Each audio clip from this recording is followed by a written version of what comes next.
Hello everyone, I'm muting myself. Hello, I'm just getting ready. I'm super excited. Season 3 is here.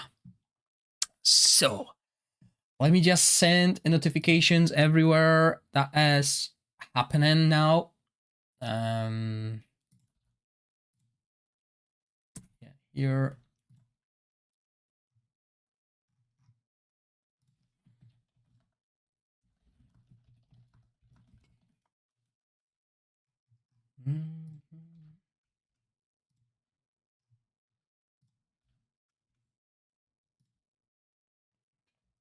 Okay, so that's one. Let me quickly catch up with the chat, guys. Hey, Ragewood. Hello, on Vaikita. Round 75. Welcome, welcome, I7 and Visney. Welcome, everyone. That's alright, Ragewood. So yeah, new heroes. And everything. I mean, I covered the artifacts already, but let's quickly have a look at the artifacts if they added any purple ones, because we only saw legendary artifacts. So yeah, Victor here. And let's go to the artifacts. Let's see if they added any new.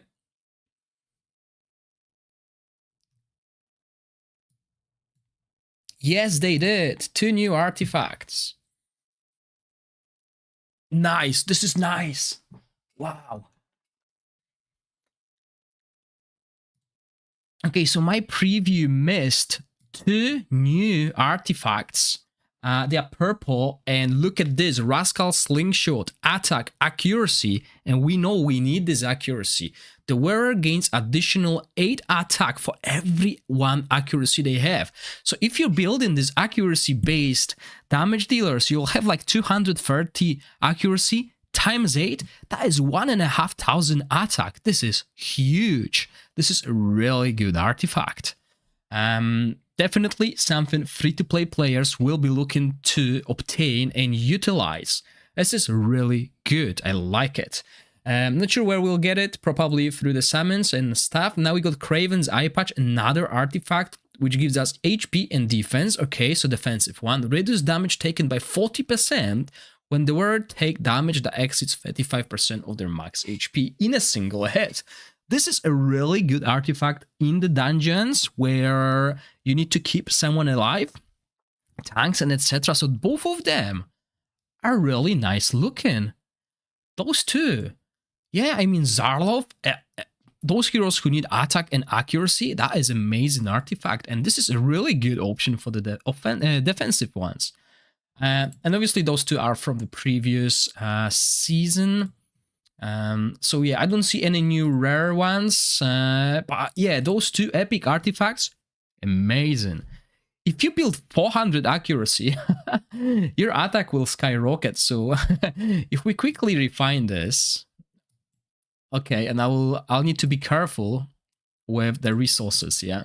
So if we put it on, we're getting 250 attack. Oh, what's that? All right, single click, nice. And if we add an accuracy rune, right? So let's add accuracy rune that doesn't have any defense. Sorry, any attack on it. That's good. So if we add it, okay, I see what's happening here. So we won't see the stats. We won't see the stats increased here. We'll need to do the math. This additional thing will happen in the game. So you won't see it on paper. You won't see it here, but you will need to add math and count how much it gives you. But if we look at this, that's 2.216. If we do quick math,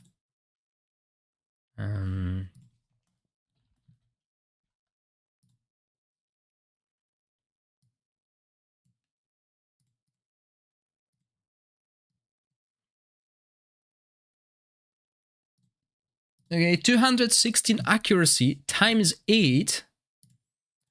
He's getting 1,700 accuracy. That's double of what he has currently. This artifact is going to be huge. But I'll test it in the game later on. Let's continue with the live stream. I think that is huge, guys. I think this is going to be MVP of Season 3. This artifact here. I mean, look at this. I'm just using those two, Rune and this. Plus, I can go like off accuracy sets. And yeah, look at this. A red. I didn't want to cover that in the videos yet. I didn't want to spoil it, but we have an extra grade of items. So much happening. So, first things first. Let's go to the camp. We're gonna see the new heroes. Okay, we're gonna see new heroes and action. Okay. Questa, yeah, I mean, wow. That's right, Sylvia, as well. Man, so many options. This artifact is huge. You know what I want to do? I want to make a video. I want to stop live stream and make a video because this is amazing. That's going to be a huge artifact. Okay, anyway. Let's look at the new heroes, let's look at the new elements, and let's see how they work. So we know we're gonna have poison heroes and new poison heroes, right? They will be corrosion based. So what we're gonna do here is we're gonna go for this. I'm expecting, well, we'll see if corrosion is single target or AoE. And let's put all these new corrosion heroes, okay? Let's put them here, let's read the skills. Can't put more than 5, huh? Sucks.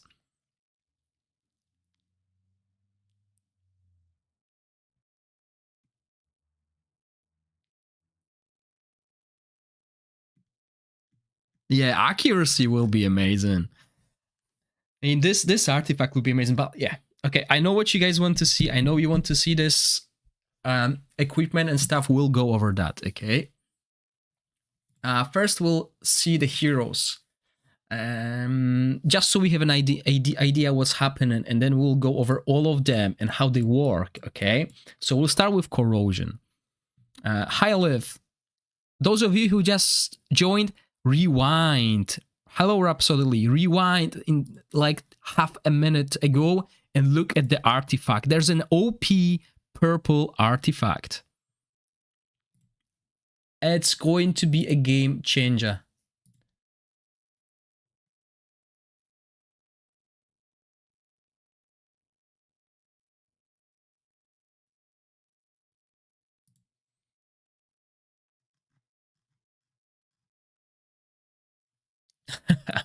I'll show you guys. An OP, totally OP artifact. I already put it on, right? So if we go here as my dude, this artifact is huge.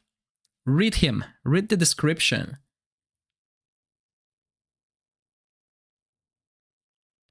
Oh, Lelvanis, Raccoonka, I don't play Salmon. I can't help you, but Lelvanis is quite good. It is epic. Oh, so many ads. I don't know why is that happening.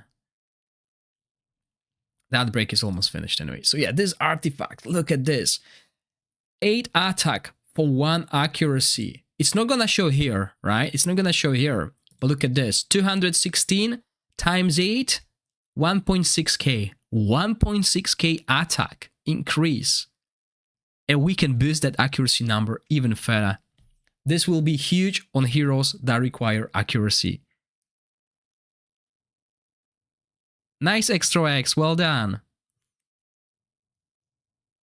Yeah, that is huge artifact. But anyway, let's go with corrosion first, okay? Let's level up all of these heroes. Let's upgrade all their skills.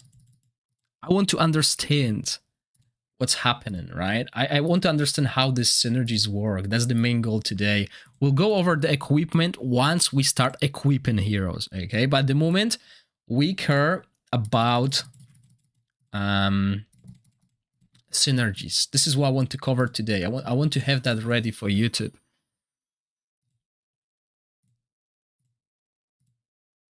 And I mean, I'm going to stream a lot today, but I also need to cover YouTube videos. Most of them will be in that VOD here, right? But I want to split that for those who don't want to like go over all these heroes. So yeah, let's start with we'll start with legendary heroes and we will go down.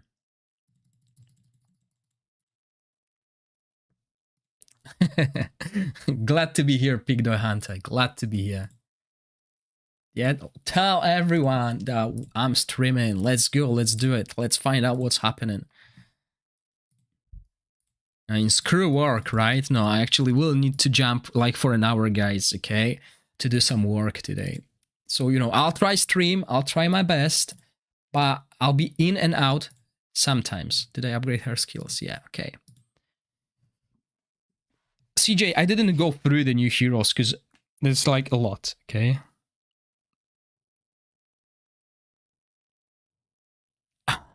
"10 minutes of stream and all that you show is 2 epic artifacts. So disappointed. Alex! Shush!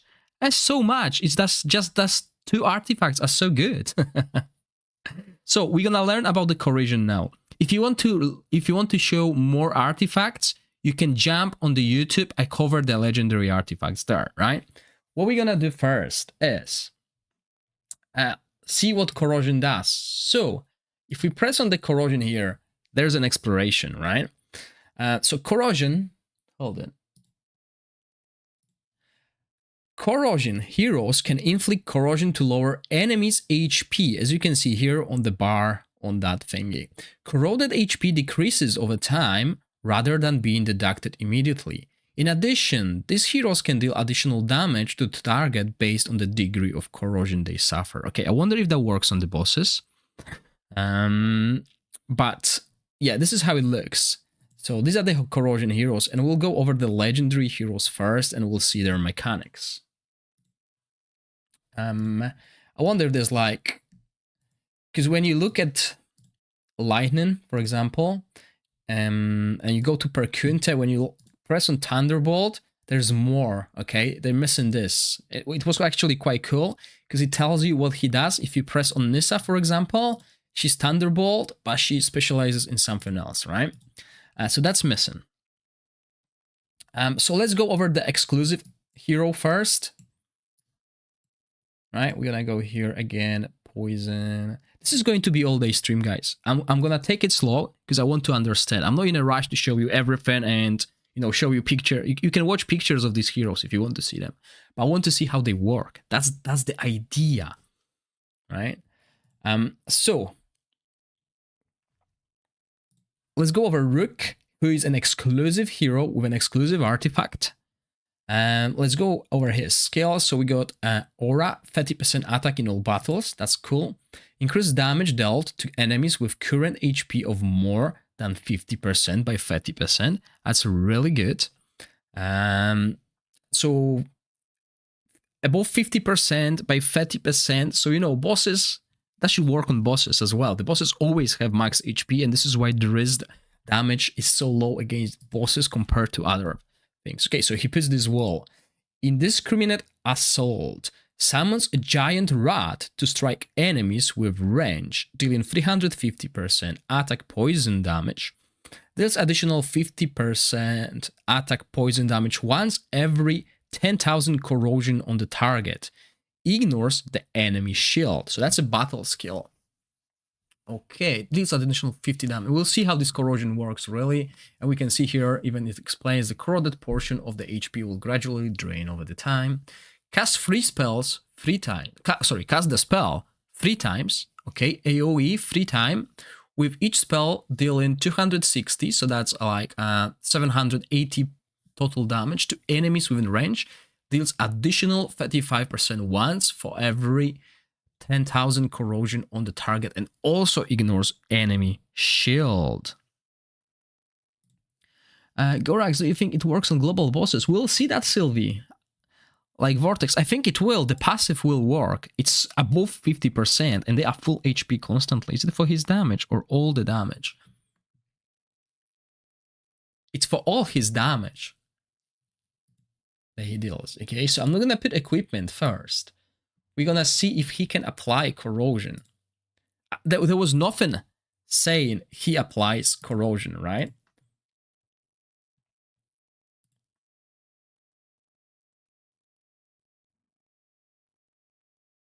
Yeah, so that was his battle skill where he summons a rat.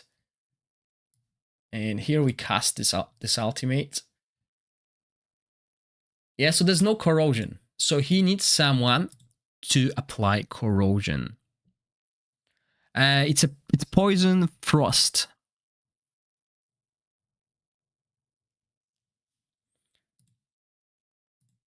Increases damage dealt to enemies with current HP of more. I don't think it says allies damage. I think this is only his damage. It doesn't say allies, team, or whatever. I think it's just him.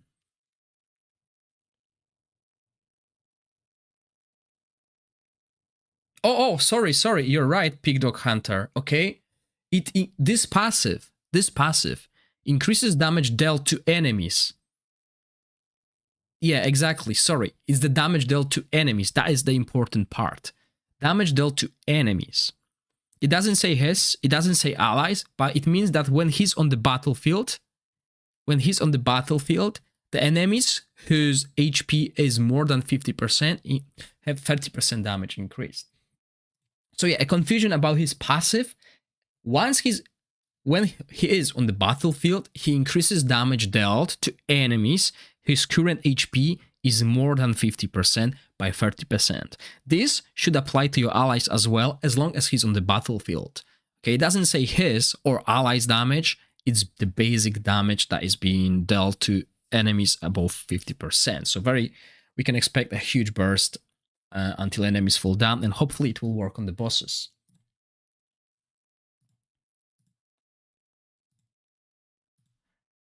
Now, nowhere in his skills says he applies corrosion, and we can see that during the battle, okay? So there's no corrosion on the enemies, the dummies, and when we do AoE, we're dealing like 3k damage. He doesn't have any equipment, so we are just looking at the raw numbers.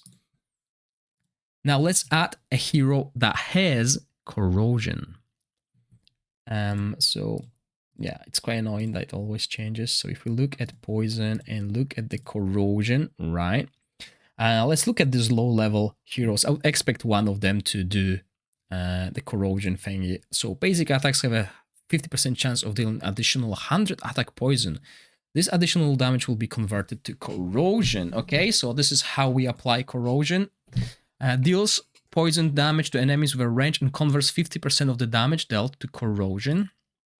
And deals poison damage to enemies with a range and converts 50% of corrosion. Okay, so we can use him. This is just for video purposes, for just showing how corrosion works. We'll test those guys eventually, don't get me wrong, okay? This is just the first few minutes of the stream, and I'm gonna stream all day. Trying to understand what's happening here. So yeah, this dude, where is he? Here. Okay, so let's bring someone who does apply corrosion to the team. I'll go over that hero eventually, but let's look what's happening now, okay? There will be a difference. This hero's basic attack has a chance to apply corrosion, same as the battle skill and everything else, so it's like a 50% damage, but I don't see that corrosion on those heroes. But let's see if the damage of... yeah, the damage didn't increase. Maybe because the low chance of this corrosion. Okay. So why we didn't apply any corrosion? Basic attacks have 50% chance of dealing this additional damage will be converted to corrosion.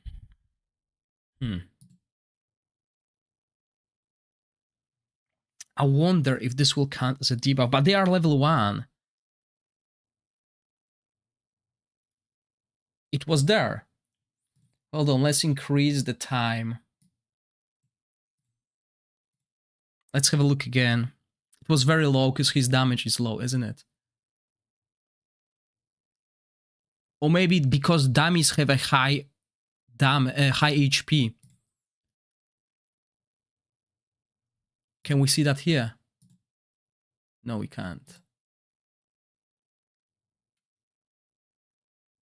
Yeah, look like this green cloud is corrosion.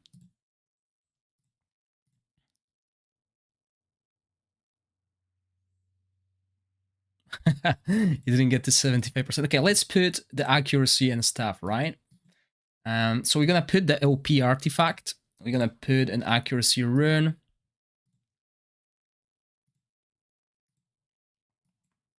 I'm not gonna put any more equipment here, okay? I don't want to go over equipment yet.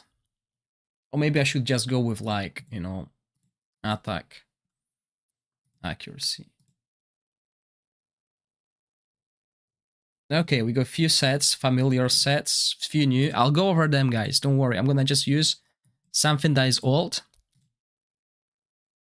Yeah, I'll go over all the equipment. Don't worry, right?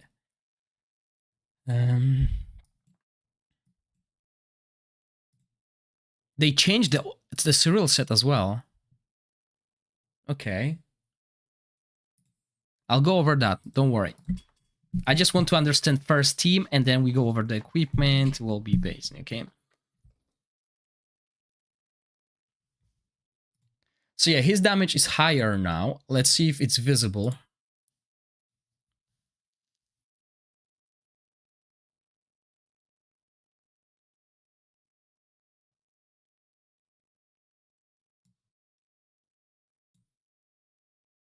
Okay, so there is corrosion, but he doesn't deal extra damage.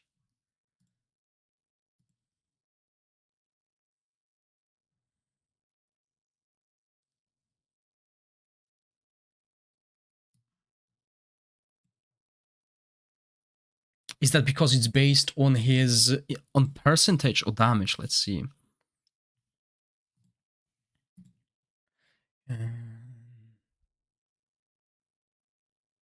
Or maybe we don't do 10,000 corrosion.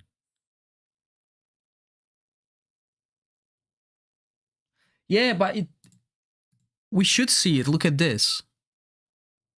You see that green HP there? Let's add more corrosion-based heroes, okay? Maybe his damage is not enough. So they were showing this dude, Whisk. They were showing Whisk, right? Blah, blah. Their name is in range and converts 50 of the damage done as corrosion. Okay, let's put him in.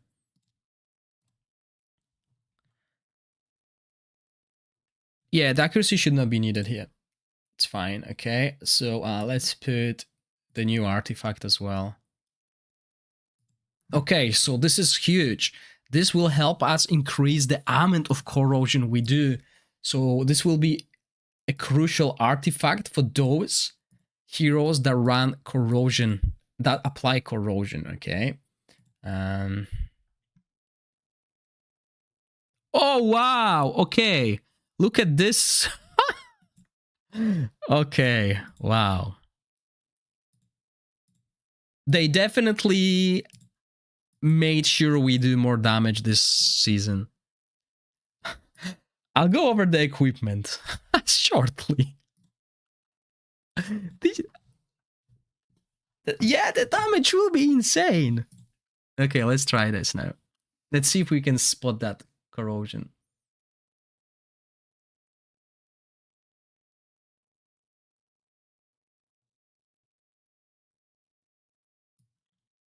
We can't spot it.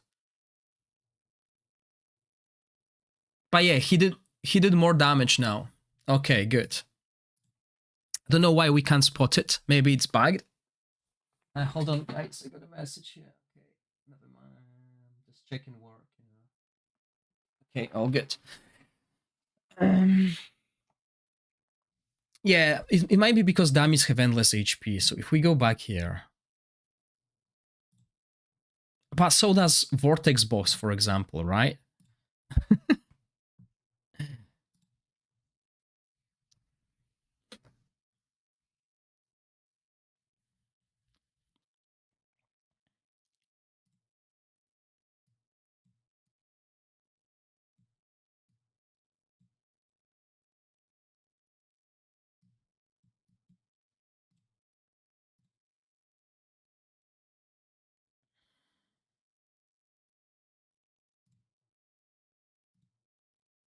So yeah, we won't be able to see that on Vortex Boss.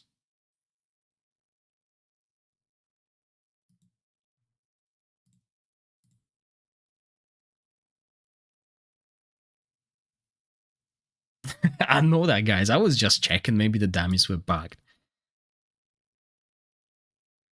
Joker, if you want to see the heroes, there's a lot of spoilers with the heroes, okay? I'm just going over the damage types. I want to understand what's happening, and this will cover all the heroes as well. Goblins.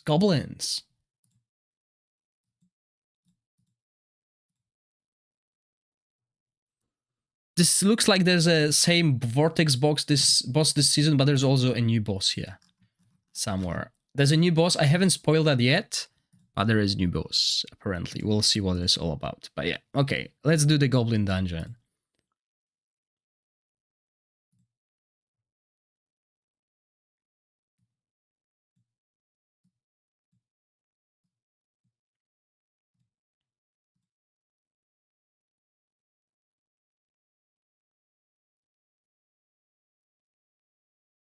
No, we can't see it.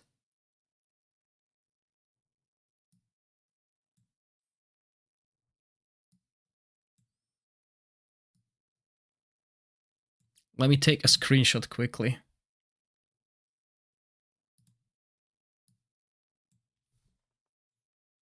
I'll report that.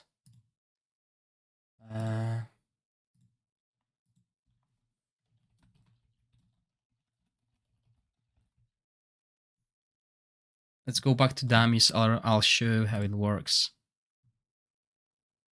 So the element synergy this season.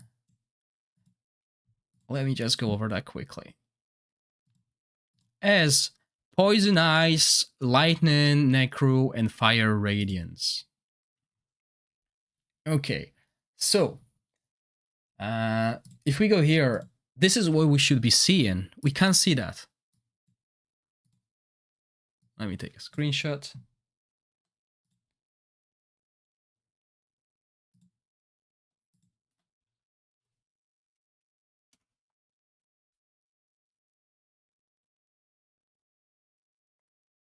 But the damage increase is working, okay?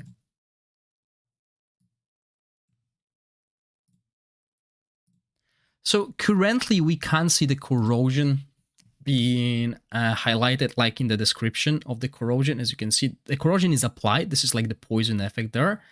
So it should highlight the bar. I tried in Goblin Dungeon as well. It does not show, okay?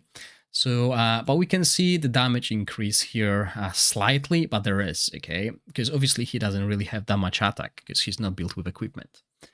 But that is how the corrosion works. So he will deal extra damage based on the corrosion stacks.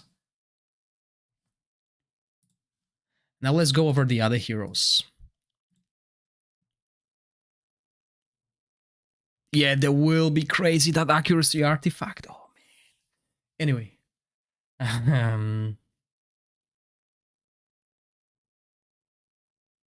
I have no idea yet, Joker. I haven't gone through all the heroes. I'm trying to, you know, see what they do.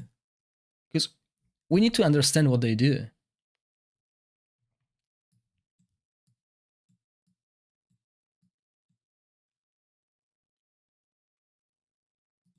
Okay, so the next corrosion hero is Whisk. And he is another one that applies corrosion. The exclusive hero does not apply corrosion. He deals damage based on the corrosion, okay? So everyone else looks like will be buffing him. So when under invincibility, damage dealt will be increased by 30%, and corrosion will be increased by 15%. He gains invincibility on his battle skill for 5 seconds and strikes the farthest enemy from the hero 3 times in the meantime, with each strike dealing 150%, which is 450 total, and converting 50% of the damage dealt to corrosion, okay? So all the damage you do with most of these heroes, of the new heroes, will do the corrosion, which is like a stacking debuff with points that then is utilized by other heroes. So that's the idea. So if he does 1,000 damage, the 500 of this damage will be converted to corrosion. Okay. Now on his ultimate, he gains invincibility for 5 seconds, so he's constantly invincible, and 20% attack for 10 seconds and deals 105% attack poison damage to enemies within range and converts 50% of the damage dealt to corrosion afterwards. Okay, so hold on. This damage here, he hits it only once. So it's not going to be huge damage. It doesn't say based on the corrosion damage. Okay, that doesn't seem like it's a lot. It's really low. Really low damage. Okay, so let's see how it works in action. So he's enabler for corrosion. So his battle skill, yeah, he goes there, he hits. There's a corrosion. We can see that animation being applied, but we can't see the HP being affected. So what damage? Right, wrong description. That was a wrong description. Did you see that? He casted it multiple times.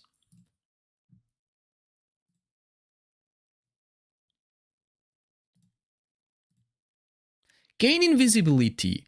Deals poison damage to enemies within range and converts 50% of that damage. Yeah. I need to report that as well, guys.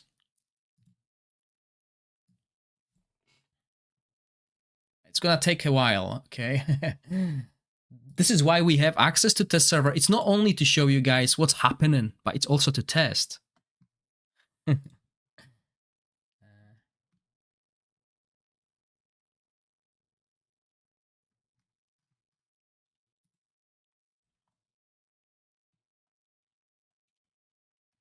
Hold on, I'm doing that live, guys, okay? So I am already highlighting all the issues to the community managers, okay? So that's why you will be seeing the screen quite open while I'm doing all that, okay? The scale set hero has damage once for 105%, but he actually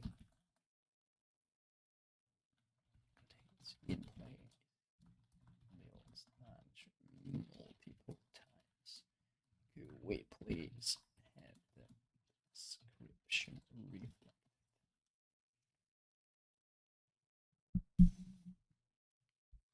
So yeah,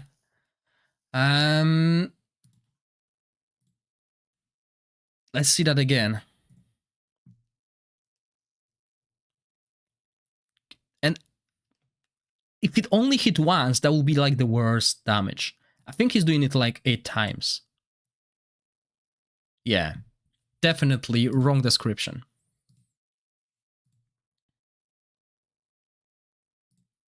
So yeah, it seems like this description needs to be amended. This is wrong. He deals 105% damage to enemies within range. Yes, that's true. But he casts that skill multiple times. He's rotating, as you can see. So this damage is not terrible. If it was only single hit, then it will be terrible. But it is not. Look how he rotates, okay? So as you can see, this is a test server. Things like this will happen, and they will get fixed. This is a lot of damage.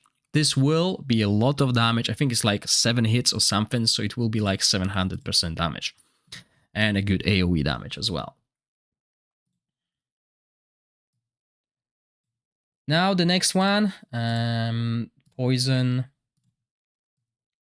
So that was that one. Righty. Sacradia. So, I don't even know which hero will be like exclusive.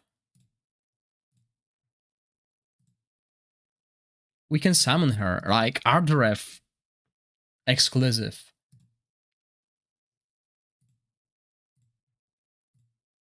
Yeah, not those, okay, because it's summon. Sacradia. Okay, Sacradia.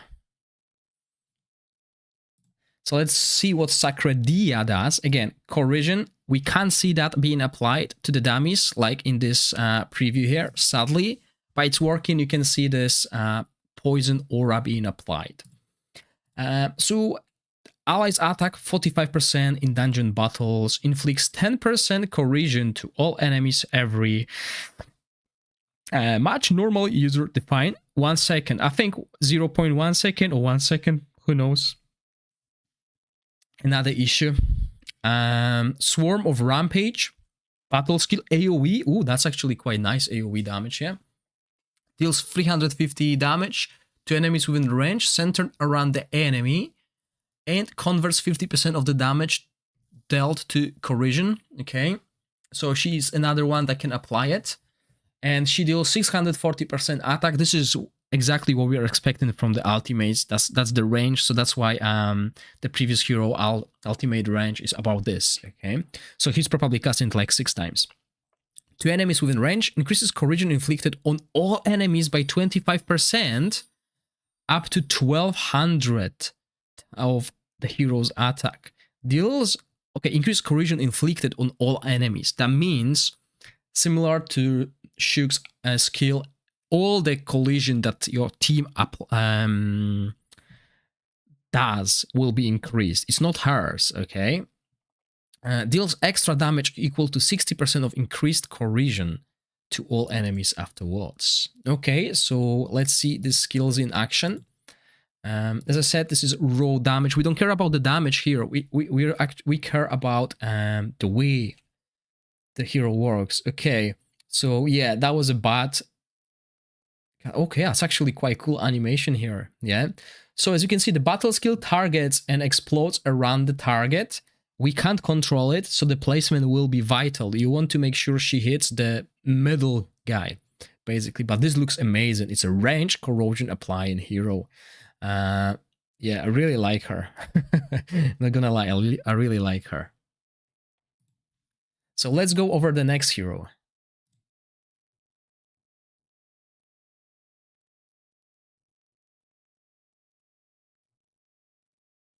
You can check in artifact shop. No, I mean, I know which hero is exclusive. Exclusive is Shuk. Sorry, Rook. But I mean, which hero is like, I think he looks like he will be the one. Like, he looks amazing.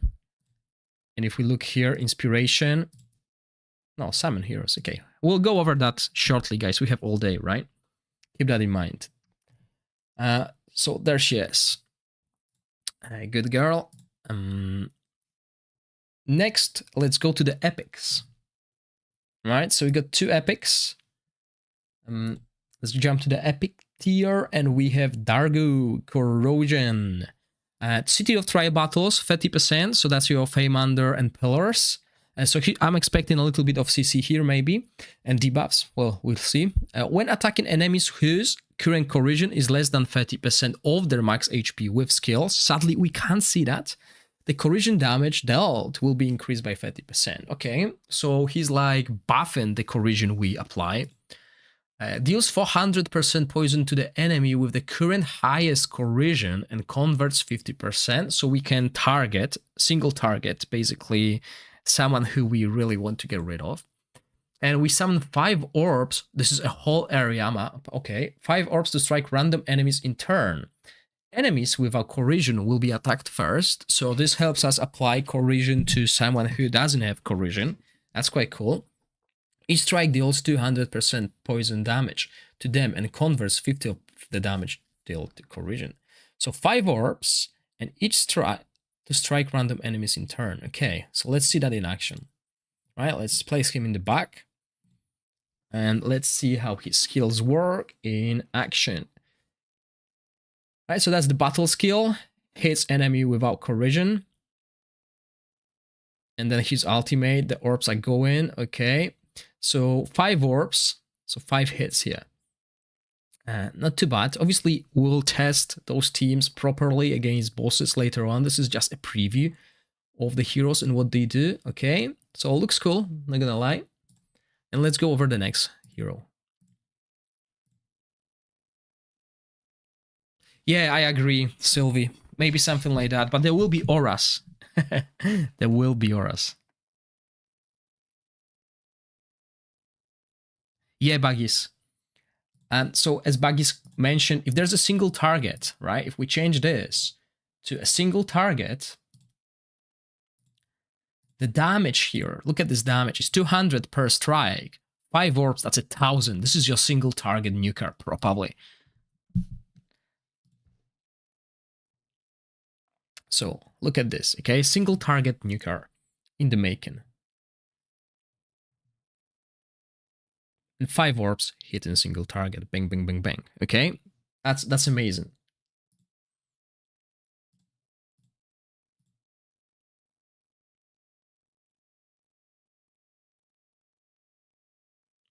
The points should not disappear. Try your points again. 5 dice. I don't know why it disappears for some of you.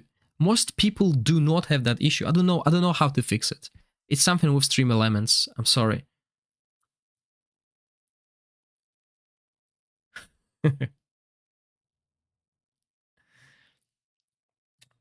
So yeah, Dargo will probably be the single target dude. And now another melee orc, Gragger, corrosion again. So when an enemy inflicted with corrosion dies, the hero gains 20% attack up for 10 seconds and recharges 10% ultimate energy. We like that, don't we? Right? So maybe good for goblins, we'll see. Strikes enemy twice, with each strike dealing 220 poison damage and converting 60% of the damage dealt to corrosion. Deals 700 poison damage to enemies. Oh, why they didn't expand that range? And deals 300 attack poison damage to enemies inflicted with corrosion. Okay, so 1,000. Look at this. This is 1,000 scaling here. That is huge. This is a huge burst as well. I think this dude will shine in the Goblin Dungeon, looking at the skills, because he will reset, right? Similar to Sigrid. His ultimate energy will reset. The corrosion is not a debuff, right? It's not a debuff, as you can see. It's just an effect applied. But this is going to be huge on the Goblin Dungeon. I mean, that's what I think.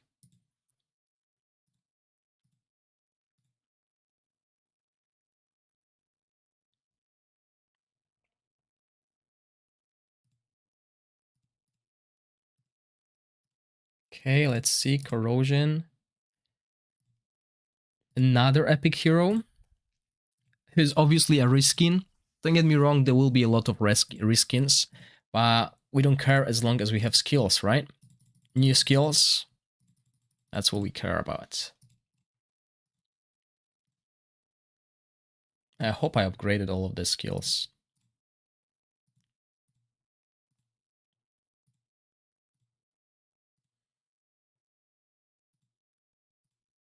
I mean, if we look at the world, most of us are reskins anyway. We are human, but we look different.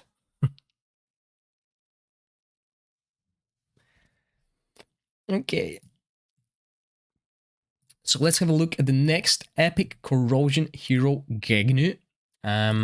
So he looks like the tanks, but he's not. So Fatal Curse inflicts 50% attack corrosion to the attacker when taking damage, and also increases corrosion inflicted to enemies around the hero by 25%. Okay, so this sounds like a tank passive, a passive you would love to have on a tank. Deals 330 attack poison damage to enemies within a range and converts 30% of the damage dealt to corrosion. So low range, I would not expect this to be too good. And lower range than the Gragger's ultimate. Strikes enemies within range 3 times. So that's 720 poison damage here. And converting 40% of the damage dealt to corrosion. I don't know. It feels like those two skills are way weaker than those two skills. But this might be interesting, okay? I don't think this is huge amount, but also he increases the corrosion inflicted to enemies around the hero. So, you know, all the corrosion you apply will be increased by 25%, and that includes other heroes as well. So let's have a look at how this fight looks. Yeah, 720 to targets in the goblin, that is a lot, yeah. But yeah, let's make sure we have good range here. And yeah, as you can see, this is how it works. You have corrosion around him here, and the corrosion applied is increased when they are around him, and he explodes. Okay, so that's quite cool. But again, melee hero, and so far the experience with melee heroes is, you know, the range is quite low, but maybe enough for goblin. It's like Ushas, isn't it? Let's move to our rare heroes. So Sabrina is the first Corrosion rare hero and seems like it's PvP oriented. She's got Grand Gladiator Arena buff. Usually it means the hero is more PvP oriented. Converts 25% of the current Corrosion to damage immediately when the hero skills deal damage to enemies. Okay. Immediately. Converts Corrosion. Hold on. So, converts 25% of the current corrosion to damage immediately when the hero skills deal damage to enemies. These heroes can inflict corrosion to lower enemies' HP. Corroded HP decreases over time rather than being deducted immediately.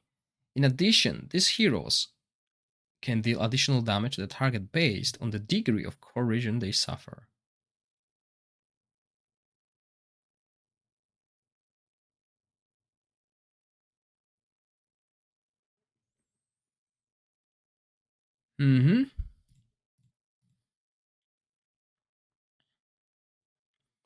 So she converts the corrosion to damage immediately.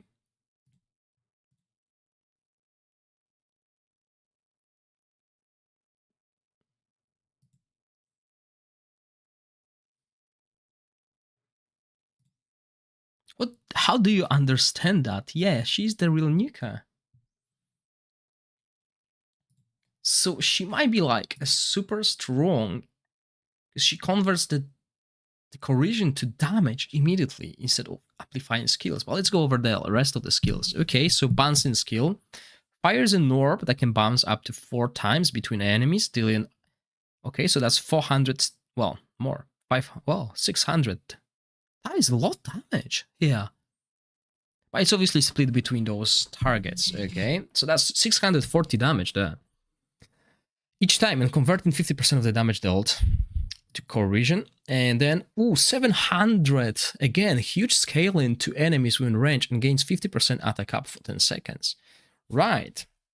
She's interesting, but what we're going to do here is we're going to pair her with the other rare, Rasran. So Rasran brings crit damage aura in all battles. I mean, this aura, 24%, this is on par with like epic heroes like, was it Arrakis? Yeah. Basic attacks have a 50% chance of dealing additional 100% poison damage. This additional damage will be converted to corrosion, so based on the basic attacks. So we can increase speed to apply it more often, attack speed. Deal 320 attack poison damage to enemies within range, okay, so around him, and converts 50% of that damage to corrosion. And then we have this, chronic mortality, deals 240% poison damage to enemies with a range. Okay, so again, a smaller range. Well, let's see how those two play out together. Sadly, we still can't see that applied corrosion, but I mean, she seems okay. Obviously, the damage here will be not showing you, not reflecting the true damage because he's got equipment she doesn't, okay? But yeah, interesting heroes. We'll know more about them when we test them against the bosses. Okay, so that covers the corrosion, or whatever. I might be misspelling it. Let me see if there's any. Let me see if there's any updates on the chat. Okay, wow, so many messages.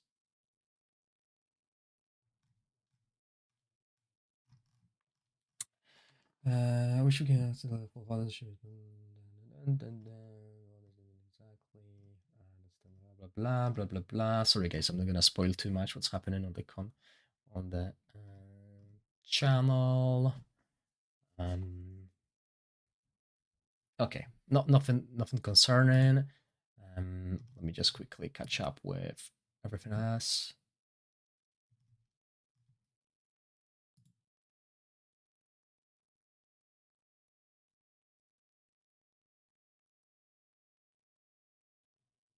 Okay, I'm co-op to date. Let me go grab more water and we'll do the next team.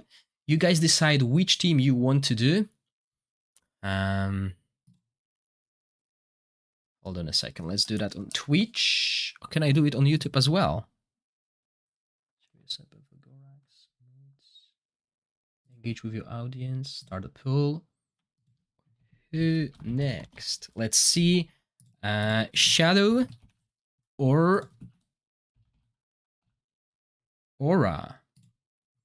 Right? One pool on YouTube and the other pool on Twitch. Let's have both of them and let's see what you guys want to see next. If I only know how. Like delete chat highlight, chat appearance, blah, blah, blah. Oh, that's here. Okay. Sorry, I was looking at the wrong thing. New pool. Who next? Shadow. Aura. You want to see equipment? Really? If I knew you guys wanted to see equipment, I would have made a video because I had access to equipment early in the morning. So let's do equipment next. I'll just go and get some water, right?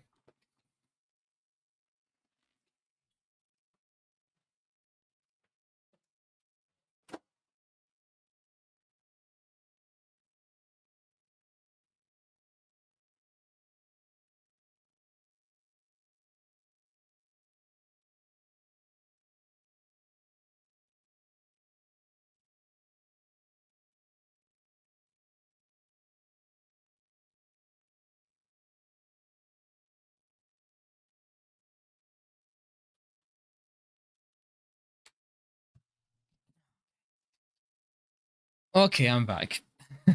We bullied him.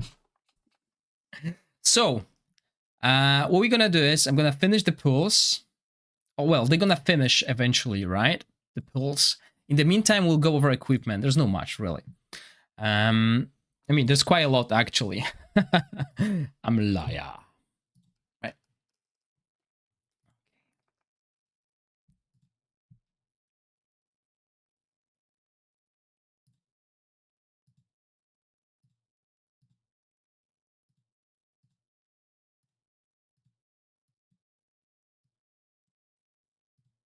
Oh, wow. Oh, wow. What's happening? What's all of that? Why don't I have anything? I only have those. Like, what's this?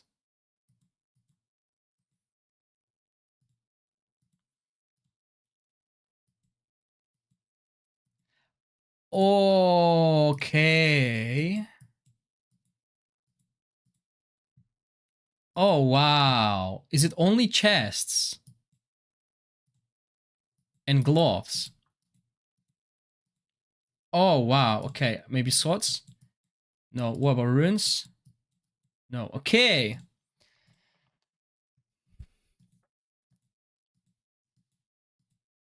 That's good. That's a change we wanted. On Vaikita, people want to see equipment. I had to stop sharing heroes. So since you want to see new equipment, there's a change. We're gonna have a red equipment on top of raw orange. So as you can see, helmets and weapons will be capped at orange this season. Who knows, maybe it will change next season. Same as positive and negative runes. However, if we look at the equipment here, the chests will have another tier and the gloves will have another tier as well, right? So that's huge. That's huge. And we know gloves and chests were the ones that were outstanding. So first, let's go about the new stuff. Obviously, I'm not gonna go over the orange things. We want to see the reds. So let's see. I think they're like split, so gloves will be different. Yeah, as we can see, chests. What do we have here in chests? In chests, we have like these 5 sets. Okay, so nothing offensive on the chest. And we can see here, I don't care about the stats, we only care about the set bonuses, and what we can see here is one piece effect. That's amazing. And do you know why? Because when you build your heroes, usually you build them with 3 set bonus and 1 piece offset, either glove or chest, because those are the most important, they have the most important stats, and you're looking for perfect stats there, and you don't really care about the set. So this is amazing change. We'll have this 1-piece set plus a 3-piece set, right? So we can choose any 3-piece set like our... They got changed too, so don't worry about that. So 3-piece bonus, but we can also go for 2-piece bonus here and 2 single piece bonuses here, for example, right? So we can choose that, and we can choose an offensive glove and enjoy 2 piece bonus +1/+1, right? Let's just confirm that quickly with any equipment, if we can do that. So yeah, as you can see, we got 2 single pieces, and now let's put on anything, really. We don't care what they do. Bang! So we're enjoying we're enjoying 3 different set bonuses. We can obviously change it and go 3-1. That's fine. It gives us another tier of gearing and equipment. And I mean, customization, really, right? We can change things. Can I just like quickly remove those items? No, I can't. So sorry, guys, I need to do this. So let's go over the red equipment first before we go over the new sets. So let's look here. So many new sets. Monolith's Blessing seems familiar. Called Moonlight Mantle. The One Piece effect. There's a 50% chance for the wearer to grant 50% increased healing in shield effects. Really good. Let's see if we can upgrade them to level 20 or more. Yes, level 20. However, is it really? I was expecting them to have higher stats. Obviously, I have like perfect stats here. But yeah, look at this. 50% increased healing and shield. So imagine Garius with his staff, 50% increased. Well, you have 50% chance to do that, but let's say it procced. 50% increased healing. Then the shield will already have a 50% increased healing because that overheal will count, but you also increase the 50% shield effect on it. Shield is becoming godlike, and I'll test it in the dungeons later on. Yeah, so put it in the bucket list, guys, and remind me to test it. This will make Garius. Woo! So that's it, and as you can see, this is the chest. Let's move into the Impregnable. So sounds like defensive. And we can see that One Piece effect. When the wearer gains a buff, there is a 50% chance for the buff to be undispellable. Interesting. Looks like PvP oriented. We don't really have bosses dispelling the buffs. But yeah, looks like it. Looks like PvP oriented. Like Rally or something, maybe that's for those guys. Or maybe something new we haven't really saw anything else. And when it comes to damage types, now obviously we have like offensive, defensive, and utility. Iron Bastion. The wearer is immune to stun when being inflicted with one, but every second of stun reduces the wearer's ultimate energy by 6%. Okay, so we are 5 seconds. Usually it's 5 seconds, right? 5 seconds stun. This will reduce our ultimate energy by 30%. So if you can sacrifice that ultimate energy, then it's good. It's really good. You will never get stunned, but it is more PvP oriented item. Okay, so you are unleashing the power by you're sacrificing your ultimate energy. So even for Ice Blast heroes, they don't really care about ultimate energy. Most of the damage is coming from the battle skill, and this will prevent them from being stunned. I mean, nice. But obviously, there will be more other options. I don't play PvP, so I can't really tell you. But it will be good with Assassin as well. Yeah. Echoes of the Ancestor Spirit. The wearer dispels 1 debuff from themselves when they cast their ultimate skill. Oh, okay. That's something I'll need to test. Does it work before the damage is applied? So, for example, if we're playing against a boss that has attack penalty on us, like the Mecha Turkey, and we want to cast our ultimate after, we will dispel this.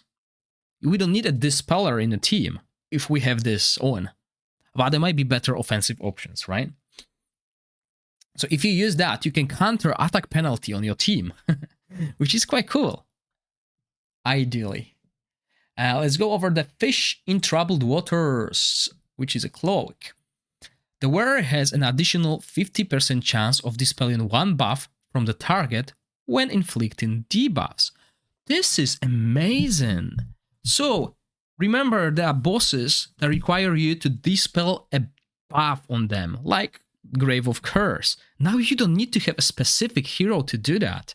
You can use this and try. I mean, it's 50% chance, it's not guaranteed, but it's something cool.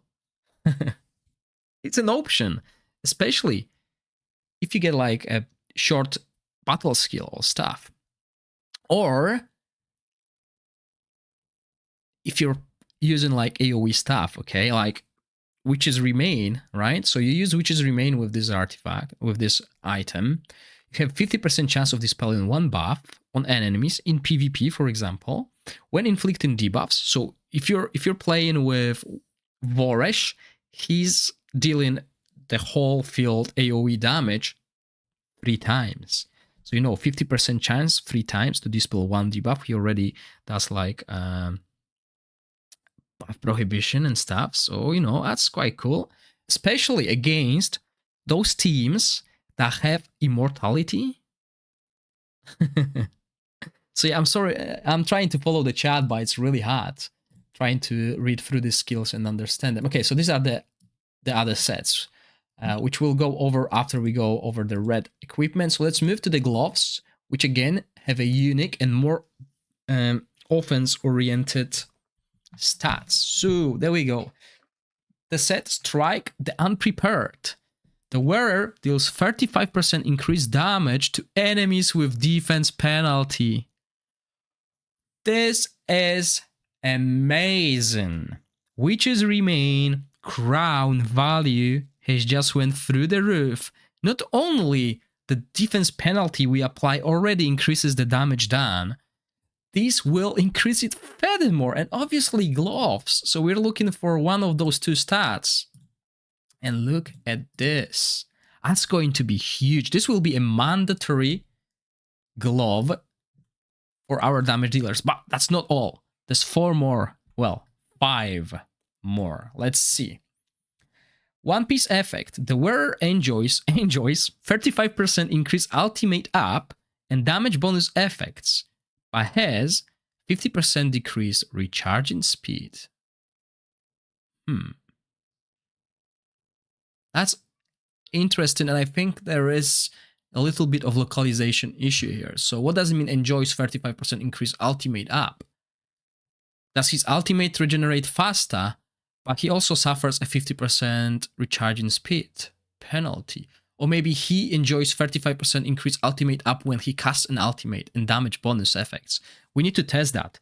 This has to be tested and see how it looks. So let's go over the next. Death Record. One Piece effect. When any hero dies in the Grand Gladiator Arena, PvP oriented, the wearer can obtain 50% of their attack. The upper limit of additional attack obtained is 300 of the wearer's attack. This is a huge counter to any immortality team. Imagine if enemy Mithracy is resurrecting enemies, and you have this on Sigrid. Every time she resurrects and they die again, you can get up to 300% increase of the wearer's attack. This will stack quite a lot. Unless it doesn't stack. There's nothing about the stacks. But yeah, I would assume it does. Okay, so that's quite cool. Death Record. Magic Crystal Refinement. Okay, when the wearer obtains 50 attack additionally for every 1 skill haste they possess. Oh, wow. So, let's say you have someone like Corin who has to be built with haste. This will boost his attack as well.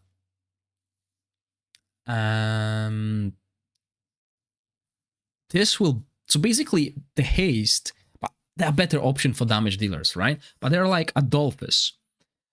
So I haven't seen a better glove for Adolphus, who does a little bit of damage. But I mean, yeah, ideally 50 attack for 1 haste. You can get like 60 haste times 15.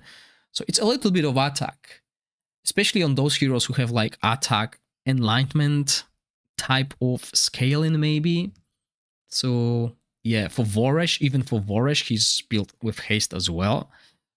So this will definitely find uses on those heroes who are not gonna wear this.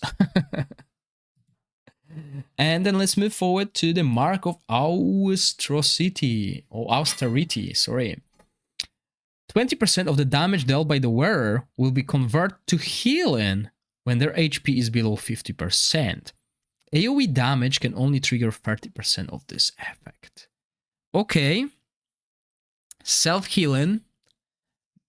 Maybe in certain areas, maybe this will allow for players to skip double healers, but ideally I think it's more PvP oriented.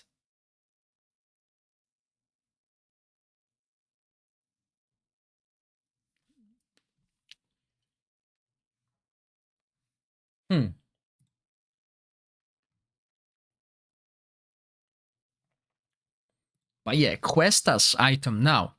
If you think about assassins, this will be good on the assassins, but do you go for this? Or do you go for that? Tough choice. Tough choice. And yeah, I mean, Dauntless, why not? Okay, so that covers all the red equipment. Let's move to the blue, well, to the yellow one. Let's go with the offensive ones first. Rhapsodist Gloves gives us attack and attack speed. The wearer basic attack ignores 20% of the target's defense. Wow.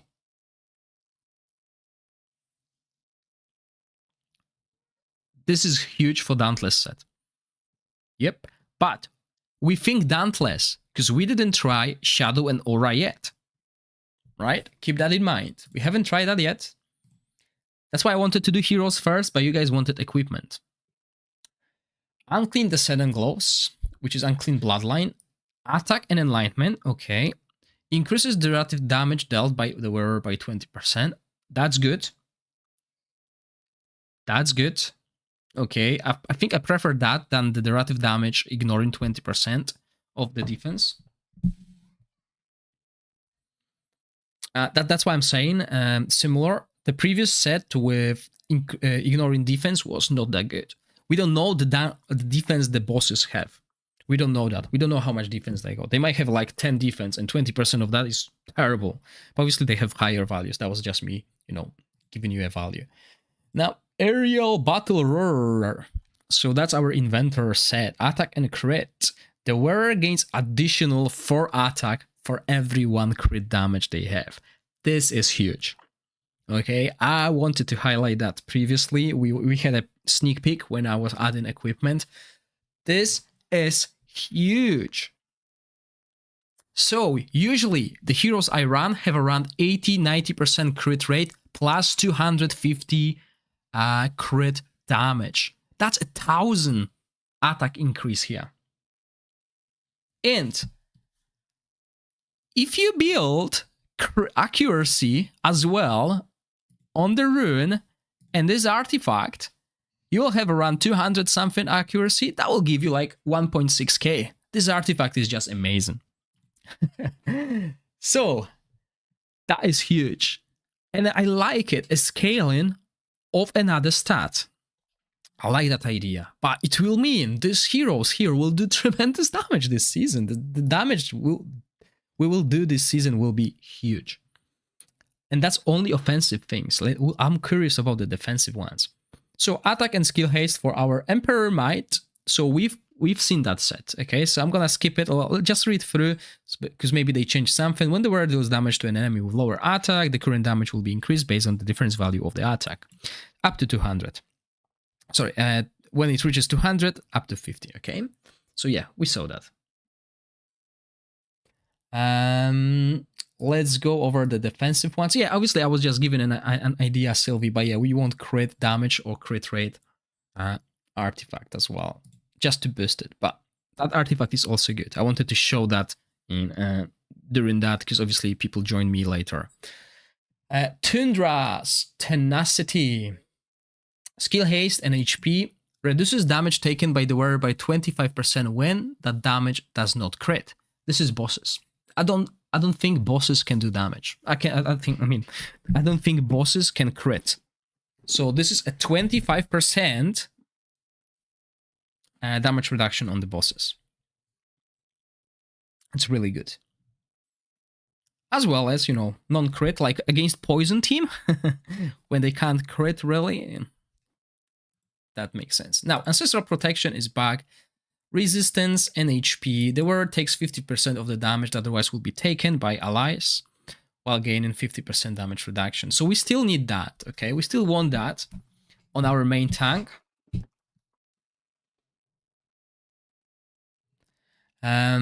So yeah. Give me 1 second. Thank you all. Dobrze, ja tyle gadam. I just need to check some messages.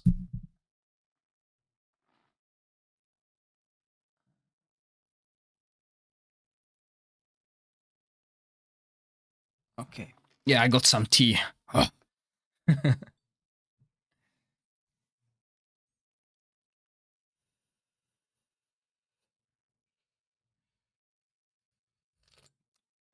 Okay.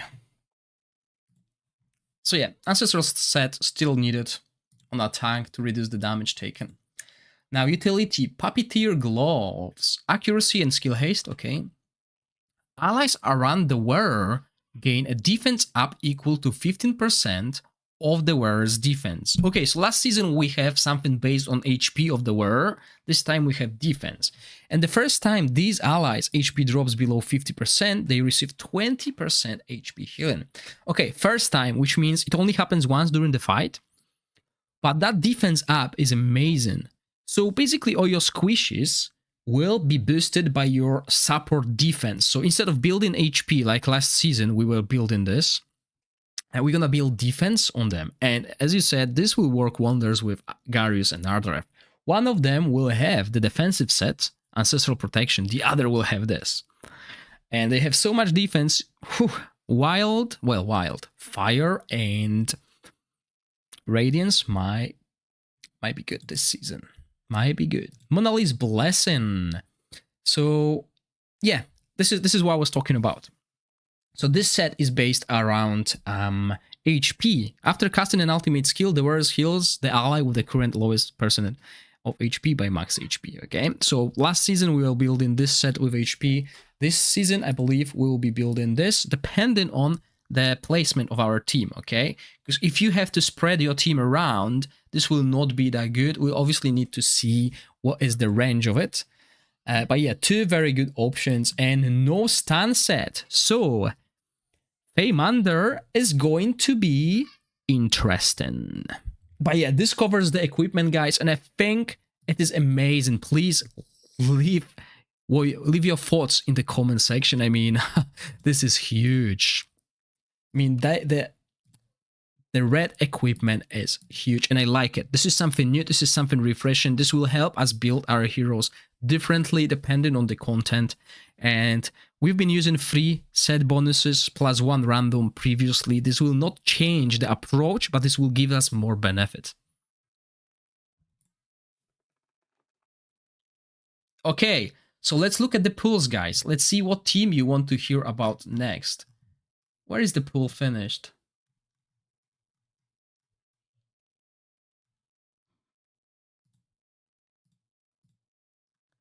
Oh man, what was the result? Can I see it here? Like, view results. Okay. So Shadow, 4 votes, 1 for Aura on Twitch. So it's 4-1 to Shadow. Can I see like 25 votes for Aura? Sorry, 60% on Aura compared to 40% on Shadow. So we're gonna go with Aura first. If more people on Twitch replied with Shadow, like 10 more, then we will go with Shadow. But we're gonna go with Aura first. Okay. So we'll go over the main damage dealers. I mean, the main sources, the new damage types. Sorry, that's the correct thing. And then we'll go over the supports, because fire didn't get a new damage source. They got some supports, okay? And we'll go over that. Don't worry, I'll cover all the heroes. It's just gonna take ages, okay? There's so much to cover, and that's just a preview. We're gonna do proper testing of those heroes as well. We'll see what they can do. In real action, it is just, you know, just previewing, because we all saw the pictures. Now we can see what they can do. Okay, so we're looking for the Radiance. Let's put all the aura heroes on the map. Oh, we can actually do this. Bang, right? I wish I could put more. Okay, so the exclusive. Looks like this Naga will be the exclusive. Yeah, Amun Lydia. So we'll start with her. Let's upgrade them. Let's skill them up. I didn't include inspirations. All right. Do you want me to go back and include inspirations for all the heroes that I covered? I think that will be a good idea, wouldn't it be? Yeah, let's look at this.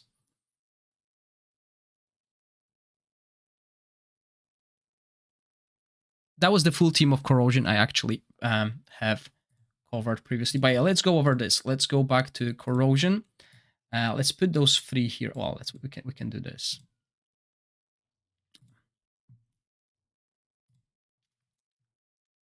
Okay, so now the whale part. Let's look at the inspiration of the Corrosion legendary heroes. So first, as our Rook exclusive hero, base stat increase, damage dealt to enemies with a shield is increased by 20%. Good shield counter, maybe against Garius and others.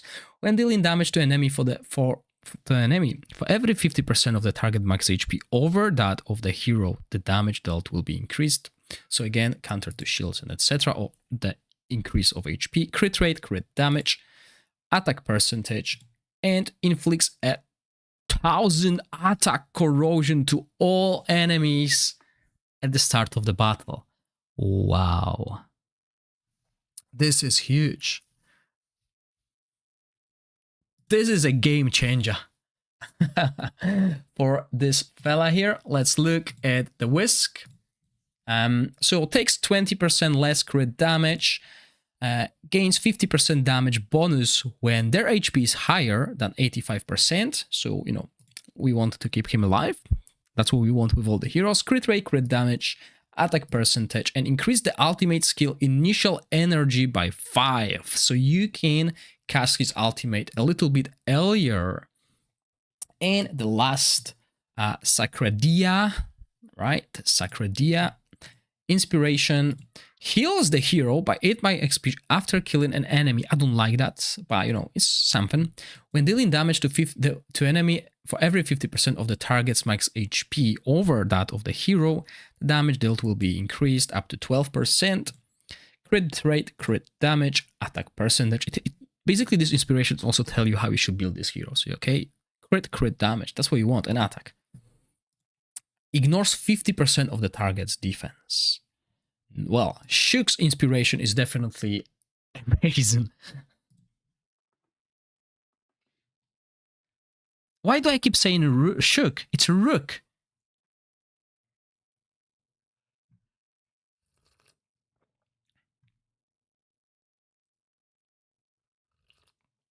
Nitro, everything due time. Everything will be covered.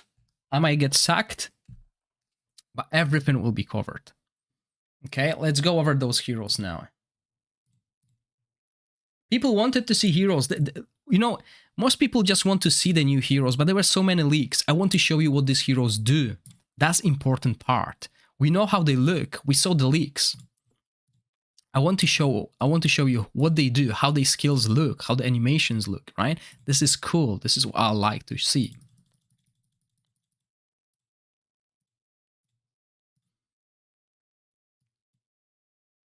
Oh, it's just annoying.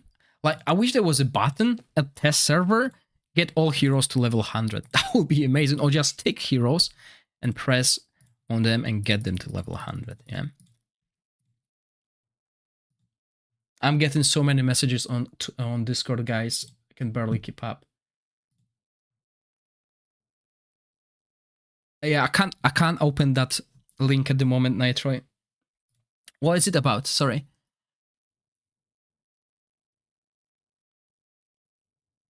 Oh, spreadsheet with the tests. Hold on. Bang. Let me see what that is before I share it.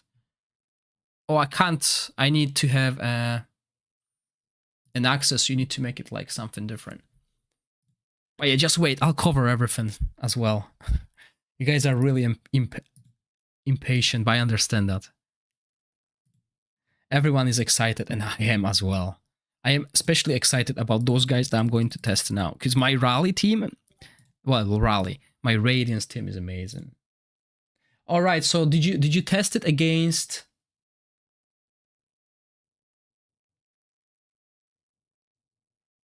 Against dummies, I see. Okay.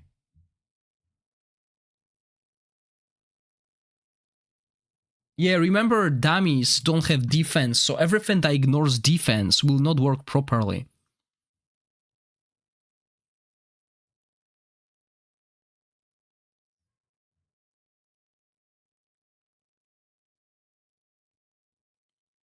Buggies, no information about that. No information about the server merges.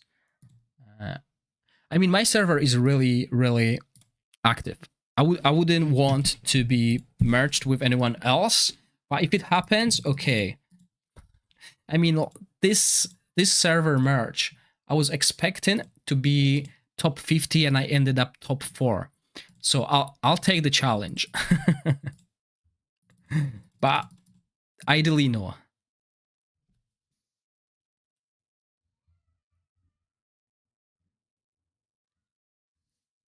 I will spell about what Aura is all about just when I level those heroes. Okay, we will see what this is all about. I want to show you that. I don't know what it's all about. We'll find it out together. Okay, so that's all heroes leveled.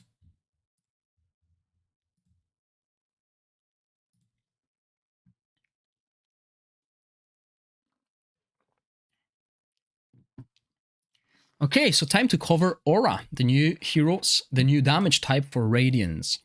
These heroes use Aura Energy in combats. They gain Aura Energy after casting skills. They enter the Blaze state after accumulating enough Aura Energy.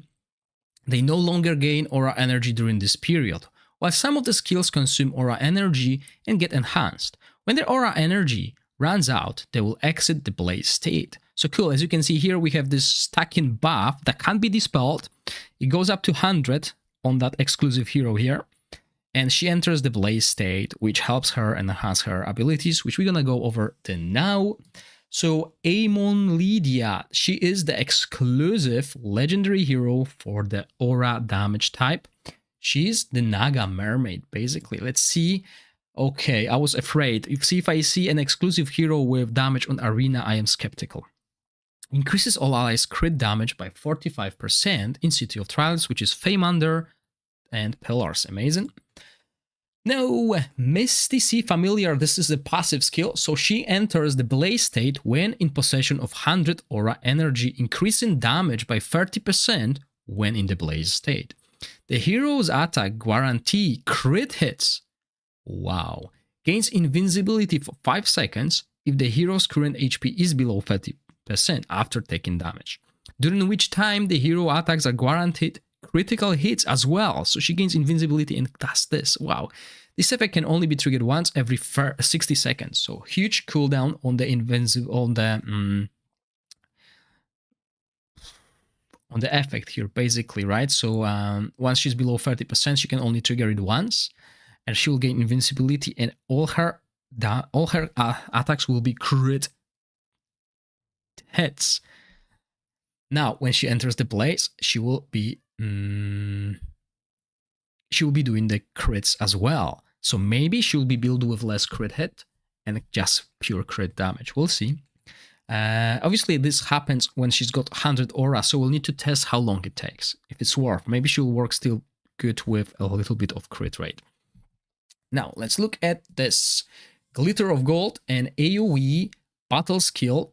Gain 15 aura energy and deals 380 attack damage to enemies within range centered on the current target. Okay, so similar to the Poison Fella, we need to make sure we hit the right target to deal damage around it.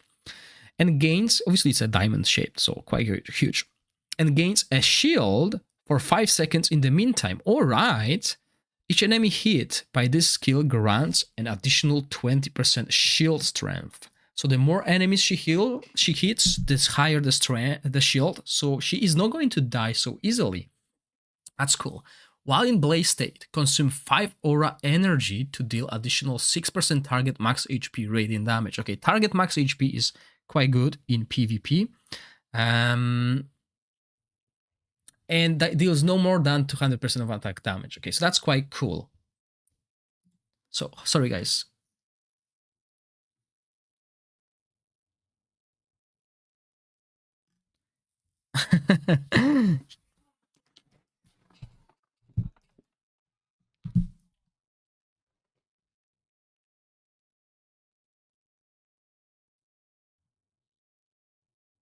Yeah, obviously this will...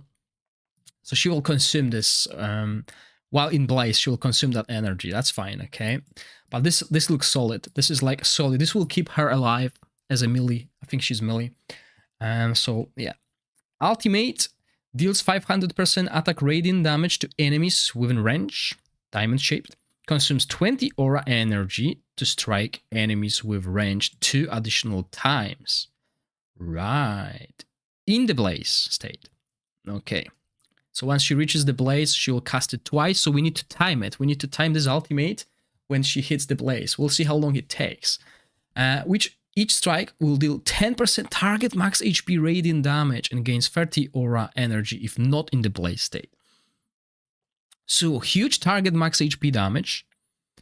We'll see how it works. No?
So we're gonna see her in action. So the first few ultimates, we need to generate this. There's no other way to generate it. Maybe there will be heroes who will help with it. I hope so, because it will take like what, 2 ultimates, as you can see. Yeah, so we'll probably have to build her with haste, and there we go. She enters the blaze. She's not losing, as you can see, she's not losing this aura when she auto attacks. She only loses it when she casts the skills. So yeah, we don't need to build her with crit damage. Sorry, with crit rate. We can easily do this with crit damage. Obviously, there will be a downtime, because once she runs out of this aura, she will need to generate it again. But on the short fights, as you can see, it will take a while.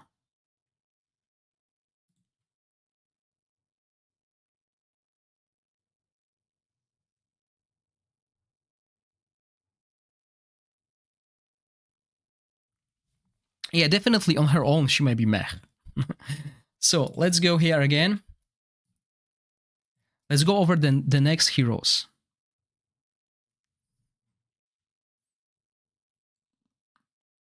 Actually, let's look at the inspiration first. So let's look at the inspiration first, because I forgot with the corrosion team. Let's see what she does. Damage dealt to enemies with a shield is increased 20%. Okay, quite a lot of those heroes have this anti-shield mechanic, so we can expect something happening with shields, bosses having shields and stuff. When dealing damage to an enemy, for every 50% of the target max HP over that of the hero, the damage will be increased. We can see that again as well. Crit rate, crit damage, attack, and reduce the glitters of gold aura energy cost to 0 when entering blaze. Glitter of gold. Right. So, obviously, this is like top whalish thing to get her max, but that will cost 0. It costs 5, so you know, it's not huge, but that means basically you'll be able to cast this ultimate 5 times before you run out of the energy. This will speed up the process of you leaving the blaze.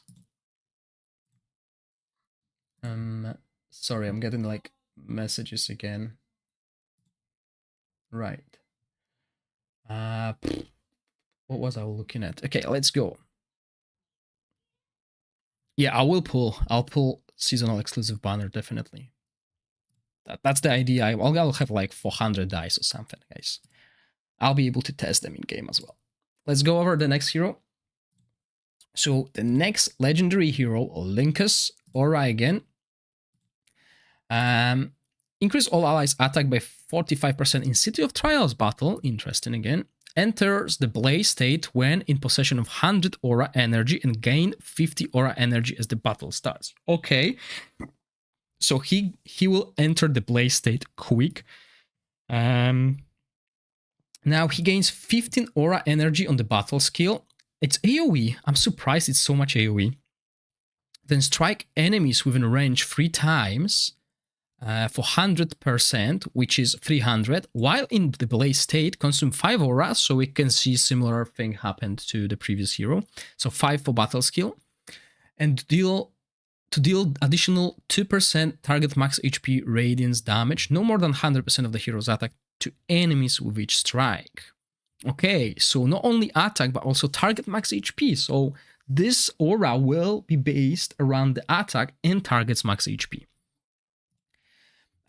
Ode to the Misty Sea will deal, this is the ultimate, will deal 400% attack to all enemies. That's a whole battlefield, by the way. Grants 35 aura energy to the aura ally with the highest attack in the meantime. That's it. That's amazing. He is a good enabler as well. This is amazing. So basically this is what we want for our exclusive hero, to make sure she can gain or can stay in the blaze constantly, because remember, she loses that. But she grants more than she uses, isn't it? Yeah. So if we build him with haste, she will constantly have that blaze state, so we don't need to build her with crit rate. We can only build her with crit damage. Amazing. If in the blaze state, summons an accompanist to follow, and the aura ally with the highest attack, which in our case should be our exclusive, while if not in the blaze state, gains 35%. So what does this accompanist do? When the ally followed by the accompanist launches a basic attack, Linkus consumes 15 aura energy to enable the accompanist to perform a coordinated attack on all enemies around the current target. Wow, okay, so let's put them together. Is he a range? He looks like a range. Let's put them together and see these skills in action. Yeah, so he's range, so he's enabler, as we can see, like our Lauren Phil here. And she's getting this the aura points so much quicker. Look, she's already at 80. He's at 100, right? So he's entering that state. Okay, so let him cast the ultimate. There we go. So she's in the blaze now. She's consuming that. He's gonna give her the aura points. He didn't, because she's already in the blaze. Maybe that's how it works. So let's see that ultimate once again. So we have this helper here. Yeah, so she consumes. He's casting his. Let's see if it's going to boost her aura points. No. So once the hero is in blaze, he does not regenerate that. Okay, let's read that again.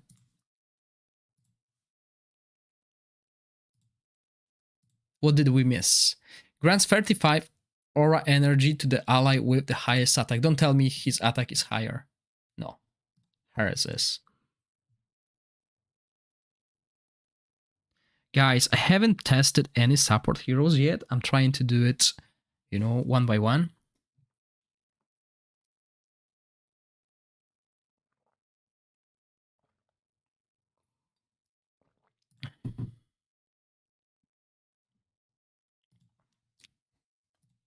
Okay, so it seems like this will not regenerate the aura if a person is already in the blaze state.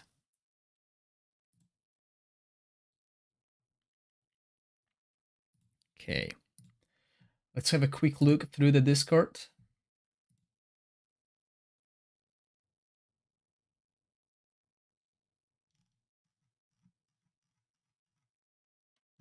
Okay, so yeah, it looks amazing. Let's go over his inspiration. Cool. So damage dealt to enemies with shield is increased. Same thing here, 1 to 12. We can see this is a motto here. Everything is like the same except for this. Increases the ultimate skill initial energy by 5. So he will get to that ultimate first. And the next aura legendary hero on the list as this Shimili. Well, we'll see. So Dianfa. Attack aura in all battles. That's quite cool. That's what we want. Enters the blaze state when in possession of 100 energy. So that's the same mechanic here. Whenever the hero consumes aura energy, their next basic attack will fire an orb that bounces up to 4 times between enemies, dealing 100% attack damage. The number of orbs fired can be accumulated. Okay, this is really interesting. So when she consumes an energy, which will probably be through her battle skill and ultimate, she will fire an orb that deals damage, and the number of orbs fire can be accumulated. Amazing. We'll see that in action. Caution of the Forest, AoE, looks like she's range, grants 10 aura energy to all aura allies. Oh, that's amazing. On the battle skill, by the way. On the battle skill. And deals 250% radiant damage to enemies within range, while in the blaze state consumes 5 aura energy to deal additional 5% target max HP again. This is wow. And let's see, ultimate, 6 skills, 6 scrolls for the ultimate. Interesting. Wow, deals 400% attack and max HP AoE radiant damage to enemies within range with a 75% chance of inflicting full bloom. We can boost that to 100%, and full bloom increases damage taken from aura heroes by 20%. Oh, wow. Wow, she's mandatory in that team. But obviously, we still have some epic heroes who may do something similar. Generates a domain for 10 seconds in the blaze state, during which the aura energy consumed by allies will be returned at the cost of depleting 10 aura energy of the hero instead. Oh, wow. Wow. Okay, that's amazing. Of the hero instead. Gain 35 energy if not in a blaze state. Wow, so let's see all 3 of them in action. Well, let's go over the inspiration as well before I forget. Because that's very common with me. Damage under control. Okay, same thing here as always. Crit rate, crit damage, attack, and increase the ultimate in energy by 5. Okay, so she can cast faster. So yeah, let's see how this works.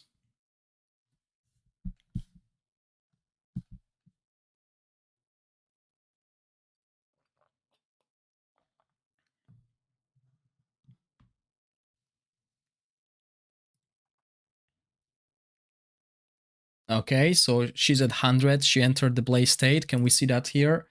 Yeah, she's in a blaze. And look at that. She's at 100, 95, 75 because she casted her ultimate. She's at 100. Now she will lose the aura when our heroes consume their aura points. So as you can see, we casted an ultimate that cost us the aura, but we didn't lose it on our exclusive hero because she's lost it. So we can stay in that state for way more. Look at this. We can, those two will be really, really strong.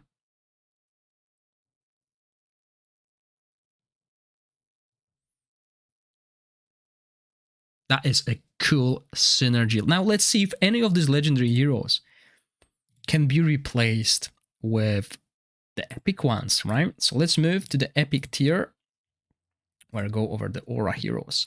So let's put this one in. Fiohane, right? We could see her in season 2 endgame. What does she do? PvP aura. Enters the blaze state. Okay, we know that. Increases the hero's attack permanently by 5% when they consume aura energy up to 10 times. So 50% increase in attack. Gains 50 aura energy, then strike enemies within range 3 times. Okay, but low scaling 80, so 240.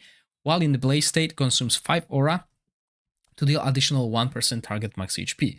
So as you can see, this is the lower value than, for example, our heroes here. Basically half of that value on the max HP, a little bit less damage. So yeah, we can expect less damage coming up from them, which is okay, because it's an epic compared to legendary, but let's see if they are still useful. So strikes enemies within range, huge range, AoE, consumes 20 energy, and ignores 30% of the enemy's defense in the blaze state. Gain 30 energy in, if not in the blaze state. So yeah, she seems like selfish damage dealer. We'll see how strong, obviously, when we start testing against bosses. Well, let's put this into the box. Obviously, we're not testing damage here. I didn't even put equipment on those heroes. Okay, so she's range actually. And yeah, this is the damage. Let's see the ultimate. Okay, so quite flashy, quite cool. Good synergy between those heroes so far. Yeah, she's range. She didn't look like a range hero, right? So let's go over the next Radiance Aura hero, the new ones. So this is, okay, it looks like range. So let's put her in the back. Kareth. And again, Pillars Aura. It's like this team is to counter the Pillars. Blaze at 100, grants ultimate skill damage bonus for 20 seconds to an aura ally whenever they enter the blaze state. Okay, whenever they enter the blaze state. So in our case, we want to stay in the blaze state as much as possible, especially if we're using this legendary heroes. But if we can't get these legendary heroes, this is a way to boost the damage 40%. For those heroes, okay? Gain 10 aura, dealing 300 damage to enemies within range, and deals 500 plus 7 target max HP. This is a lot. To enemies within range, consumes 25 energy in the blaze state to grant 20% attack up for 10 seconds to all aura allies. This is good. This is a good buffer, okay? So she's not the selfish one. She's, wow, gains 50 energy if not in a blaze. This is a lot. And then she can she can utilize this. So yeah, looks like a good support if you don't have any of those two legendary heroes, okay? So let's see her skills in action.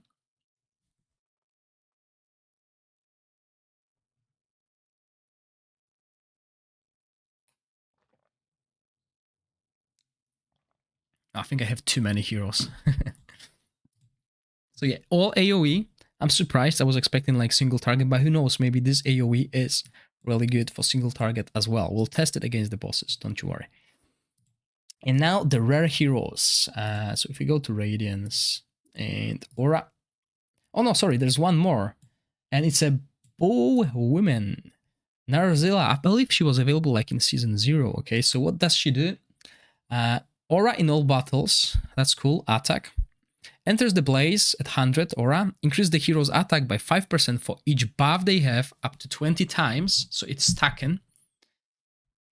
Gain 50 aura energy, dealing 200 and 4 target max HP to enemy. Consumes 5 energy to extend the duration of all hero buffs by 3 seconds while in the blaze state. As an interesting mechanic, so all the buffs duration can be increased. Now, she gains crit damage up for 10 seconds and deals 120% damage to enemy in the next 8 seconds whenever an aura ally attacks. The hero will assist their attack once and deal damage. Yes, I remember now this hero was available in Season 0.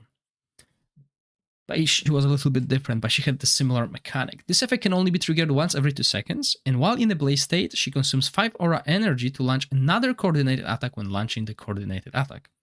Gain 30 aura energy. Okay, so let's see, let's put her with our exclusive, and let's see what it does.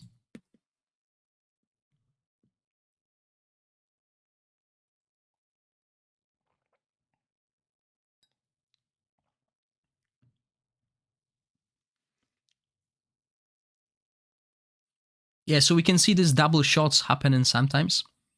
I think that's what the coordinated attack is.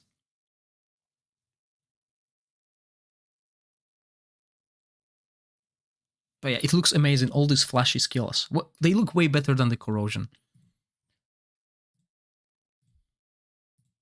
Yeah, the stun set has been removed in Season 3.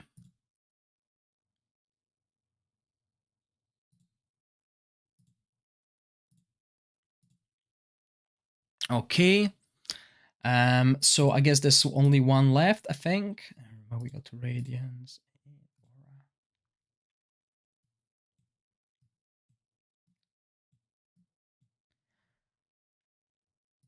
Samurai Rare Aura Hero Cycle.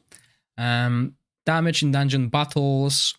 Blaze at 100 gains 50 aura energy as the battle starts, so he can enter that quickly. And he gains 10 aura energy, dealing 340 damage to enemies within range. And his ultimate, strike enemies within the range 2 times, so it's 800% total damage. Consumes 20 aura energy and ignores 25% of the enemy's defense in the blaze state. Gains 30 aura if not in the blaze state. So, you know, they got a lot of this ignore defense and HP based skills, and this will work well against pillars, as even their auras are working against that. So this will help clear the pillars. But yeah, let's see his skills in action.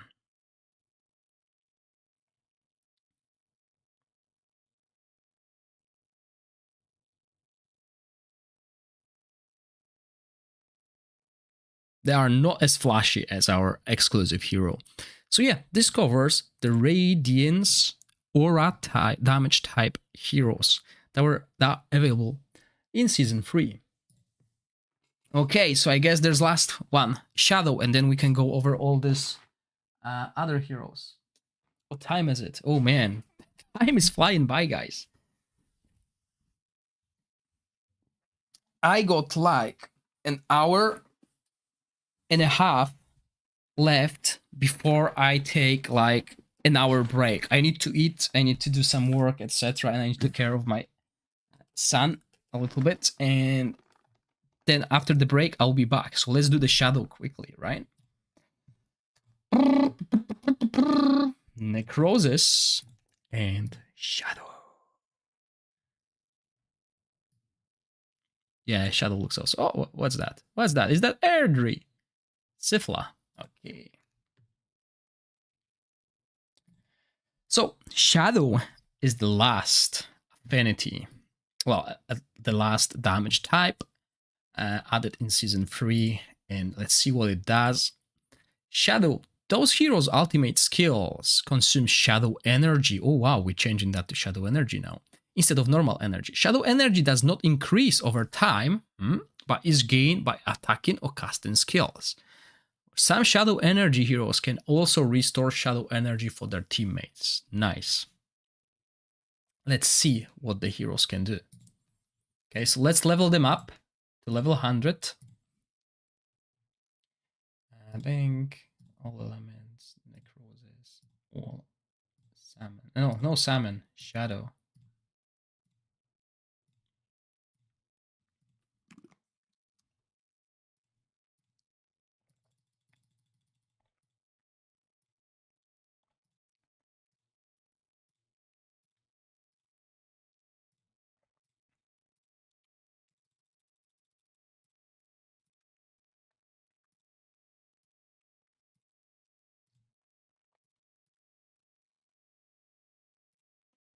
Yeah, I think most of us here on the stream will like Shadow Team. I mean, this is dark fantasy game. Oh no, another form of the goblin, Tartuffe.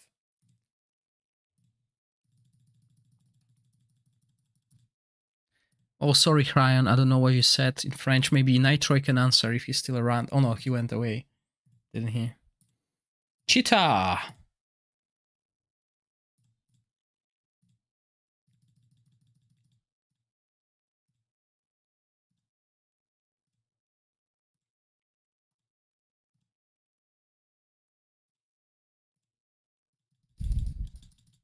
What the heck? 5 only. That's interesting. Only 5 scrolls.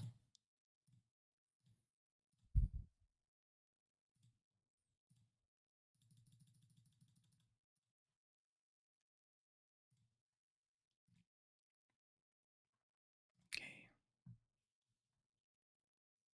So let's start with the exclusive hero Ozil. Ozil increases all allies' attack by 45% in Grand Gladiator Arena. As I said, I'm really skeptical when it comes to that. Dealing damage grants Shadow Energy. When the hero has enough Shadow Energy, they can cast their ultimate skill. The hero permanently gains 1 stack of Undispellable Host Imprint for every 50 Shadow Energy obtained, up to 5 stacks. So Host Imprint, each stack increases crit damage by 5% and defense penetration by 5%. And he can have 5 of them, so 50% and 25%. That's quite good. He fires an orb on the battle skill, dealing 330 necrotic damage to the target and enemies around them.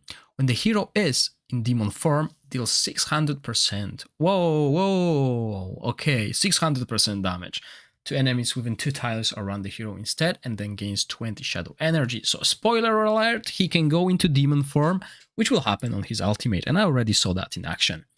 Transforms into demon in the designated location, while in the demon form, the hero gains attack speed and the damage reduction. So 50% attack speed and 20% damage reduction, and they cannot be dispelled.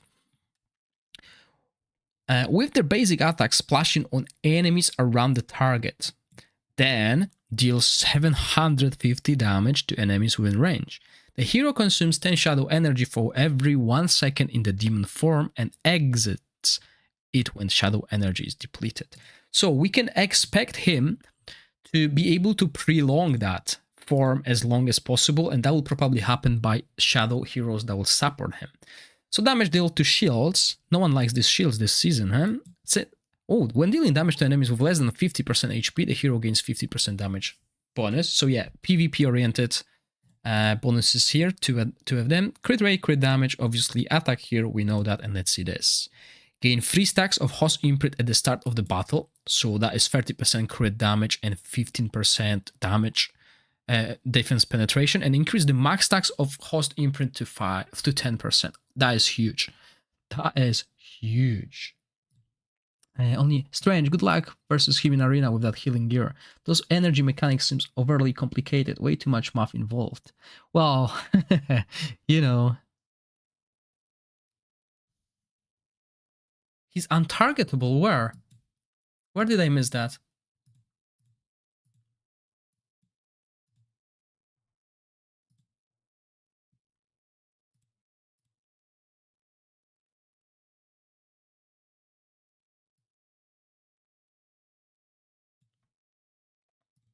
Right, clarification. It doesn't say here anything about being untargetable. But yes, I think it's happened. Well, we'll see that in action now. Actually, let's go and see that. Untargetable.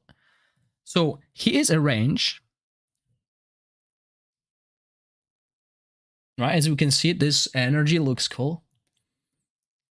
He's got full energy. He's going to cast his ultimate. He's going to turn into demon.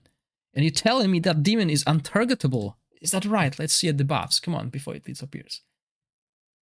No, it doesn't say he's untargetable. Oh, yeah, you can see that. The demon is targetable, but his main form is not, I think. We'll test that. We'll test that as well later on. But that looks amazing. This guy is looking like my favorite this season.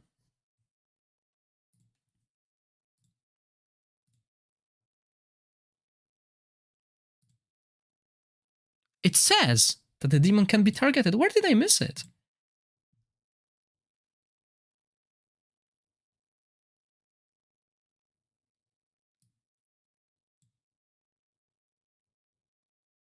Where? Did I miss it?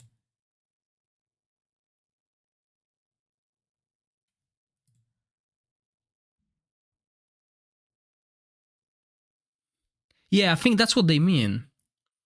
Ragewood. It's untargetable when it's being cast, I think, something like that. Because it doesn't say anything that the demon is not untargetable. But we'll test it. We'll test it against the bosses. Don't worry. So Necrosis. Shadow. Okay, so let's have a look at different heroes now that will support him. Daphne, Shadow, Dungeon Battles Aura, good. Dealing damage, grants Shadow Energy. When the hero has enough Shadow Energy, they can cast their ultimate skill. Okay, so I think this will be the portion of the skills that I don't need to reread every time. The hero gains additional 20% Shadow Energy, okay, so she can generate that faster. Also, if the hero possesses a target when gaining Shadow Energy, the possessed target gains the same amount of Shadow Energy. Interesting, let's see that.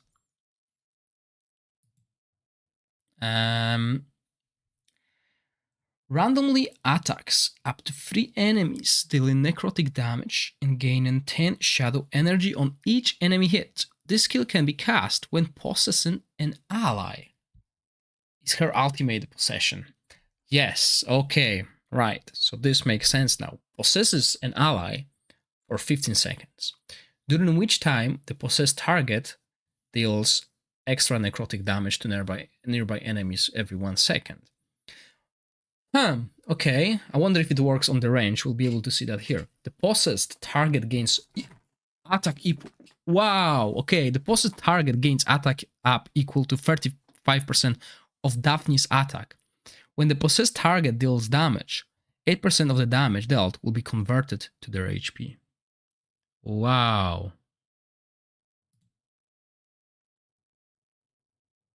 Single target, 1000 damage. I missed that. That's huge modifier here. Obviously, with more targets, this will deal less damage, but yeah, that is huge, Daphne. Daphne is huge. Build her with attack. Give it to the possessed hero. Let's see her inspiration levels. Damage to shields. They don't like shields this season, definitely, yeah. Damage to enemies with less than 50%, crit rate, attack, and what's here? Ignores defense, okay. And yeah, you wanted to see the exclusive Ozul artifact. I should have covered that with other heroes, but I covered all these artifacts anyway. Can we like... No, we can't, so I need to scroll down. So his artifact will be this, and it gives us crit rate, gains 35% crit resist, right? And additionally increases the damage of Ozul's basic attacks by 25% while in demon form.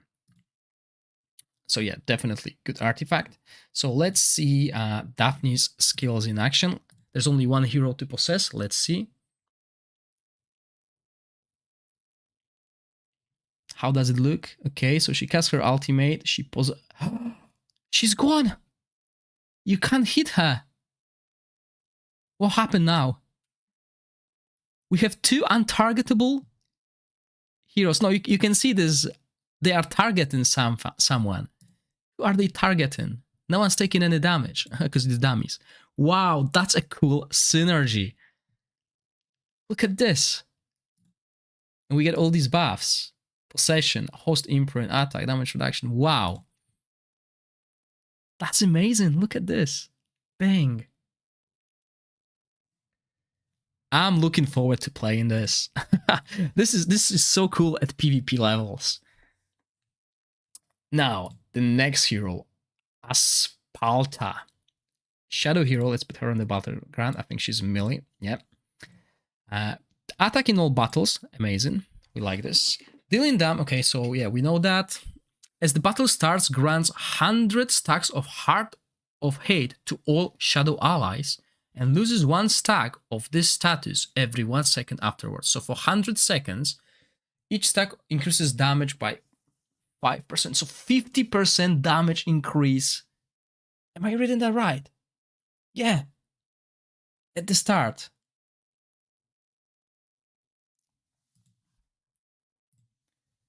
The other one was defensive.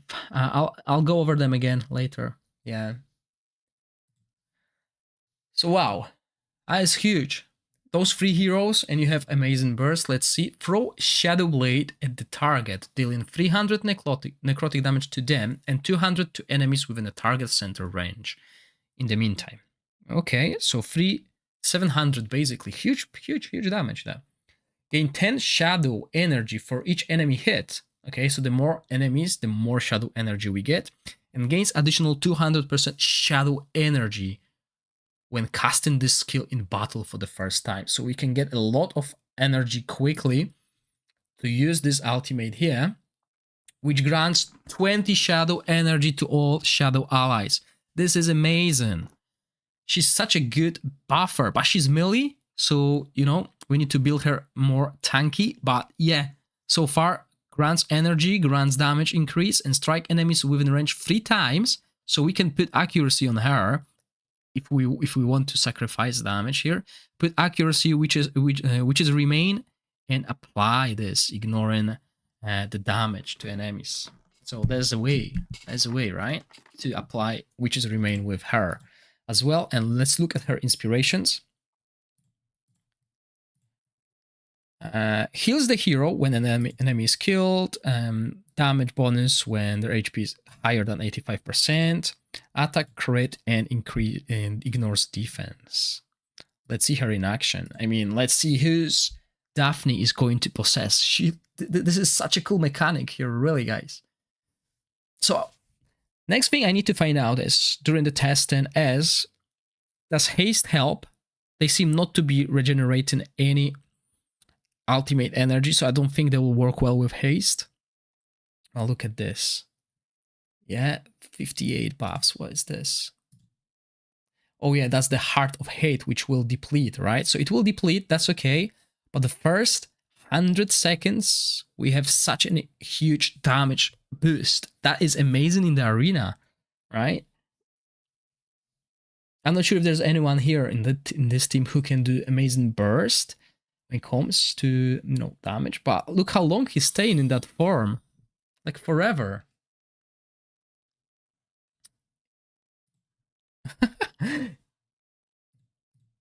Look at that. He's constantly in that form.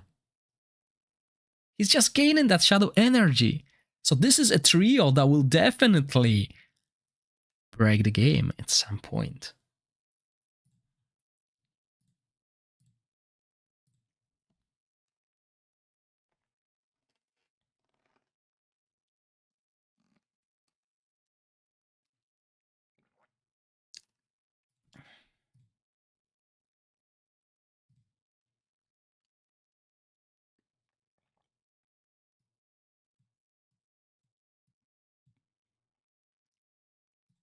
But that's not all.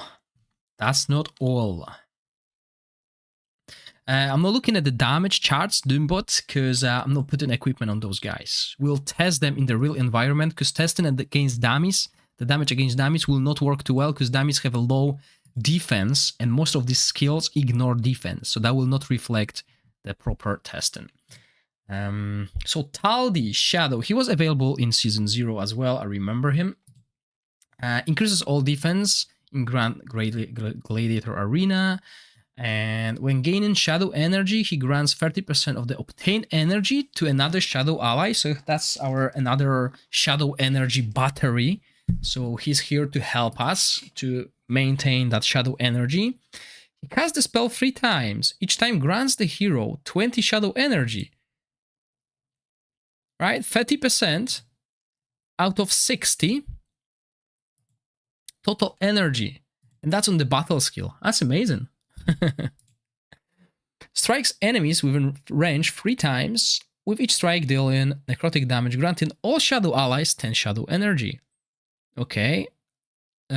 Each strike, so that's a 30 energy, something like that. We'll see that. Let's see that if it's working this way. So we need someone. Yeah, I think he's still going to be here. He looks amazing, and we'll be able to see if we can maintain this demon form as long as we could with that legendary hero. But yeah, who is she going to? Yeah, she choose the right target, and he's in the demon form now.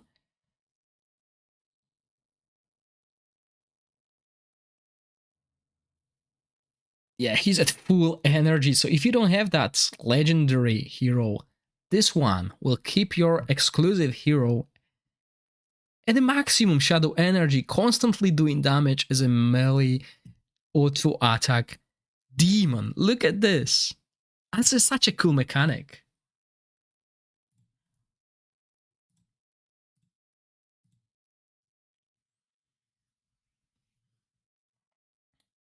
Okay, so now we know how to keep the energy, the shadow energy at maximum for our exclusive hero. Let's see what other heroes do.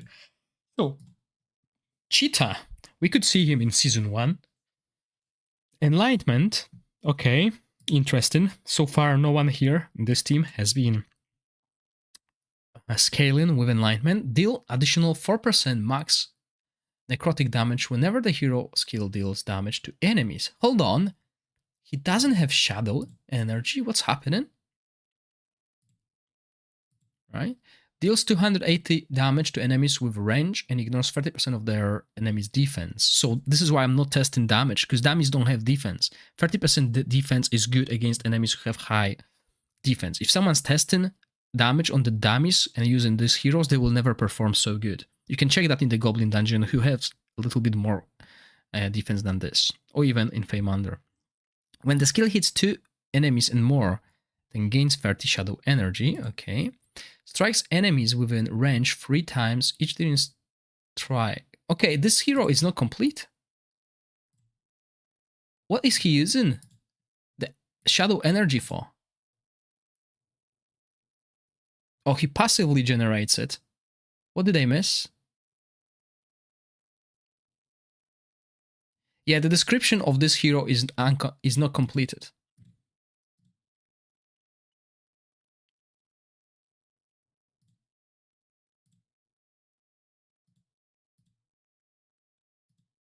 Yeah, it should say that he's generating shadow energy when he casts skills.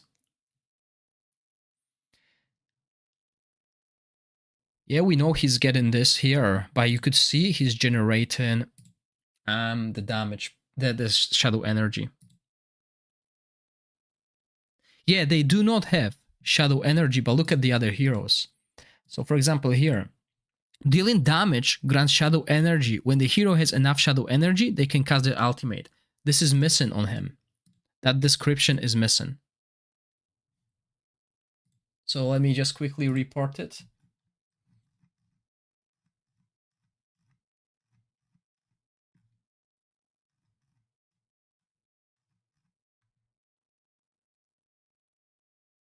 No, Season 3 streaming doesn't have embargo.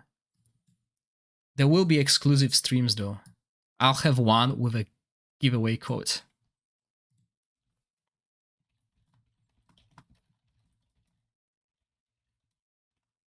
Portion of skill description that mention each damage done does generate shadow energy.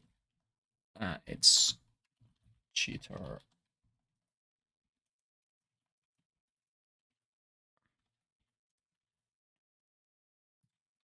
Yeah, obviously this is an easy fix. This is probably just localization issue, but we could see that.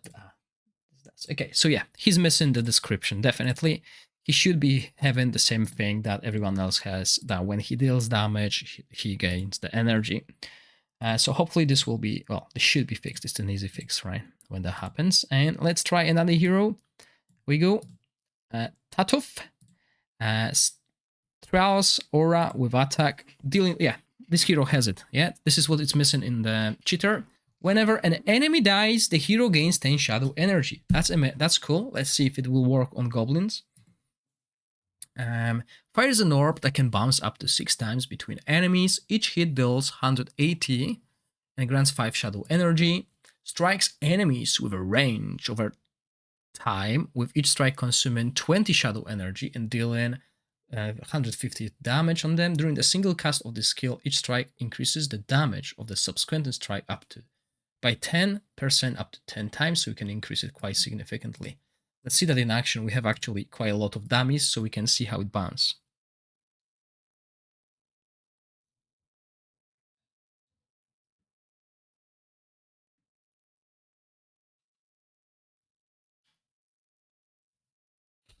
And this looks amazing. We deployed 4 heroes, and one of them disappeared.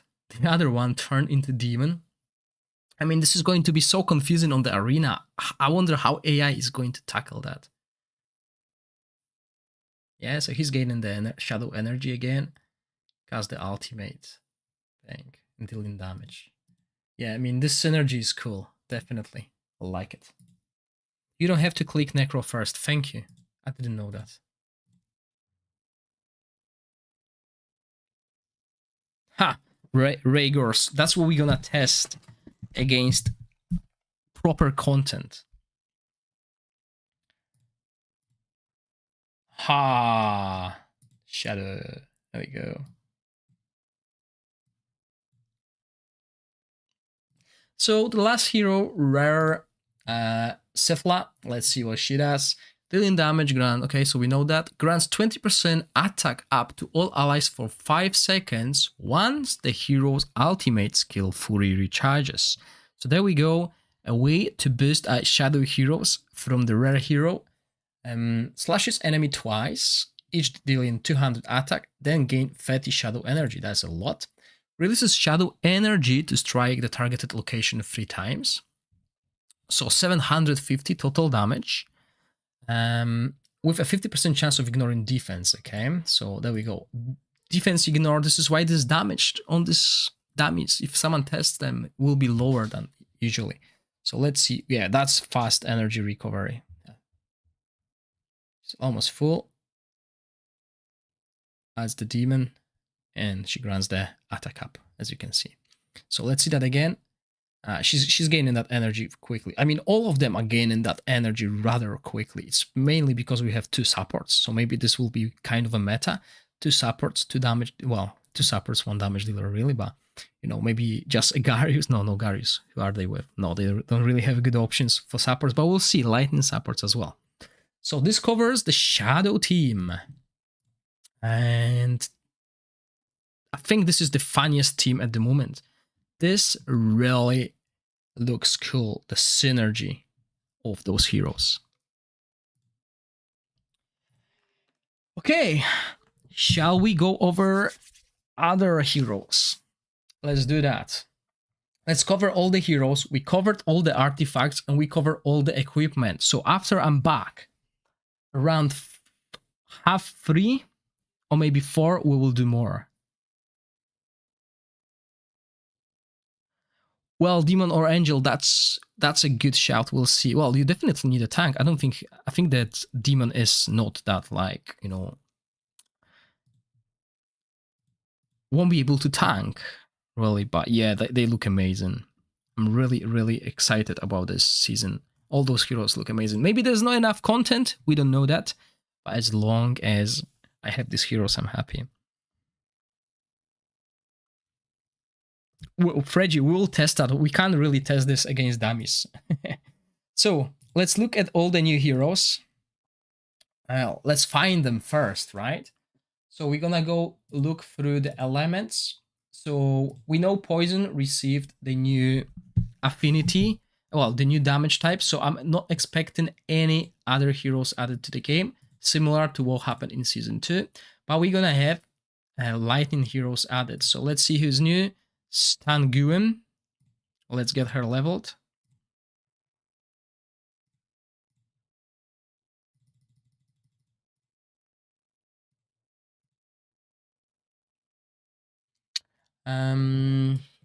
If you find new faces, let me know. There we go. Defense.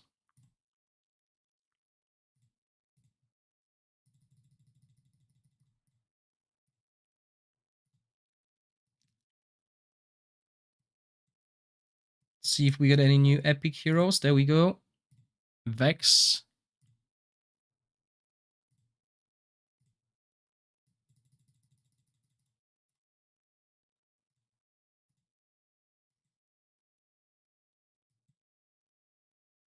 Before we do that, okay? Before we do this, let's go over the shop. So, Nitroid mentioned there's something cool. Let's see.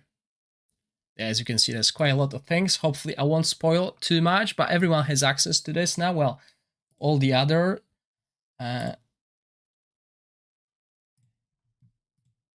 streamers, so they might share that as well.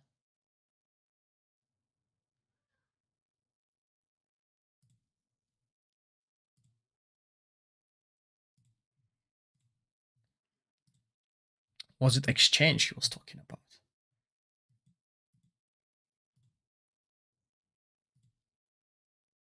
So cards are back.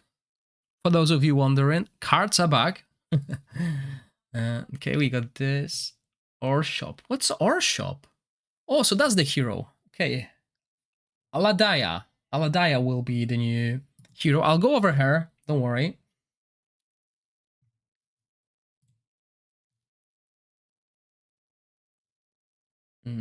So season 3, that's end of the season 3, right? Oh, Uteor. Oh, artifacts, guys, look at this. This is huge. Season 3 rewards shop. So that's what we will be able to buy after season 3, right? Look at this exchange. You will be able to buy previous artifacts from the Feymander and Uteor. So this will help us. Obviously, Uteor is terrible, but it will help us to inspire those heroes. The artifacts that I couldn't get in season 1 for the Feymander, I didn't get it because I couldn't complete it. What's that? Oh, there we go. Grumax scale. So we can raise Uteor. I mean, this is season 3, right? There was a button to change the seasons. And that was bronze only. Hey. That was bronze only. So if we go to silver, Dead Phoenix Avatar, we got some Heliolite dice and steal those artifacts. Let's see gold. What changes? Nothing, okay? So that's amazing. I mean, there was a button, at least in season 2, where I can change the shop. I can look in the previous one. But yeah, look at this. Artifacts. Finally, free-to-play players will have a chance to get these artifacts that they couldn't previously because they couldn't finish Feymander. And it might also mean that new players can't start with season 1. Look at this. We can't go back in time. Inspiration for Arderev in season 4. That would be brilliant. That would be brilliant. But this is a really good change. Let's see if there's anything else. Let's see in this pay-to-win store. Nothing. Oh, where are my packs? What happened to all these packs? I want to buy scrolls.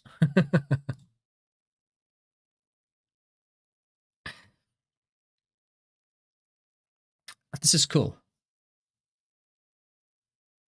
I like that.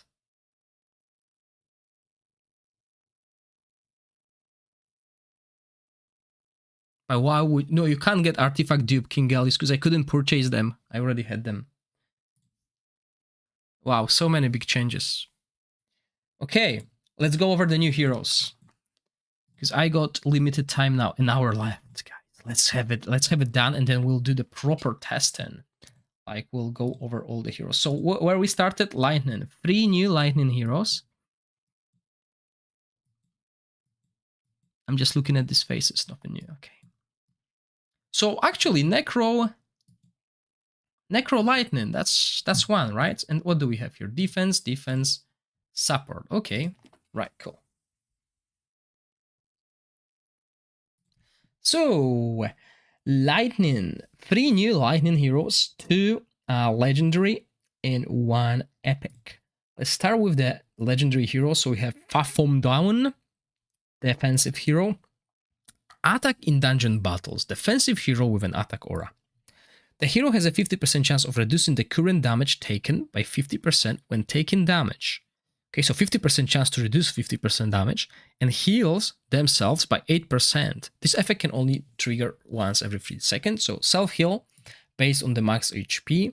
He gains damage debuff immunity for 5 seconds, so you can debuff him, dealing damage to enemies within range, with a 100% chance of inflicting knock-up and 75% chance of inflicting stun. So there we go, CC tank. That can be controlled, well, for 5 seconds.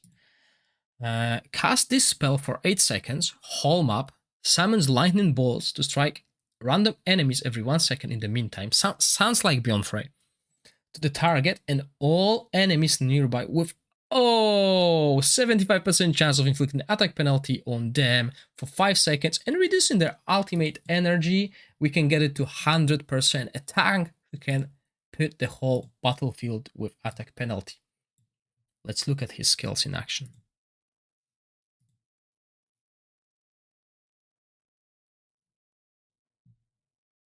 Yeah, so debuff immunity through the battle skill. Let's see where our Ozul jumps. Boom. Where's the tank? He jumped on top of the tank. There we go. Wow. Okay, so he's not stunning with his battle skill, but he's actually applying attack penalty, and that's so many hits. I mean, give him Witches Remain, and you have attack penalty and defense penalty. Obviously, he's tank, so he'll be looking for tanky stats.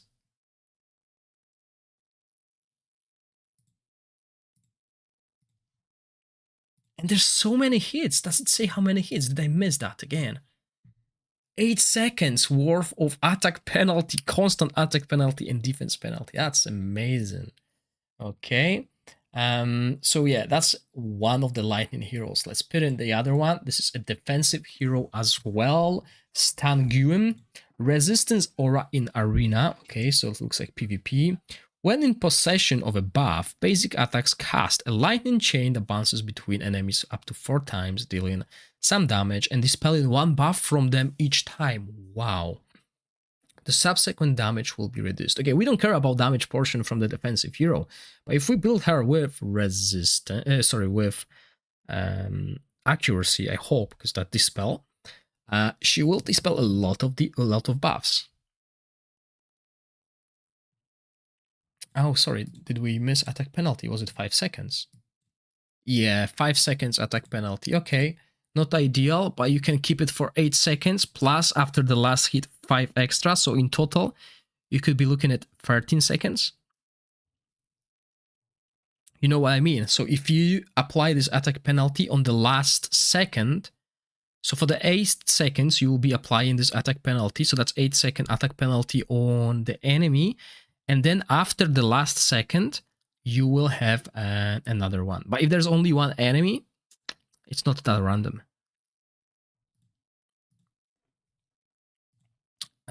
So let's go back to her.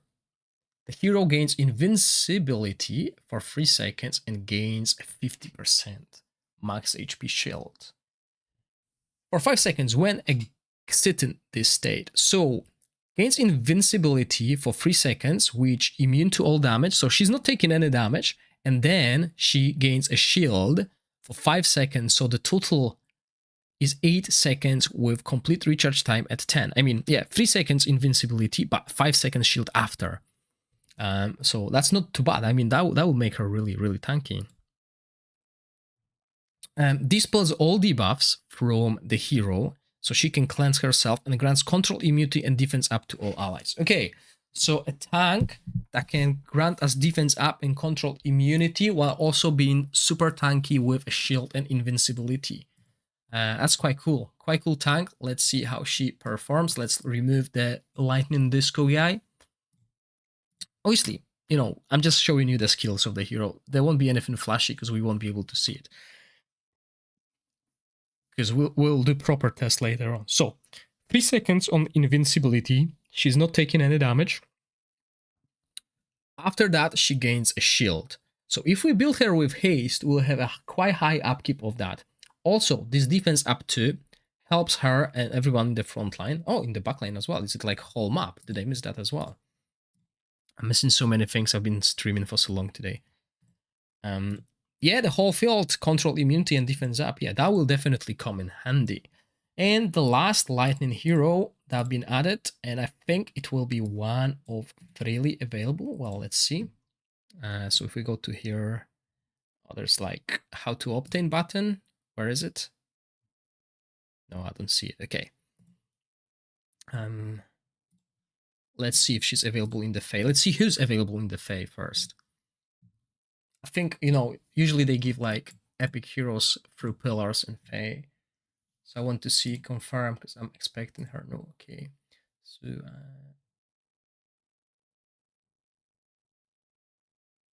okay, I missed her. That's fine.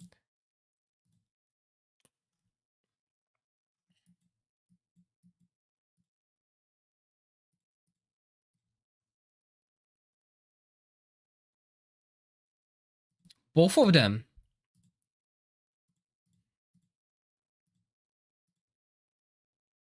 Yeah, Shadow have Shadow energy instead of ultimate energy.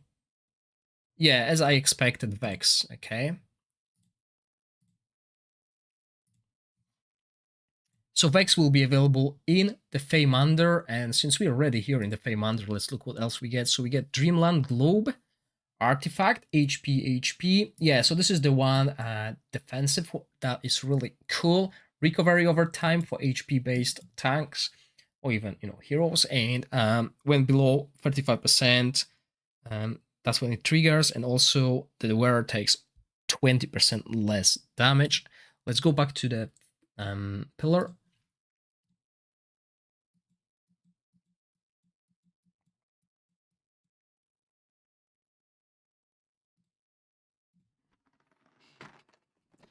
King Gellis, there is a new map area, but I'm not going to spoil it.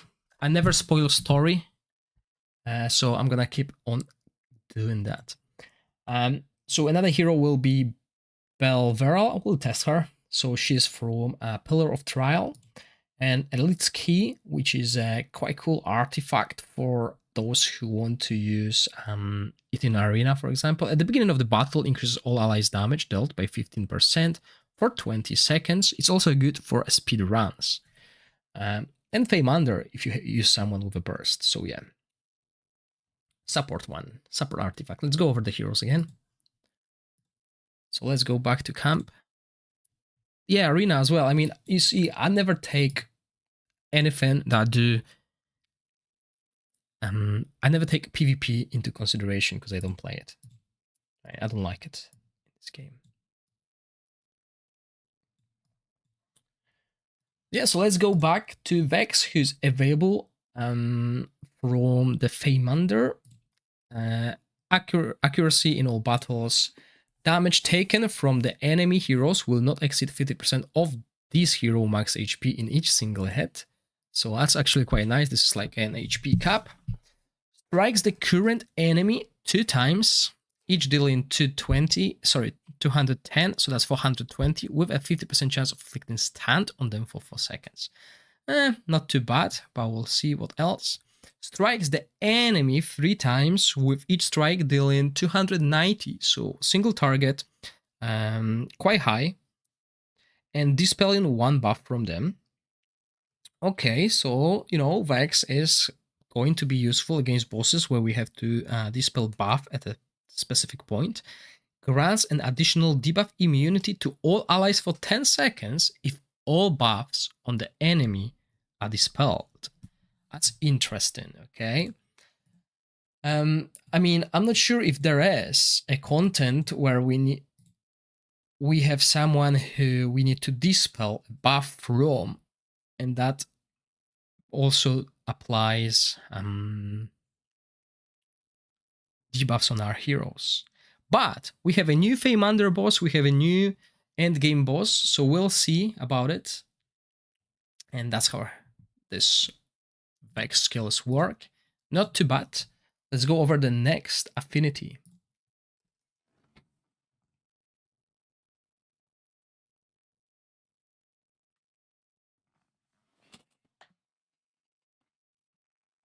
Actually, give me 5 minutes. I need to do something.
Okay, I'm back. Sorry about that work-related thing. Hopefully I won't need to jump to a call, but I'm waiting for a response. Okay, so yeah, we covered those guys. This affinity. Let's go for the fire radiance. So yeah, we got this guy.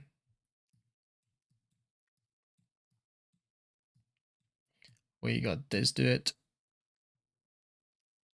Who else is new? This dude. I haven't mentioned that. Look at this race. Highlander. I'm starting saving to max Inspire Arthur in Season 4. Imagine working. We don't do that here. Yeah, maybe you don't. Still have to feed my family. 2 kids are taking so much food, although one of them doesn't really eat too much. She's like, you know, picky eater. All right, so only 2 heroes. Okay. So what do we have here? Support and support. 2 supports. Right. Let's see. Let's level up this guy. Scenario. Yeah, the Psychic Core has changes. Basically very blunt. The changes are not big. Everything until the last level is the same as it was previously, right?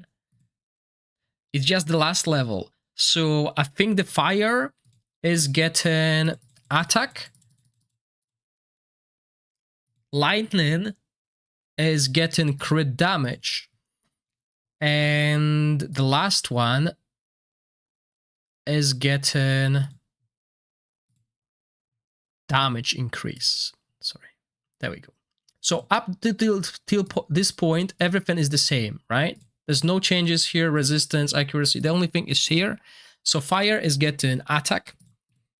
Lightning necro is crit damage. And here we have damage, okay, pure damage increase and damage reduction everywhere else.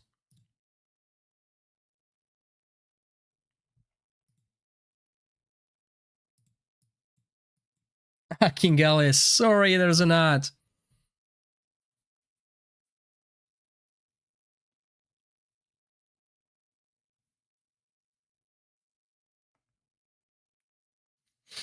Okay, so fire heroes. Let's put them on the battlefield.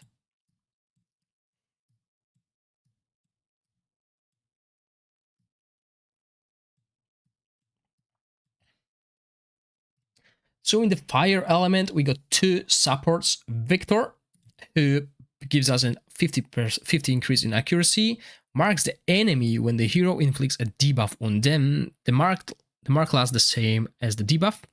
Healing received by the marked enemy reduced by 35%. Alright, so it's like healing reduction. The ultimate energy of their healer will also be reduced. Oh, okay. So reduce the healing on the target, but also the healer's ultimate energy will be reduced by 30% as the enemy receives healing. Now, every time, if it's against someone who has recovery over time, this will be so powerful. No, this effect can only be triggered once every 5 seconds. There we go. Got my hopes up. And then we deal fire damage to an enemy and dispel all of their buffs and removes all of their shields. Single target, but removes buffs and removes shields.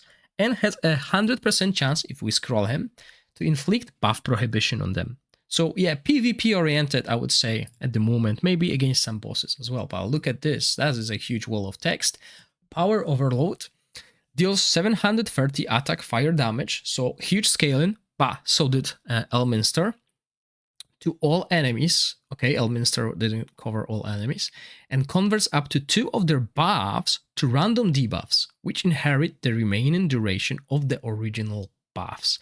Okay, PvP. Well, we'll see. Maybe there will be content that will require this. After the conversion, if enemy has less than 2 debuffs, there is a 100% chance of additionally inflicting 2 random debuffs on them for 10 seconds, randomly selected from the following attack penalty, accuracy penalty, blind, which is a control, buff prohibition, and recharge speed prohibition. So I wouldn't say it's strong. It will find its niche use, but I'll show you skills of both of them. So let's go over Snarl. So another support. He looks amazing, by the way. Attack in City of Trials, 45%. When the hero's skill hits an enemy, there is a 50% chance of inflicting attack penalty on them for 10 seconds, and the infliction cannot be resisted. We don't need to build accuracy on him, and we have 75% chance when he hits enemies. Also, when the hero uses a skill to heal an ally, the hero himself gains a healing of 50% of the current healing granted. That's cool. Wow. This guy is so far good. Now, Flame of Exhalation fires 3 fireballs to strike random enemies. Okay, with each fireball dealing 175 fire damage and healing the ally with the currently lowest percentage of HP. We know this. This sounds similar to like Gorax Zarlov. Selects an ally, dispels all of their debuffs, and grants them invincibility, immune to all damage for 5 seconds. But it's an ally. Single. When invincibility on the ally expires, the hero deals 760% attack fire damage to all enemies and heal all allies. There we go. Heal all allies for 500 attack. We built him with attack. He's based on attack. Attack, right, as you can see. And we don't need to build accuracy on him. We will have a 75% chance of applying attack penalty. This dude is huge. He's huge. Now, he looks like he's got a shield, a sword. Looks like a melee, but he casts fireballs. Let's see that in action.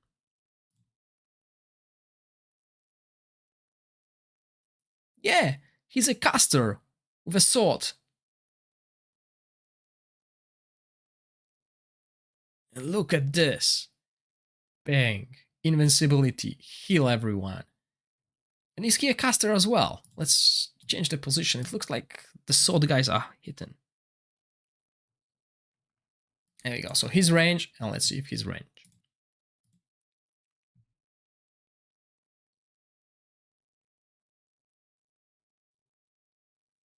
He has the sword, so he can cast these fireballs. Look at this.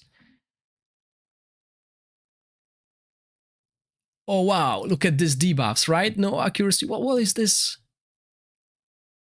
Oh, so that's the mark. That's the mark from this dude. Wow, that looks cool. Sorry, let me answer a few questions. Bang. What is new to new artifacts? Daniel Leonardo, you can find new artifacts on my YouTube channel. I covered all of them except the epic ones who are amazing, and I'll cover them. I mean, I'm streaming, I can't make new videos.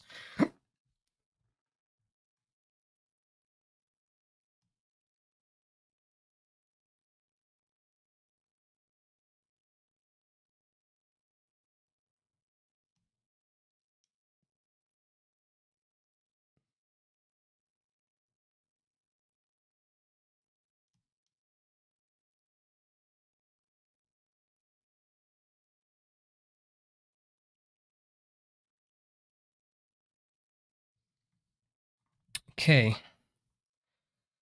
Let's continue, guys. Sorry, I had to catch up with everything. There are no new rare artifacts, but epic ones, and there's one super strong. Okay, I'll go over the epic artifact again. That is super, super strong.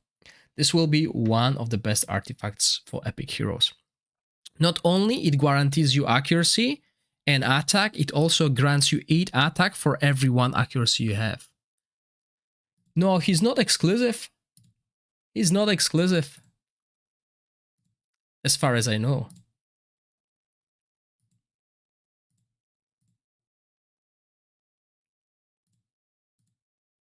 Summon heroes, so you can summon here.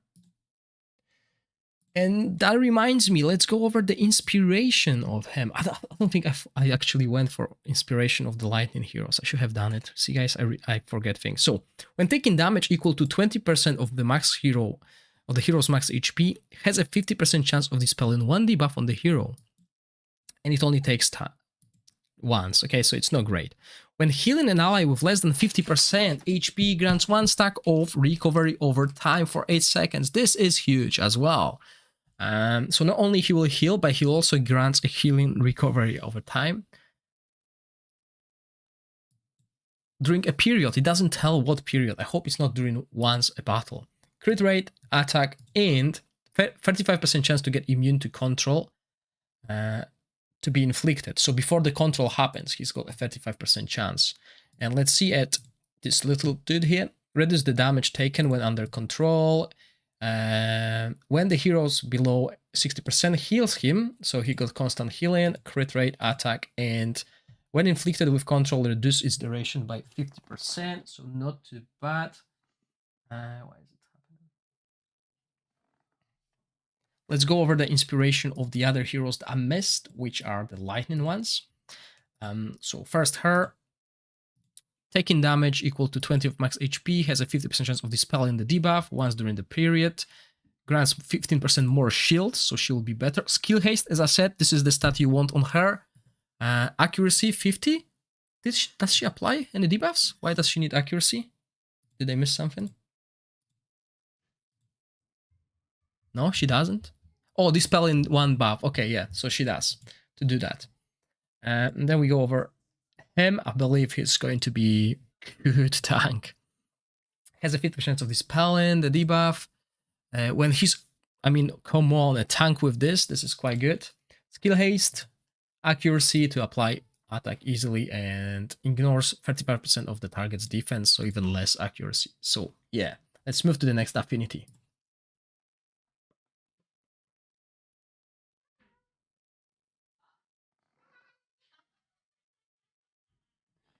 Okay, I got half an hour. We need to finish it in half an hour before I take a break.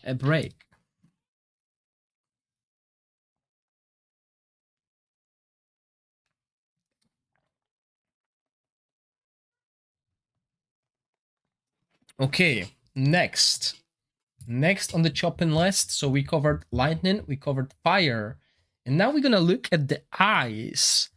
So I am quite excited about the new ice heroes. So let's put them on the battlefield and let's level them as well before we go over them. And just a quick note, Aladia, she's going to be available in the Uteor and Ardrev event. Okay, let's look. Who else? Come on, give us an epic hero.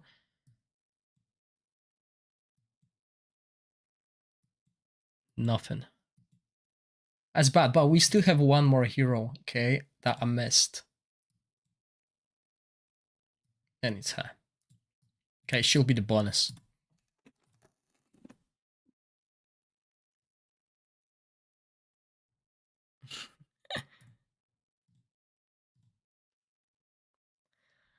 Who's saying ice is busted?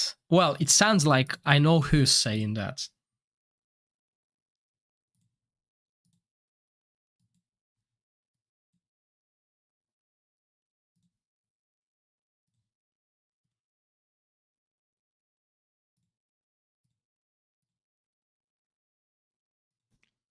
Well, I hope the person didn't do the busted test against dummies, because that doesn't reflect anything. We'll need to do it against Vortex and etc. But yeah, I'm looking forward to the ice team.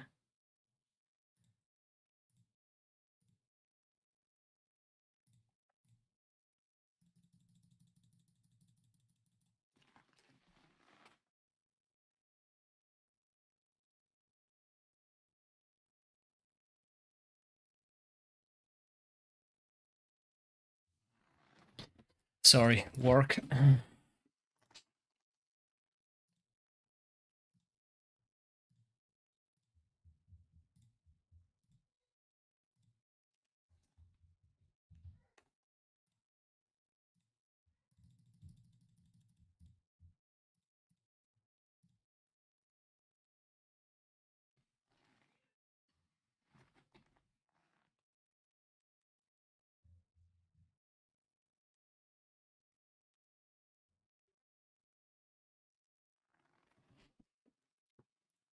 Okay, so those are the heroes.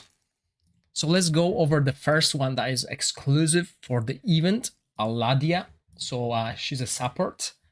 When an ally with a shield takes damage, there is 20% chance of inflicting attack penalty on the attacker for 10 seconds. Okay. Grants target max HP and enlightenment shield to all allies for 10 seconds as the battle starts. That's cool. That's really cool. Deals 300 cold damage to enemy and removes all of their shield. They really don't like shield this season. Targeting a non-elite enemy will steal their shield instead. Okay, elite, is it a boss? Okay, we'll see. Just 1 second.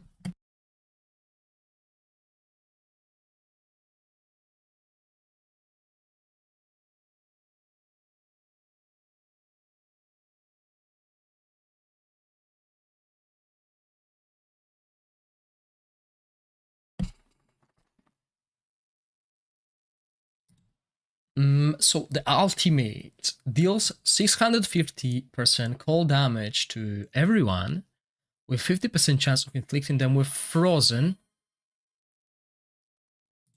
Wow, Shiku. Whoa, sorry. What's happened? What's happened there? CJ, thank you again. Much appreciated.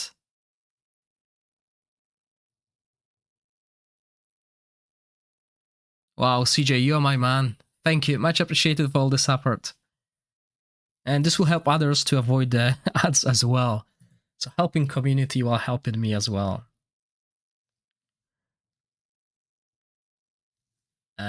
Okay. Sorry, I got throw. I got like, yeah, amazed there. Okay, so inflicting them with frozen for 3 seconds. So if we want this frozen to happen, and it's only 60% chance, we need to build her with accuracy. I mean, I would skip it. Unable to launch basic attacks or cast skills, but takes 30% less damage. Okay, I'll probably skip it when building her. But yeah, it's kind of a control, so maybe in Feymander. Grants 12% target max HP and enlightenment shield and control immunity to all allies for 10 seconds. In the meantime, I love it. I need her. I'll need her because my Frost team is lacking. And she has a shield, and as you know, I love shields over heals.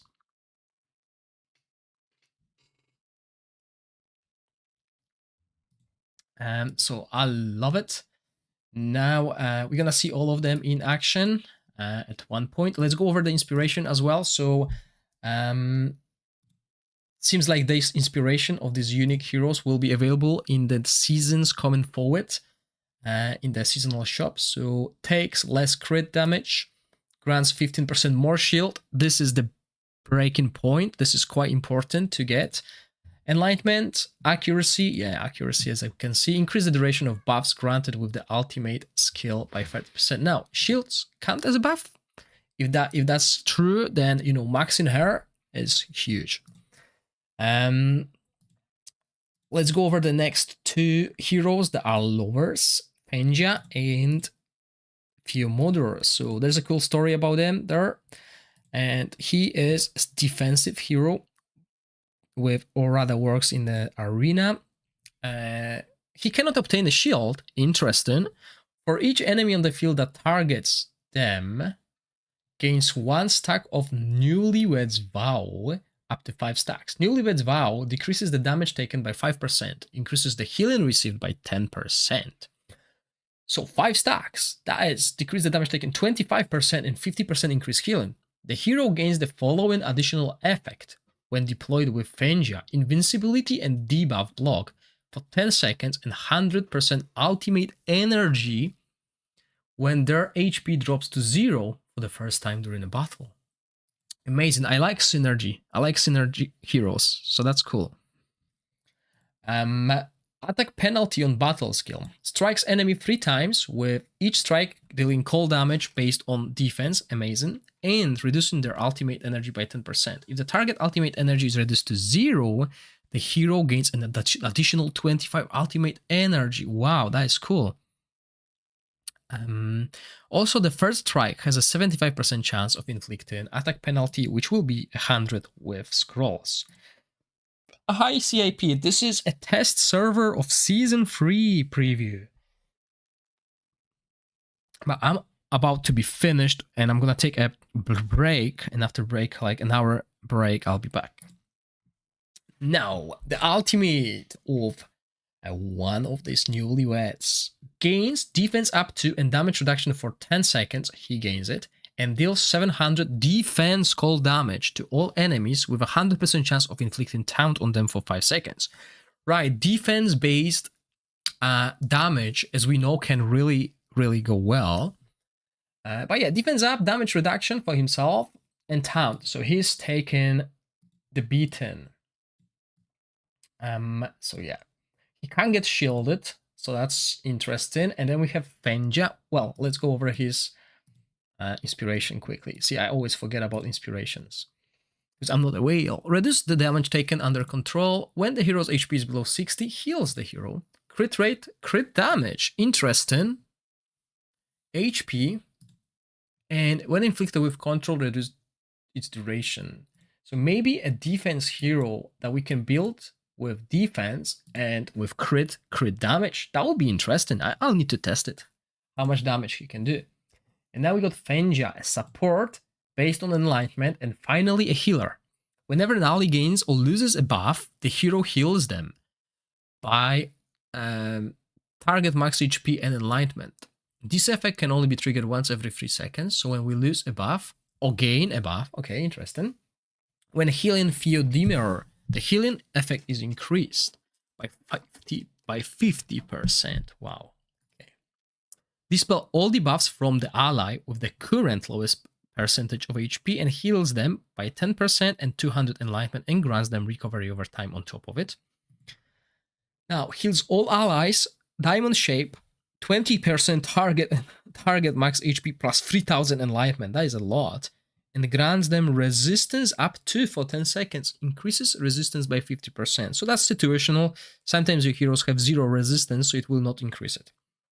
But if you're looking for a good resistance, you can time it up well and get quite a lot against the bosses. Deals 60% attack cold damage to enemies within range in the meantime, with a 100% chance of inflicting them with blind, which prevents basic attacks, for 8 seconds, ignoring 50% of their resistance. So if we want to apply blind, we need to build accuracy, but we have 50% resistance. We ignore 50% of the resistance, so we need less accuracy. But the blind is optional. I mean, it's good in Feymander and etc., but it won't work on the bosses. So you don't need to go for that bit and just build her with enlightenment. But yeah, looks solid, looks amazing. And we'll see her in action in a second. Aladia will be the even free hero. Yes, she will be. So she is the free. The hero will get from the event. What is the new mechanics of season 3? For example, Burns mechanic, but with what is the new mechanic? So it's going to be aura, it's going to be shadow, and it's going to be corrosion. Daniel, I went over them early in the stream, so you can rewind and watch it.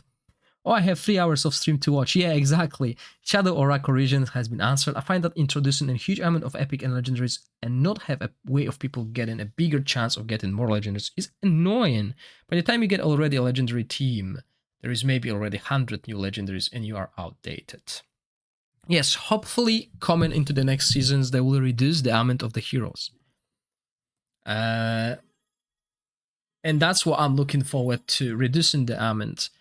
Bob, thank you for subscribing for 3 months in advance. Well, much appreciated. Bob, check your points. I wonder if they reset. I remember you told me yesterday you had an issue. Spend more if you want to compete with whales. That's why probably the best to do in the future is to collect 150 dice during season and blow it when the new season banner comes. Olympia, this is what I'm doing. I do not pull during normal banners. Inspiration privilege. What's wrong is that it's gonna... Oh, the inspiration. Yeah. Let's look at her inspiration. Thank you for reminding me. Reduces the hero's damage taken when in control, heals when below 60%, extra enlightenment, extra HP, oh nice, and ignores the target resistance when inflicting debuffs or control effects on them with ultimate. Right, so we don't need any accuracy because we ignore, well, maybe, I don't know really, maybe I'll try it, but probably looking at it, we don't need any resistance. So yeah, quite cool. And the last hero, she's available from the pillars.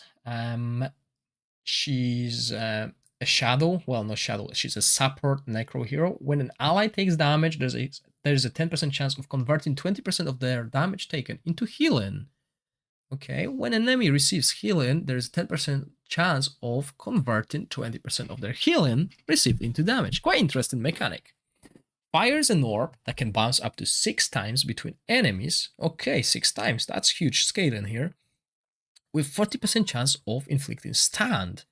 That is really good. PvP, Fae, and Pillars. You want this control. It's 50% chance, but 6 times on a low cooldown. I mean, this can really disrupt the enemies. Strikes enemies within range 3 times. Okay, witches remain can go on to have, because we need to build accuracy anyway. With a 50% chance of reducing their ultimate energy by 10%, so 30% in total. That is quite good. Okay, she is going to be good. Definitely. Nicheous, but she will be good. Let's go over the rest of the chat, guys. Sorry, I'm trying to keep up while also looking at the work. Thanks, Sector. Not really, there's plenty of tires you can compete for without wailing out. Shadow Oracle region, which is my points. 99 dice, points. 75 ISIM. You're getting these points. What is more strong in this season 3? I haven't tested what's stronger yet. I'm just covering all the heroes, Daniel. But bro, don't worry. You can get 8 Legos as free-to-play normal season. Onivika Fenja is solid. Yeah, I posted 2 screenshots on Discord. They reset for me. Big Dog Hunter. You got 80 dice today. Okay. Of course, you're doing that now after you had some whale moments. Of course, that if you already have a good base team, you can do almost everything and spare some gems and dice. Yeah, exactly. That's what I'm doing. I have a very good base Radiant team. Surprisingly, not as good as I would thought. But yeah, Wild team was also good, but I had to run burn and stuff. I have a solid base, especially when it comes to support heroes. But surely you didn't collect that in one season. No, it took me 2 seasons. As a free-to-play. How do you have 0 points, Monster BG? I don't know what's happening. But you are rank 1. What the hell? You have 0 points and you're rank 1. Ball is top Fae option as an easy access Fae hero. The hero is so good. This new merge sounds interesting. I haven't read the new merge yet. The reduced energy turns into broken. Have you read your mail? No, I haven't read my mail. Is there a new merge info based on player power? No, I haven't been in the beta seasons. I played beta seasons, but I didn't use the beta account. I still have it, like with Vitar and everything, but I started a fresh account when the global has launched. So let's see the skills in action. Let's see the skills. Right, so the shield that happens when the battle starts, that's what we get. He should have like a lot of ultimate energy constantly. So she heals, bang, we can see heal, we can see shields from here, and she's also cool. I mean, yeah, I'm really excited to see how those heroes perform in action. This was just a short preview of what this skill does and how it looks in the game. Now we're gonna move to proper team compositions and testing. Sadly, the Temporal Vortex is only level 1.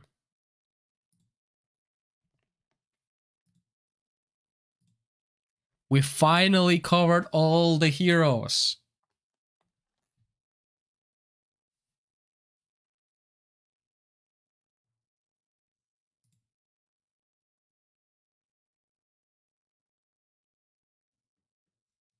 Finally, guys. Whew.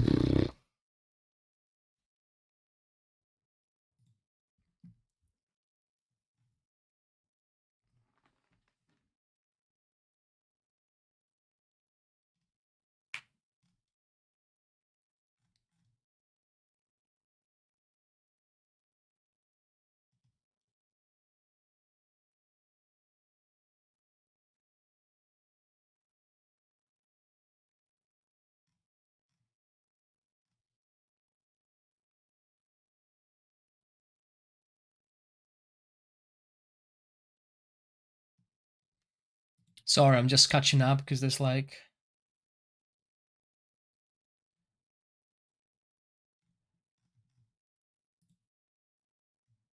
server fusion information. I am in Crescent 2, am I not? In Crescent 3. So I'm merging with in Crescent 3. Who's in Crescent 3? No new Thunderbolt heroes.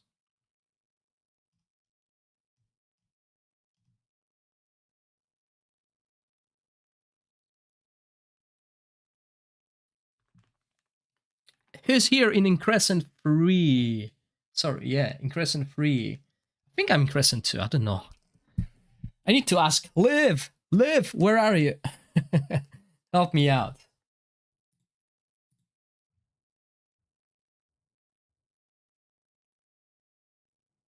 Oh, my friend is. Oh no, he's got like big whales.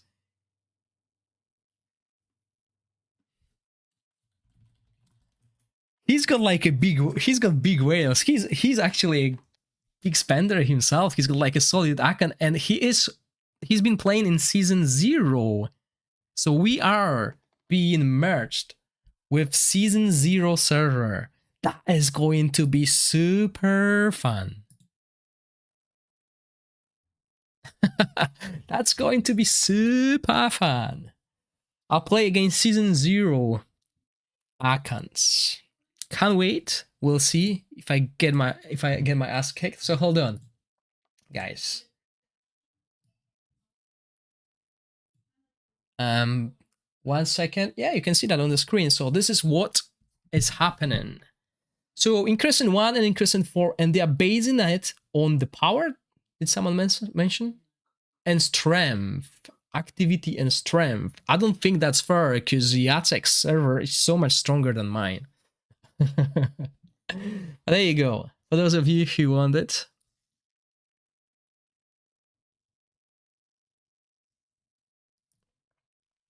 Yeah, that's thanks to Nitrite. And yay. There we go. Start of the journey.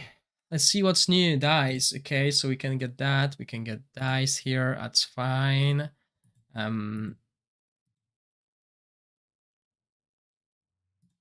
Hello. Let's pull.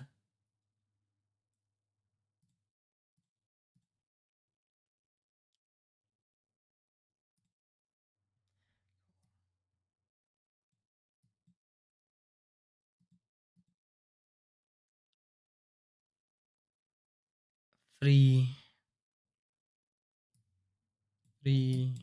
Okay. Right. So the main issue with test servers is we are getting limited resources. I mean, plenty of resources, but also limited resources.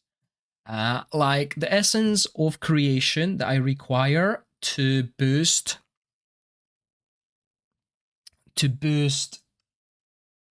artifacts, I don't have enough.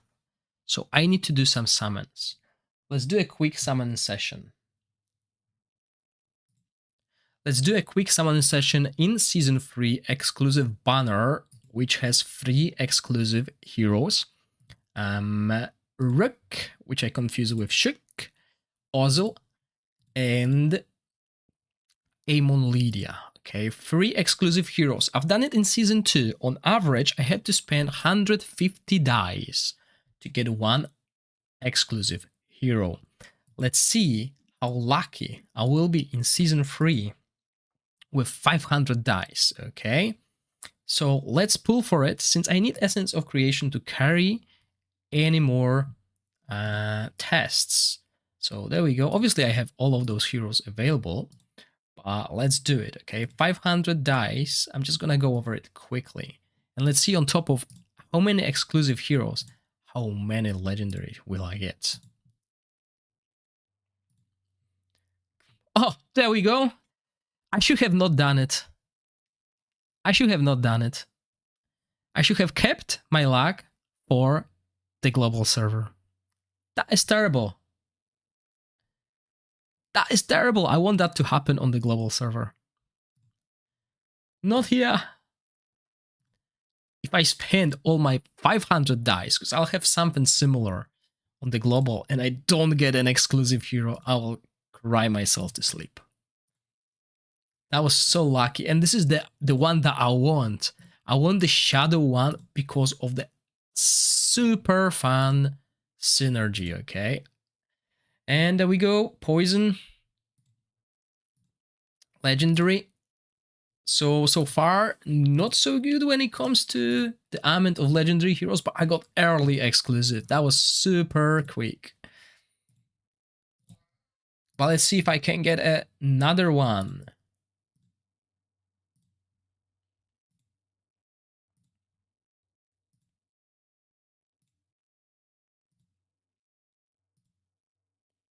Okay, we got the tank that is quite interesting with invincibility and shields. See, now that we went over all these heroes, I know what they're doing when I'm pulling them. But I mean, I don't remember the last time I had like double legendary pull. I'm not that lucky. I know some people are like super lucky. I'm not one of them. So, oh wow, 5 rares. That is like terrible, terrible pull. There we go. Second exclusive hero, and I only spent 125 dice. I should stop. At this point, I should stop. If I get a third one, I bet you, and you'll be able to see that 7 days from now, I will not get a single exclusive hero on my main account. And that will be painful. I'll be devastated. But, you know, it's part of the game. But still, I highly recommend pulling in the season exclusive banners because the amount of legendary heroes you can get is just so high value. And also, this is the best way to get legendary artifacts with dupes. As you can see, I got my first dupe. We already had her. But there you go. Double summon on 150 dice. And we got the wife. Let's see if I can get the husband as well. Right? This is actually a cool simulation of what's gonna happen on my main account. So there we go. Obviously, everything is RNG, right? It's totally random, but you know, it's always like that. When you're lucky, then you're not lucky. Okay, and since I'm lucky here, I'll probably miss it on the main account. But yeah, I'll stream start of the season next Friday, and I will do that summon session as well. No, he's not. He's not an exclusive. It's the Rook, not the Chick.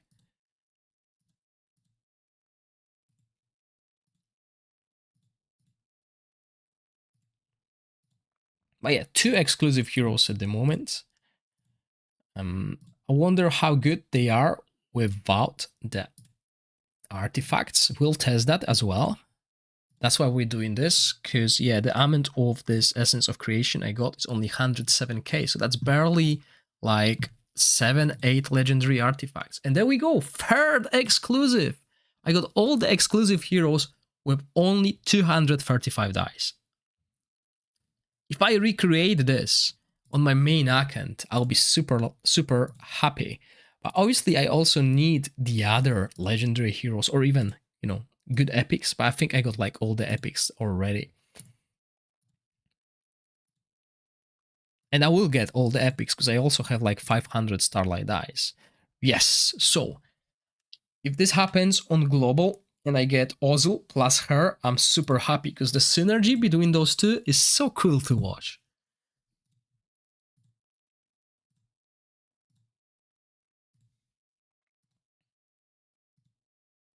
Double. Oh, that is a copy of an exclusive hero plus the fire healer. That is so cool as well. I mean, this is like the best summoning session I had, and I still have 200 dice.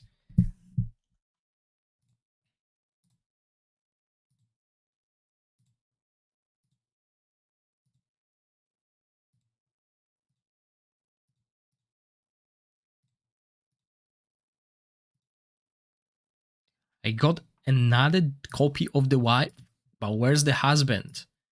The newlyweds. What they should do is, when you pull the wife, the husband should be guaranteed. And the other way around, if you pull the husband, the wife should also should be included. So this always should be in a double, this always should end up with a double legendary pull. There we go, there's the husband. So we got the husband and the wife duo. We're good to go. We can smash, and we got this dude that has an amazing attack penalty on the enemy team, the whole map as a tank. Right, 140. I wonder if I can get a dupe of Ozil to get a legendary, well, to get his exclusive artifact. Obviously, I have it unlocked because it's a test server, but this is the simulation of what I'm going to do on global. I'm expecting to be at 400, 500 dice on global. I didn't pull anywhere where I didn't need to. I saved all my dice. And that's what I want to do.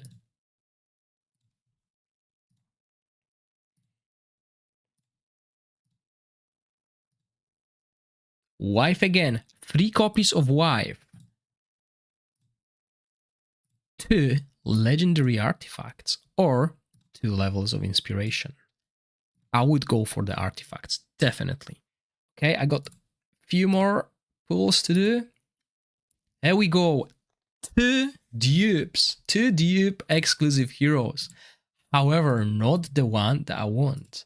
I mean, obviously they're both good, and we'll see the numbers once I start testing against the dungeon bosses. But yeah. Let's see. Come on, Ozil. The best looking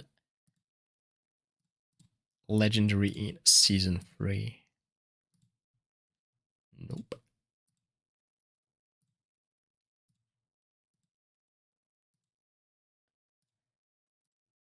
Now imagine how much dice those people who have Inspiration 5 exclusive heroes have spent on.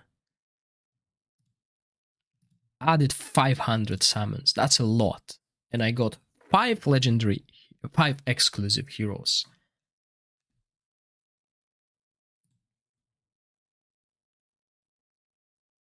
Daniel, I haven't tested them yet. Okay, everyone. I'm going to take a break. I'll be back at 3:30, which is 1 hour from now. When I come back, we will test the damage output of the new damage teams, basically. So I'll keep the stream on for an hour, so those of you who are watching me on Twitch can get their points. I'll see you all in 1 hour.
Hello everyone, welcome back.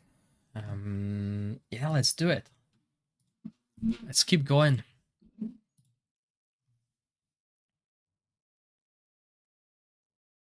Extra X, so your dice is still resetting. Did you click the below the stream? They should be like leaderboards and you can like access it. Maybe you need to share permission there to get it. I'm not sure if anyone else has done it.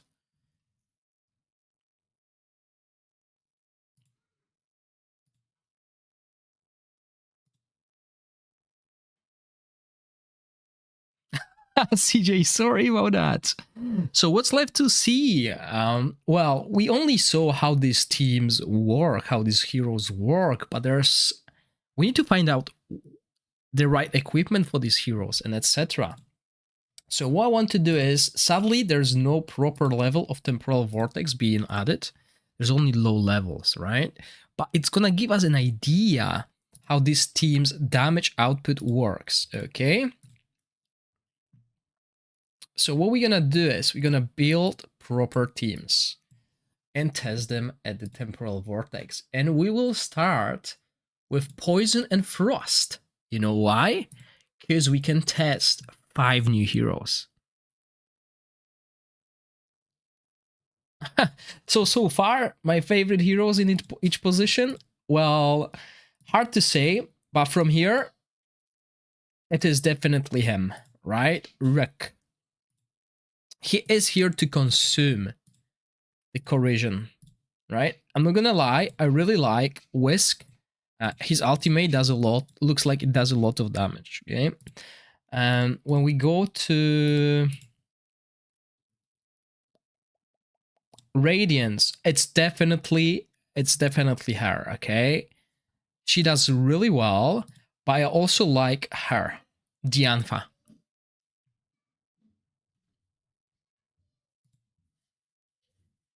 Now, I think the best looking and the best synergy is Necrosis.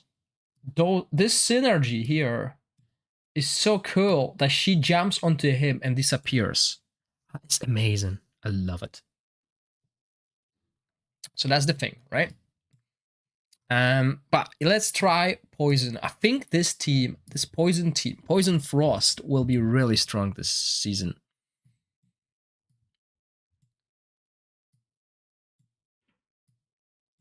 Yeah, so we got 3 damage dealers. And we will go try the newlyweds. That's what we can do. We can try 5 heroes here.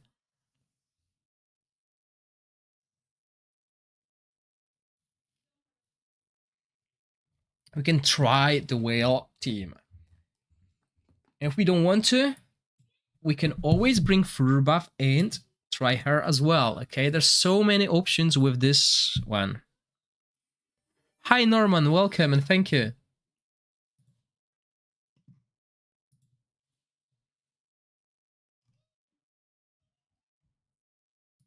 So far, I think this is going to be the most enjoyable lineup. So let's look. Right, scaling, defense. We need accuracy if we want to apply this, do we? Okay, so yeah.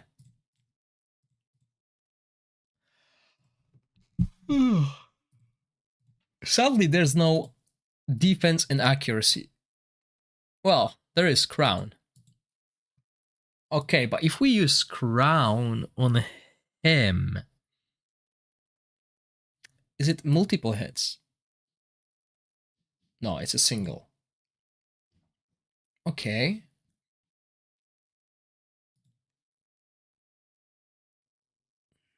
I think he was like gaining strikes and every time, so the target energy is the hero gains an additional.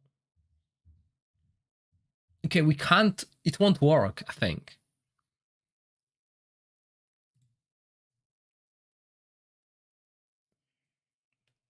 Oh yeah, let's maybe try a new artifact as well.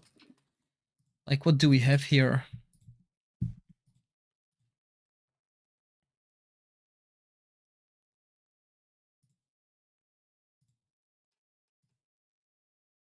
Not much when it comes to the defensive things.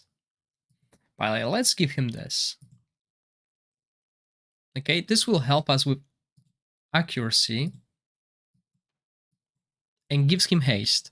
I think he will work well with haste. We don't really need haste if we want to. Oh, actually, we don't need this to be timed. This doesn't need to be timed. It's only this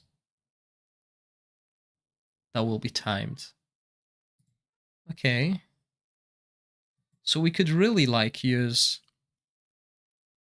this instead. Or make him super tanky and put defensive artifacts. But if we want this attack penalty here, we need accuracy, right? So we can use crown, or we could use this. Bang, okay? This has defense, and he scales well with defense. Now we have this OP sets, single sets. So we have this.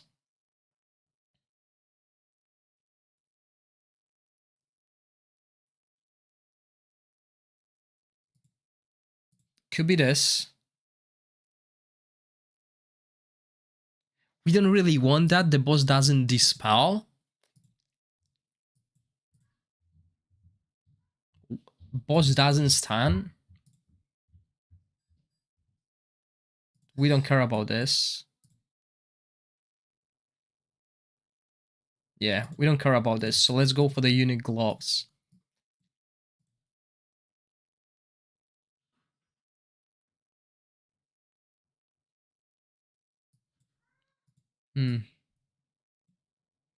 Not much, really.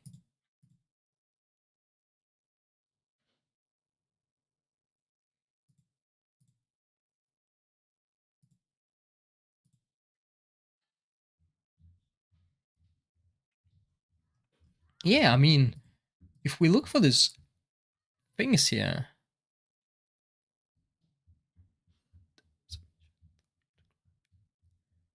But does it work on everyone? Like, let's try this. I'm interested. And he scales with defense. So we would want something like this. Nope. So maybe this.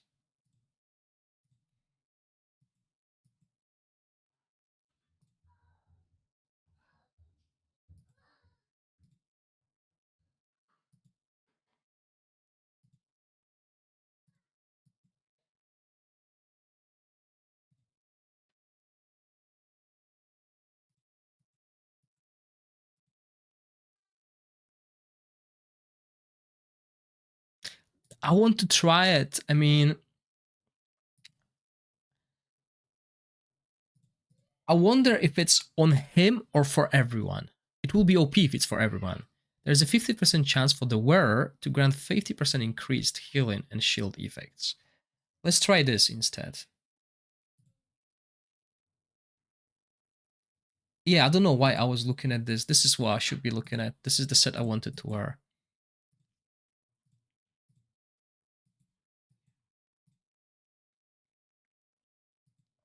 Yeah, okay, so we got this.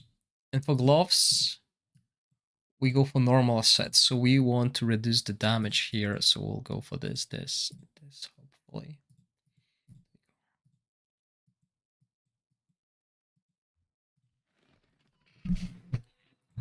Okay, the items might not be ideal.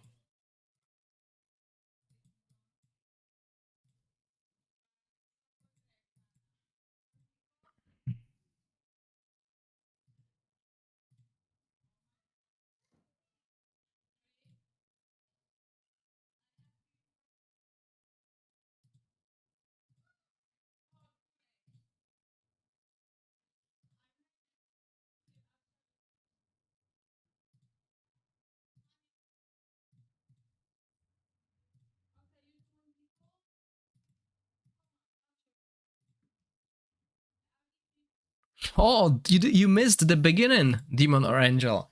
So you have your typical sets, and you have a like Uber set. And I should release a video about that. I have it ready. Just need to create a thumbnail and etc. Right, and create a cool title. Let's do that. I mean, let's put this team. Let's make this team, and then I'll do it. So now, okay, but we're missing accuracy. It's gonna work against this level of the boss. Okay, let's not lie. This level of the boss doesn't require too much accuracy. But ideally, we want to look for accuracy to be able to apply this attack penalty, low level attack penalty. Okay, that was terrible defense rolls. Oh man, that's not even better.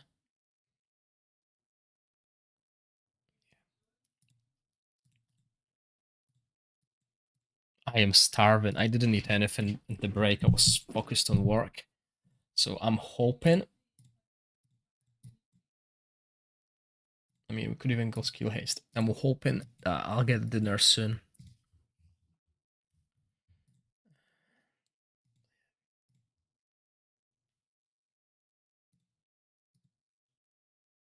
So that's a tank. Let's go to our healer slash healer. So yeah, we can use this.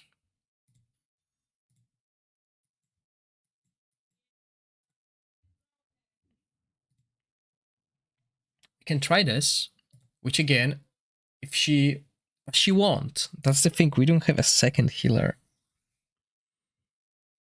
We'll see. Let's run with this. Or maybe let's first run with enlightenment. Okay, enlightenment based.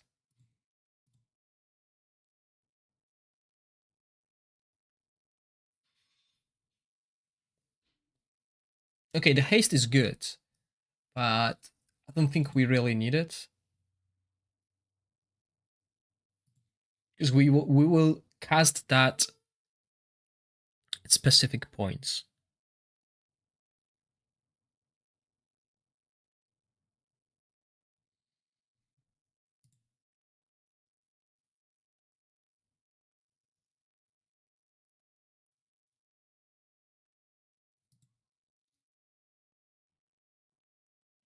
Actually, let's go with this. Yeah. Okay. We got this on the tank, and I want to see it. Yeah, let's see it in action. Okay.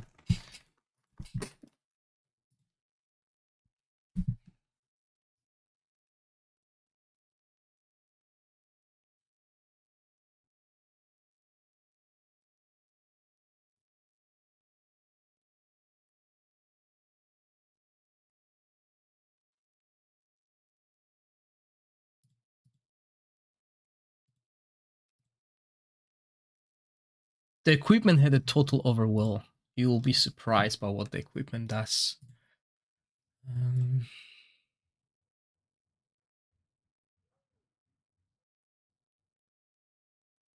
But it doesn't even say when. I think this is not gonna work on him. So there's like no good options for tanks. Like this is good, but we don't need that to be not dispelled, if you know what I mean. We're gonna put that Mona Lisa on her instead.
Okay, sorry guys, work.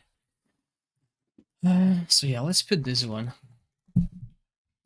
I mean, this is the part that takes the most time. Putting new equipment on new heroes and finding out what works. And so here we don't really care. There's no much that will...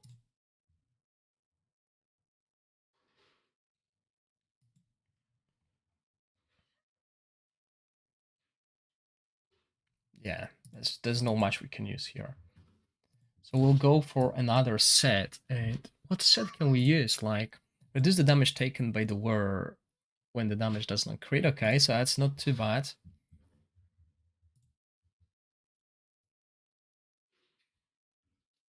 But this is what we want. Yeah. We could go for this. But this will be even better. So we want defense and enlightenment.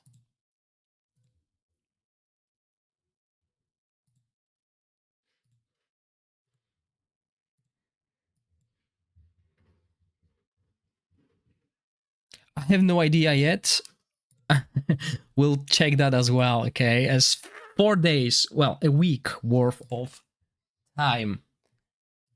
I'm not gonna cover everything with one stream, guys. That's impossible. And here we want defense and enlightenment as well. Or double defense, that's good.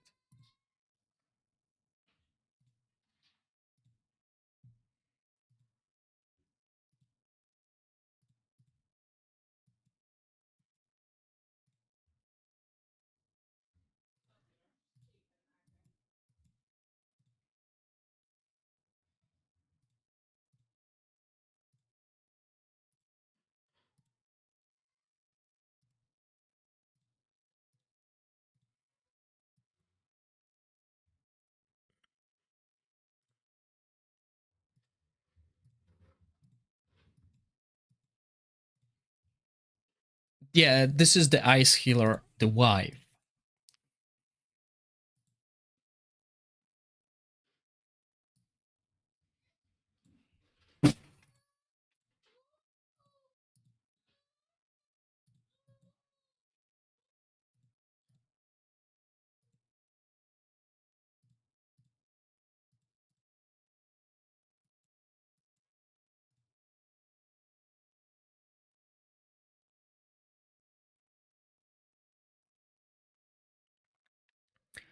Yeah, well, that's gonna take a lot of time, Mamba, to do this. There are so many, like, really, really complex heroes, as you said. It's gonna take a while. And I can't do it all by myself. It's impossible. So that's why we have so many different content creators. But we are not testers, we are content creators. Remember that, okay? We are creating content, we are showcasing what's happening.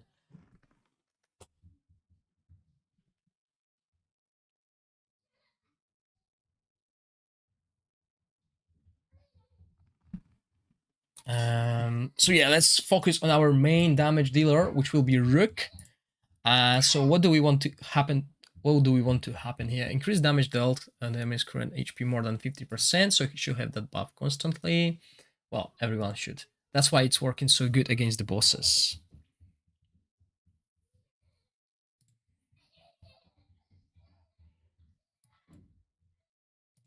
Okay, so sorry, scale in, attack, attack, attack. Good, and we're gonna put his exclusive. We'll try the team with his exclusive and without, but the problem is, this is a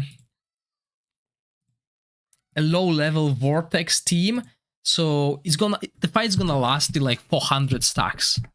Okay, 400 stacks.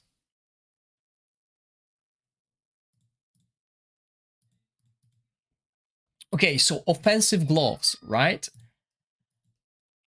Which one was it? This one.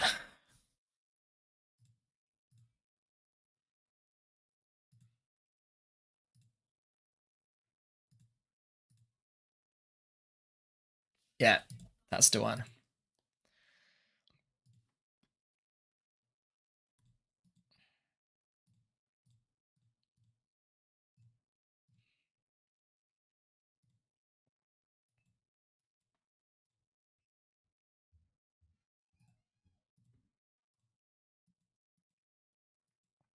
think this is going to be like the top choice.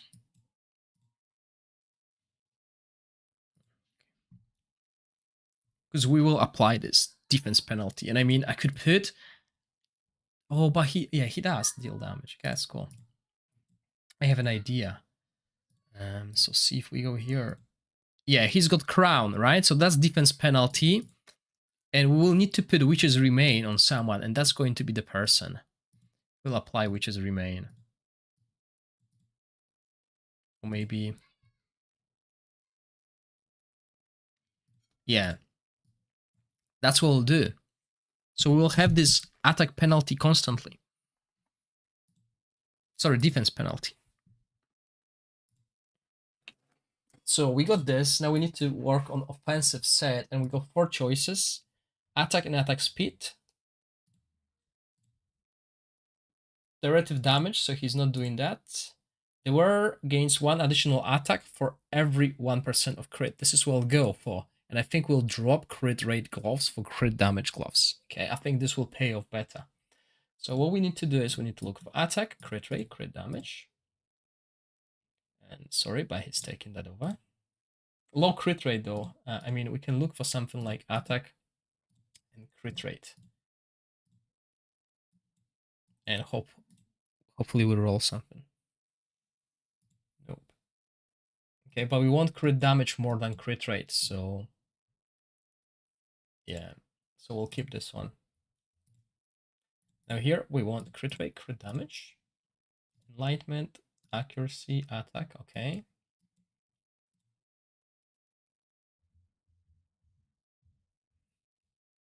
Well done.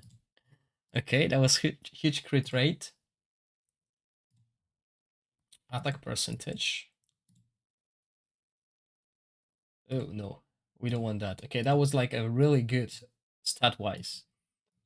But yeah, we kind of want those 2 stats. Bang.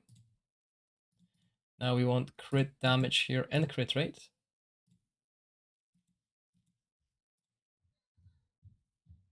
Oh man, that was such a good rune. And ruined by the sub-rolls. Okay, huge crit rate. So we want crit rate, crit damage with attack. Nothing. Okay, so let's take crit rate. Oh man, I'm starving. Okay, 12%.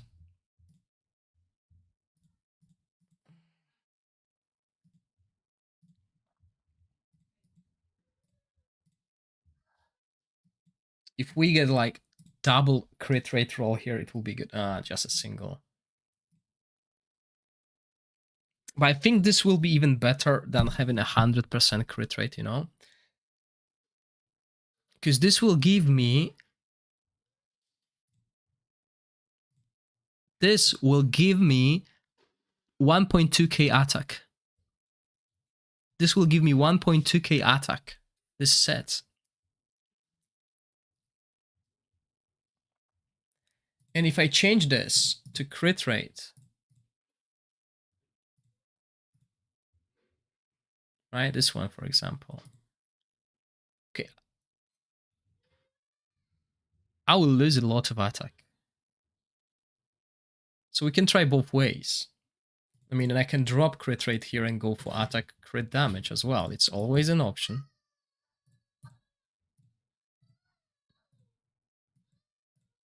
I like to have 100% crit rate. Yeah, I think actually this will work better. The stat-wise, we're still not that much. I mean, we lose 50 crit damage, so that's like 200 attack in the end.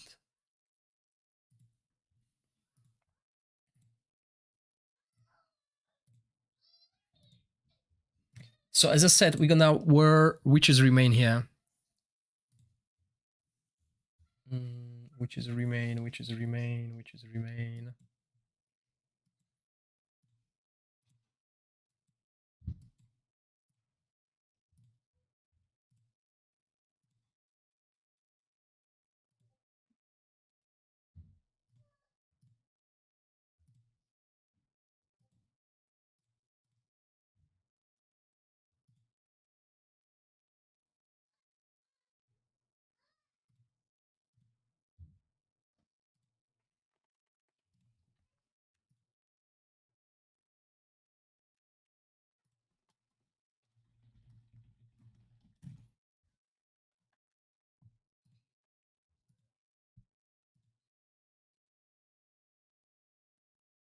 Which one was it?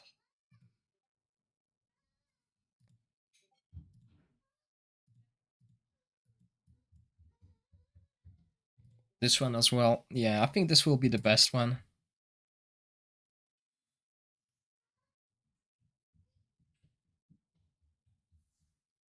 Mm.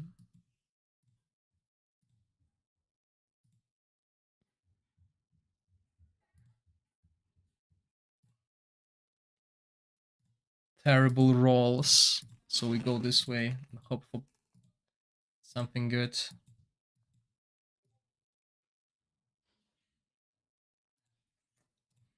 Okay, just a little bit of crit rate.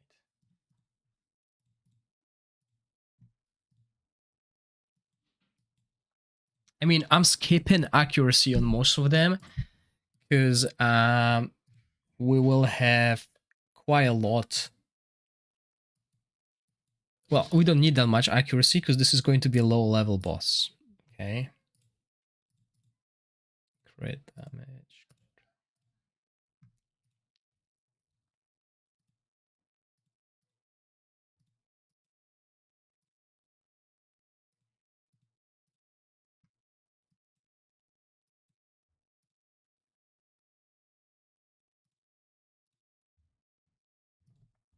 Okay, that's solid. And now what is her scaling attack? Okay, and we'll give her this new artifact.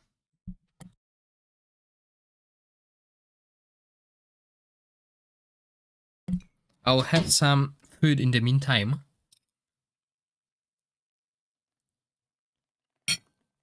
Because I'm starving.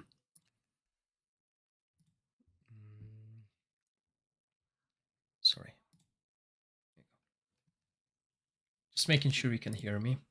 Okay, so that's another damage dealer.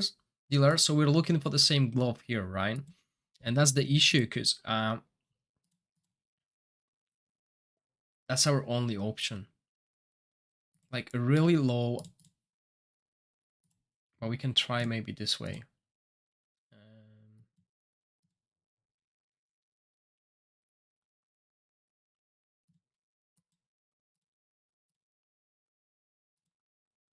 Yeah, maybe they will roll crit as well. There we go, perfect. Okay, and same set. I mean, this set looks like this is the set for this kind of teams that focus on attack.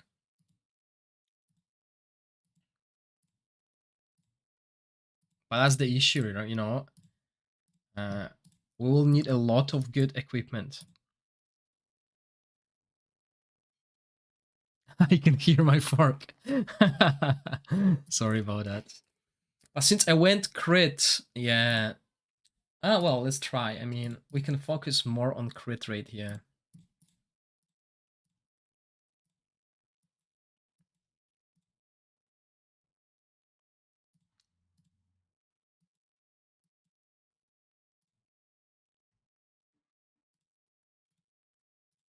Did I choose that? There's one more. Oh, come on. Such a low crit rate.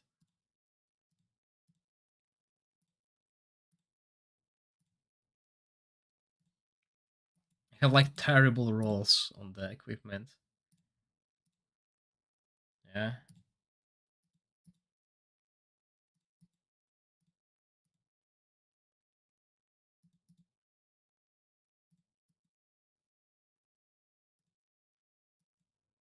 And we need that crit damage if we're using that set.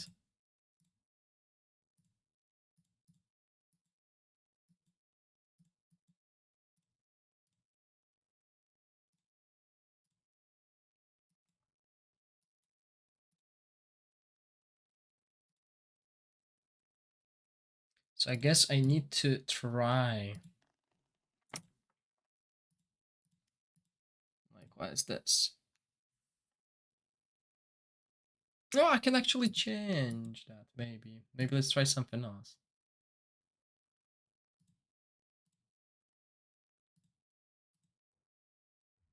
No, we're not building any haste. So yeah, this still looks like the best. So we want either this or this, but crit rate.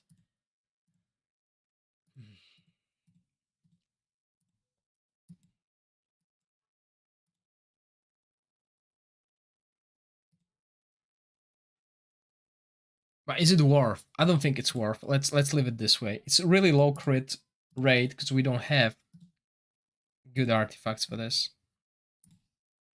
Okay, so that's the team build. Now timings. I'll play on auto because we don't care. This level is just too easy. We don't need to worry about anything. The thing we want to try to do here is compare the damage of the new damage factions.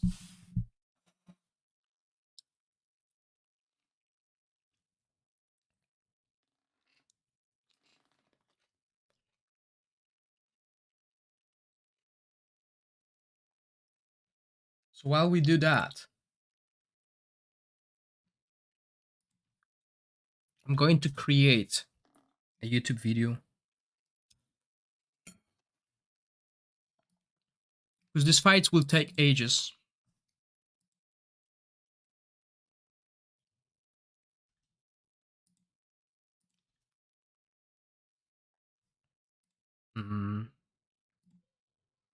So I will release the equipment video that we recorded earlier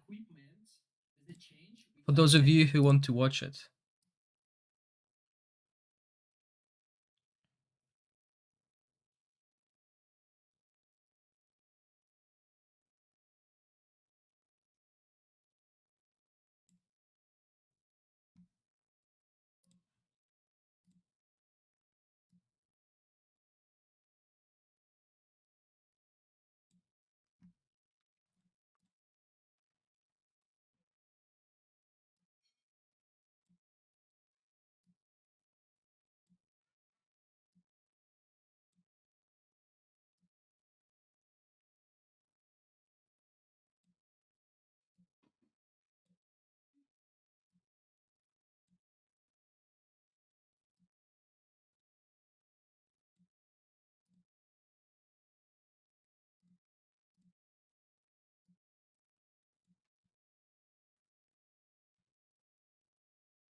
Oh wow, I didn't expect that.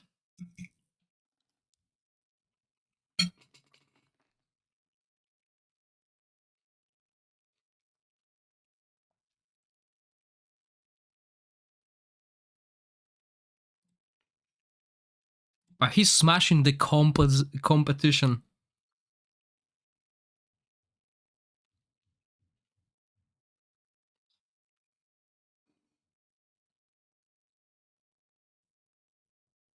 Is it? That's only 6 million. No. What the? But it's a level. It's the lowest level. Yeah, it's Rook.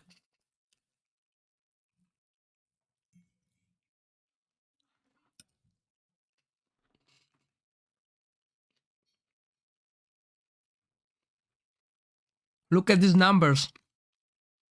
They're going constantly. I think he bagged.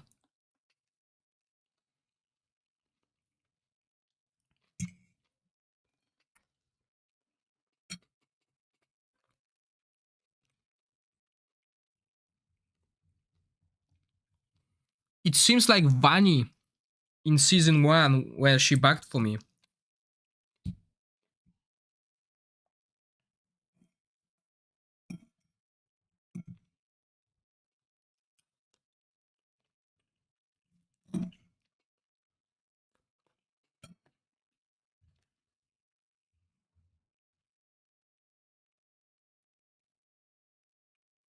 Not even a gang, there's just one guy who breaks the game.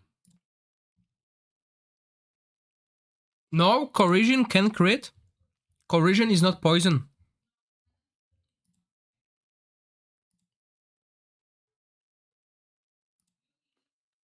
Corrosion doesn't do directive damage.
But you can't play Olgox and Zephy, because you will break the affinity.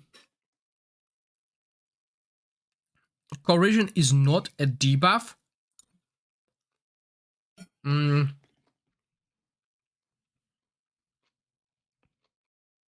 It's more like a game mechanic. You stack, you reduce enemy's HP, which should show as a green HP on the enemy, but it doesn't work properly yet in the game.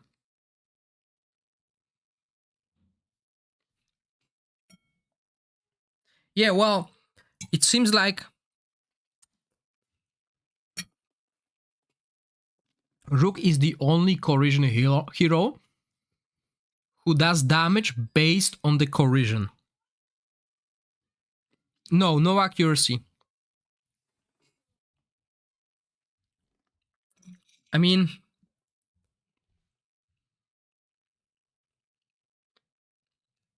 there's no other mechanic like this, I believe.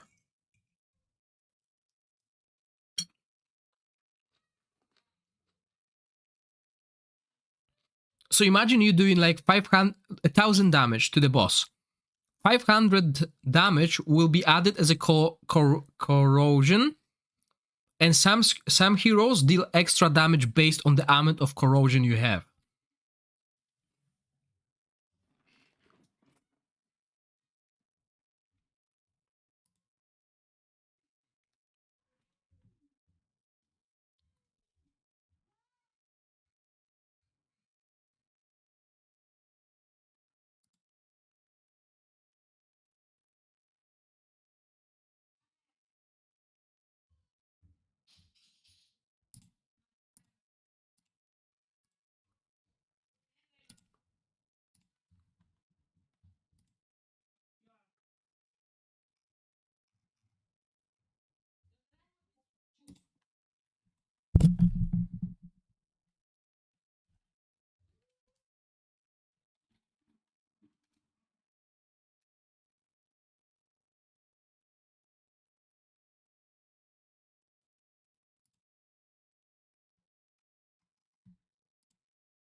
Something's wrong with my Discord.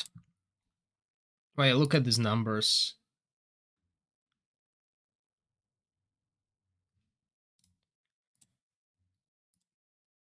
Okay, so for those of you who missed the equipment and equipment sets, I just released a new video on YouTube.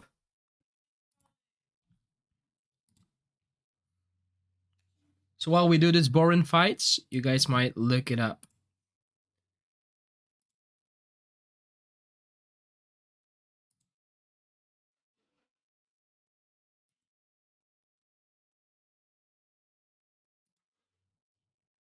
Okay, and let me finish my dinner.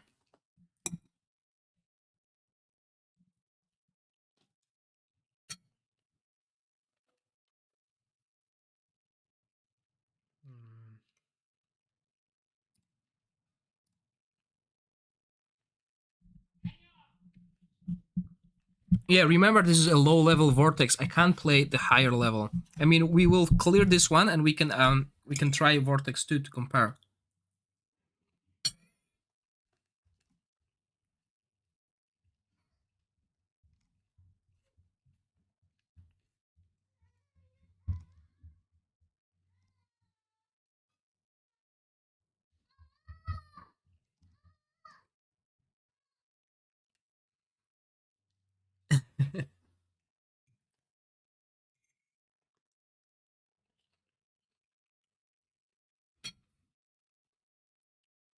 Yeah, I think we need to call it quits. It's gonna take too long, but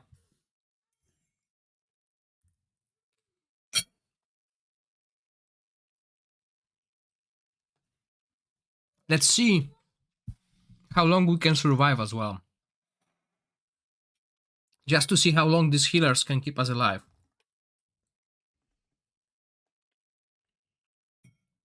Because the boss will hit like a truck later on. Anyway.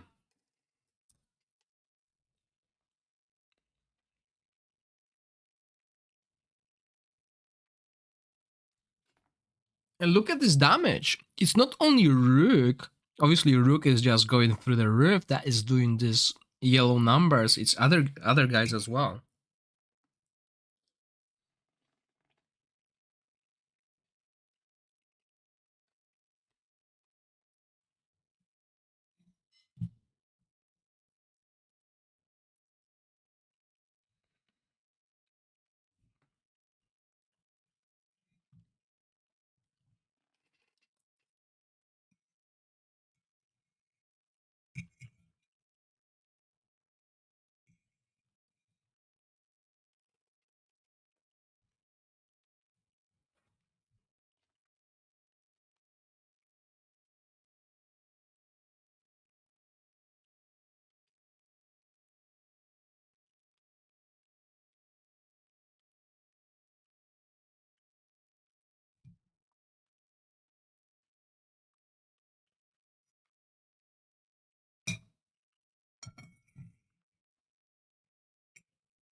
He deals damage based on the extra corrosion on the targets. So for every 10,000 corrosion on the boss or a target, he deals some percentage of his attack. And I think it is not working correctly at the moment.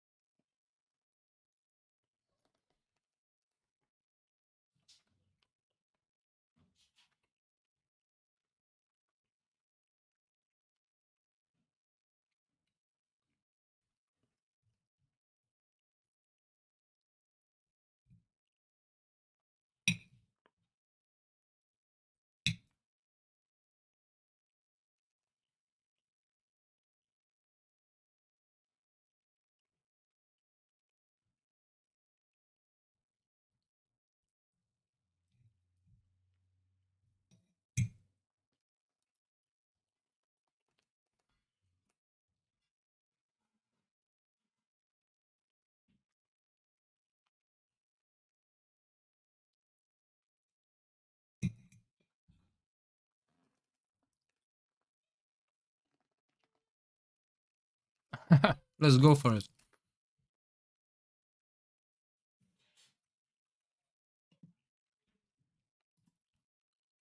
$500 million, the dream.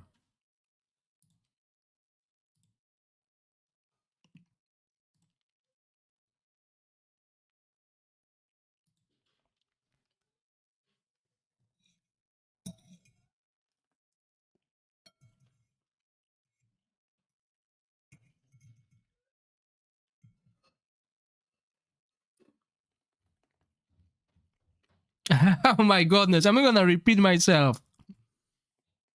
OP gamer. Right, so corrosion is like a stacking. Like imagine you have a shield that stacks. So if I use shield of Velocia and I use shield of Adolphus, they don't stack in the game, but imagine they do. So Velocia does 10,000 shield, Adolphus does 5,000 shield. So now my shield is at 15,000, okay? So corrosion works like this, but with damage. 50% of the damage these heroes do add to the shield, let's call it shield, that corrosion is. And every time they do damage, they increase that shield, which reduces the target HP. I think currently it's not capped against bosses. Because there should be a cap. It should never exceed the maximum HP of the boss. But since the bosses, they don't have damage HP, it doesn't really stop. So we're constantly applying that. And Rook is one of these heroes who does damage based on the corrosion amount. He deals extra damage per 10,000. No, it's not OP. I think it's broken.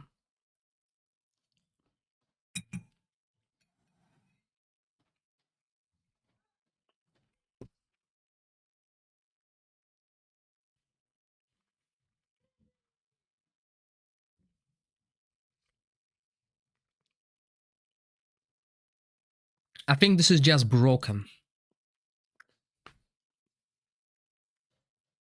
And Jacek already reported it. Well, reported, he basically highlighted, showed that the damage is just too big. And, you know, when I'm streaming, I'm constantly sending notes.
Look, there was a signature of that heal item when you heal. Was it like on the buffs? In the buff section?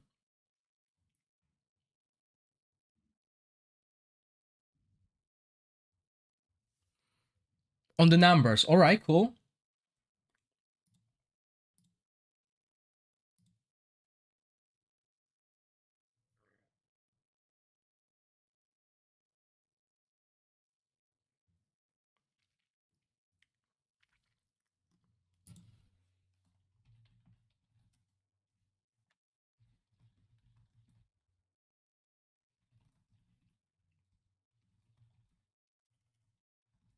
I'm writing a message to community managers about this Rook thingy. It shouldn't be happening. Now, those who have Rook will always be competing for rank 1 on the Vortex.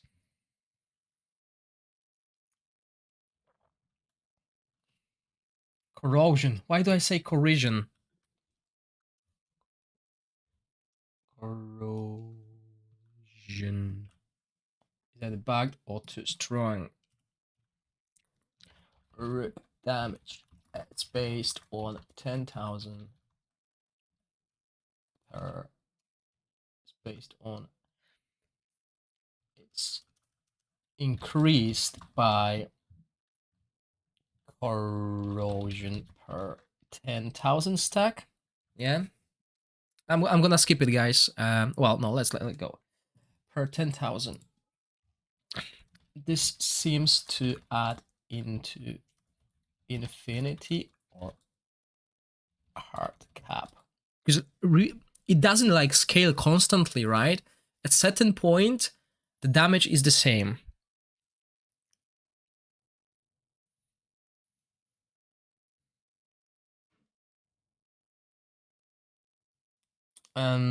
This seems to add into infinity or hard cap very high.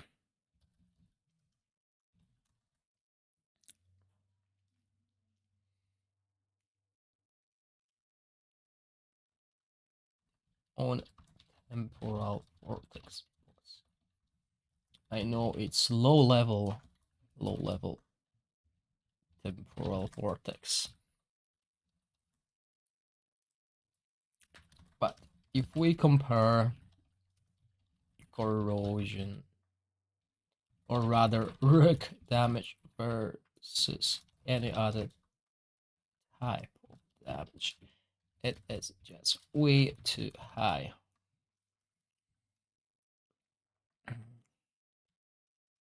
I will post some screenshots further down the road.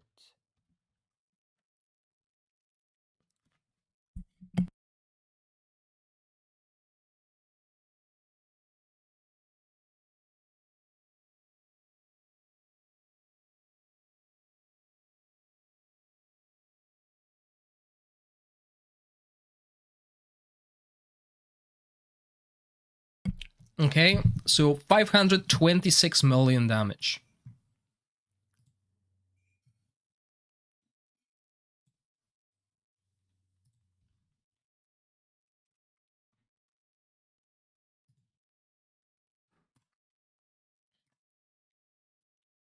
Did I do the most? No rankings. Are you kidding me? I want level 2.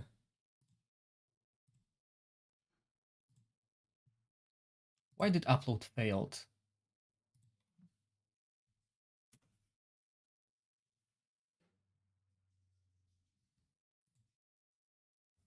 Something went wrong. Try again later.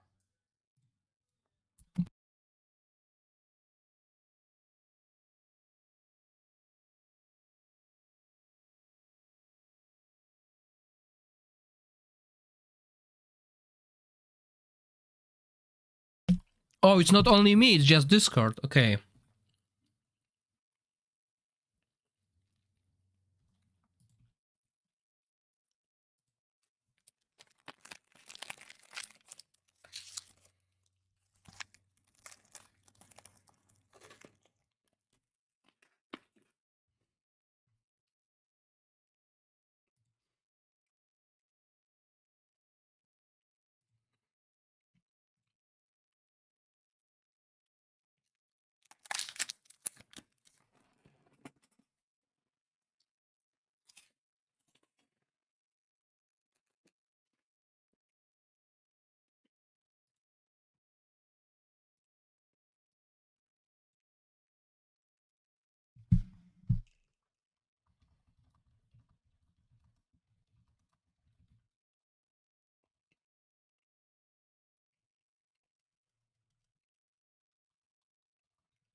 Okay, so if we look at this skill,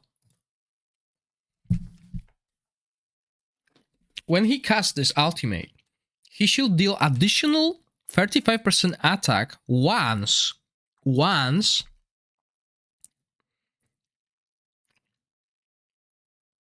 for every 10,000 corrosion. It feels like he's doing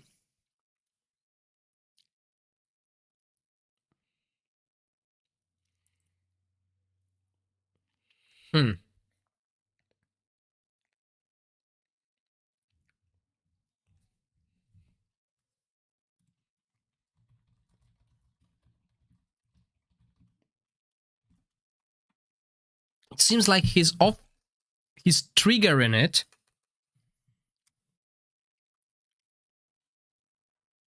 Multiple times.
Yeah, okay. So I've been speaking with Valanche.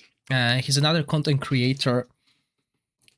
And basically, this warden is a little bit confused. It deals additional damage once, right? For every 10,000 corrosion on the target. So if we have 100,000 corrosion on the target, it will trigger 10 times.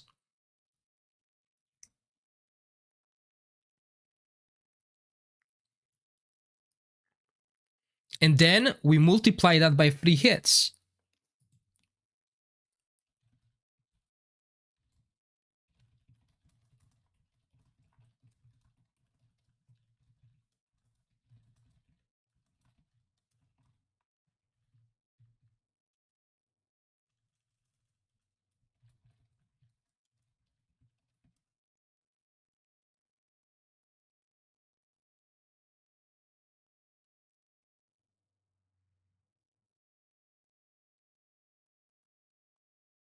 Right, and there's a way to prove it, okay? So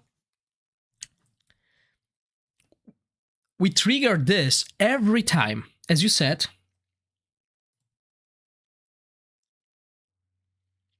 Now, this passive works on the boss constantly. You know why? Because the boss doesn't have HP. Well, the boss always has more than 50% HP because he has full HP. So everyone in the team is doing 30% damage.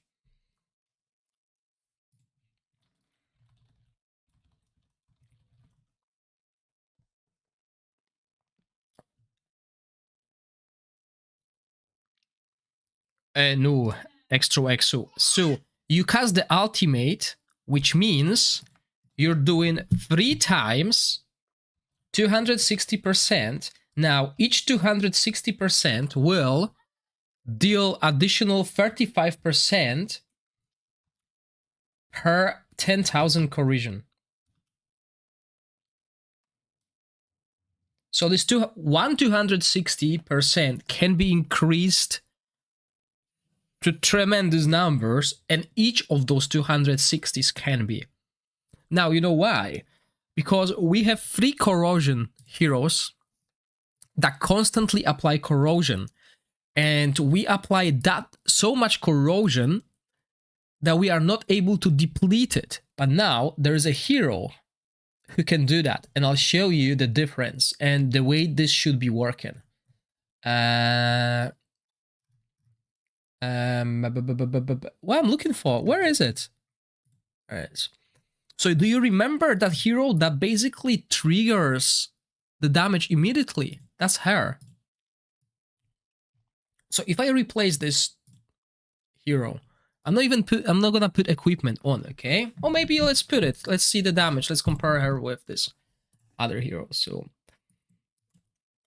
the easiest way to do it is just put this equipment. Right? So we can see and go here and put the level. I'll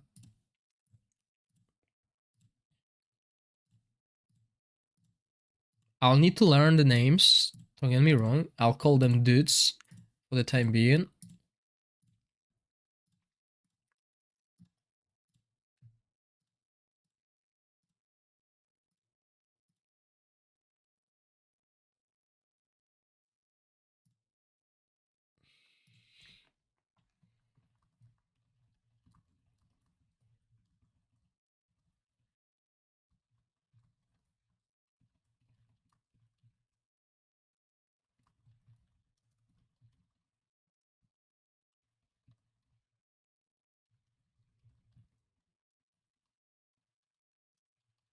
Okay.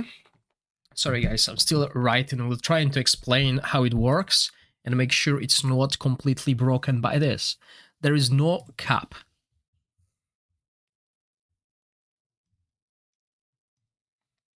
So it's not capped at the moment, and this is why it's stacking to infinite and it's doing so much damage. Or maybe there's like a high cap that is too high.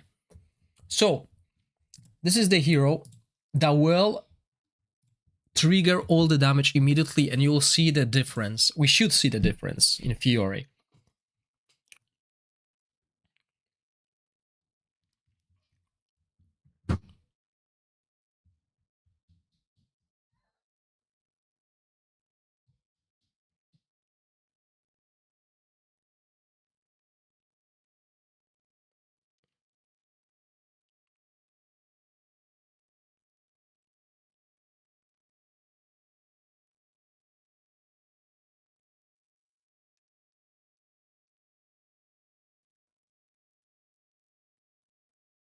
Okay, as you can see, it's still working, but he's not doing that tremendous damage because the corrosion is getting destroyed.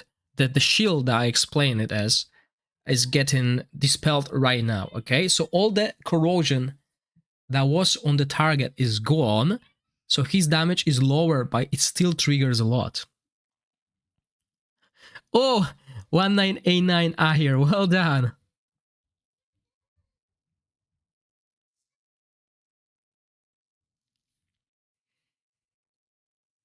Okay, so I remember someone posted a 10-minute damage. Okay, so 10-minute damage, we were at like 200 something million. Let's play it for a few minutes and see if this looks more real. Okay, more realistic. We are at 9 million damage now. Sorry, is it 9 million? Yeah, 9 million damage now.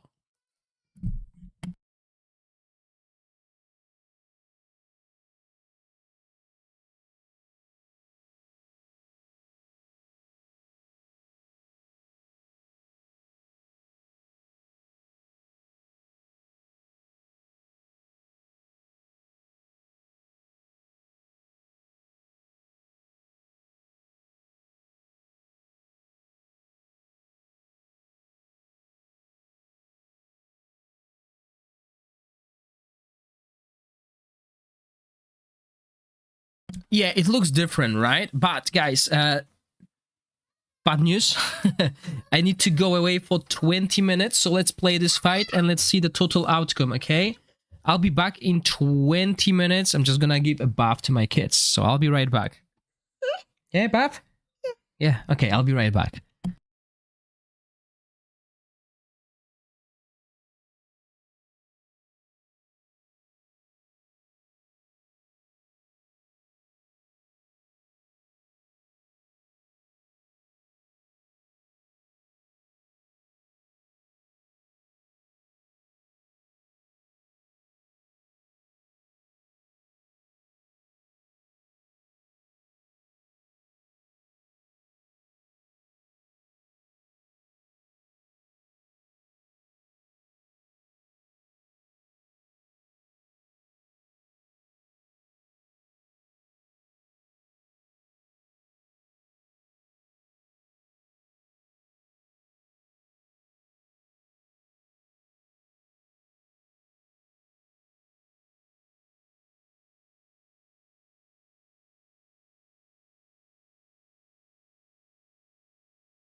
Okay, I'm just here for a second. Let's redeploy 99 million, 91 million. Remember, let's try the same hero. It's gonna take ages anyway. So let's put her back in and let's see that bug again. And I'll record the bug at the end to show what's happening and explain and hope that this is not gonna go into the game. Because if that goes into the game, that's bad. I shouldn't, okay? This is just an easy fix, probably. Just cap the corrosion, but I mean, that should have happened already. It's just too much, it just goes uncapped. And we can see that with this hero that breaks the bubble, basically, breaks the shield to deal immediate damage. The damage is not that high. But without this hero, where we are constantly applying corrosion, there's no cap. Imagine if there was no cap on the burn and you could trigger all that burn with Arrakis.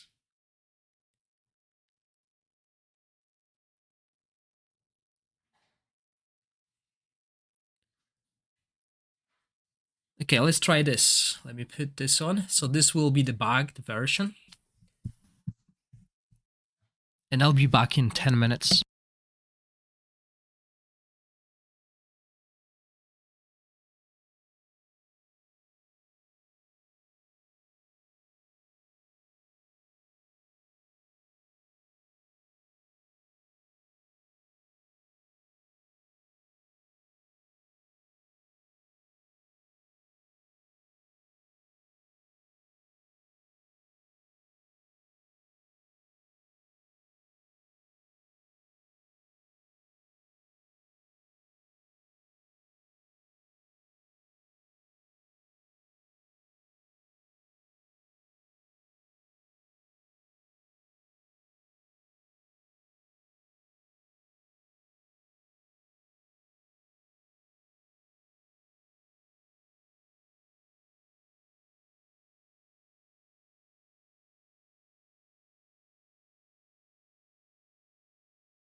Alrighty, I'm back.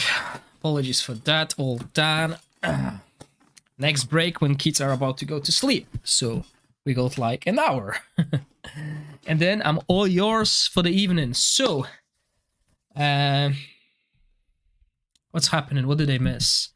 Look at the second stage. 90 mil, don't overlook it. I think it is okay. The second stage was used with a different hero. The hero that is supposed to zero the corrosion. I was showing you how this damage should look when it's actually working properly. With this team, it's not, because there is no cap on the corrosion. So I'm constantly applying corrosion.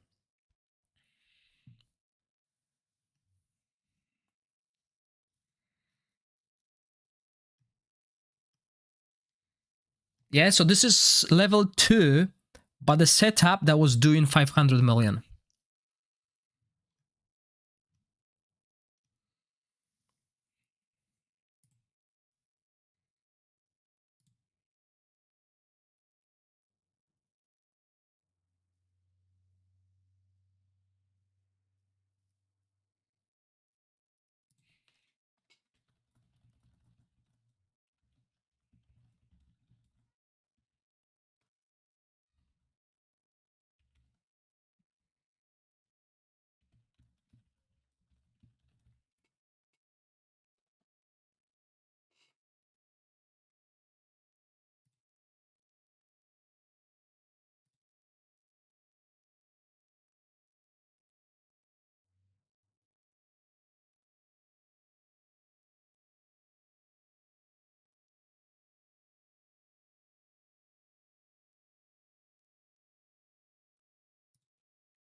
Okay, you misunderstood the skill.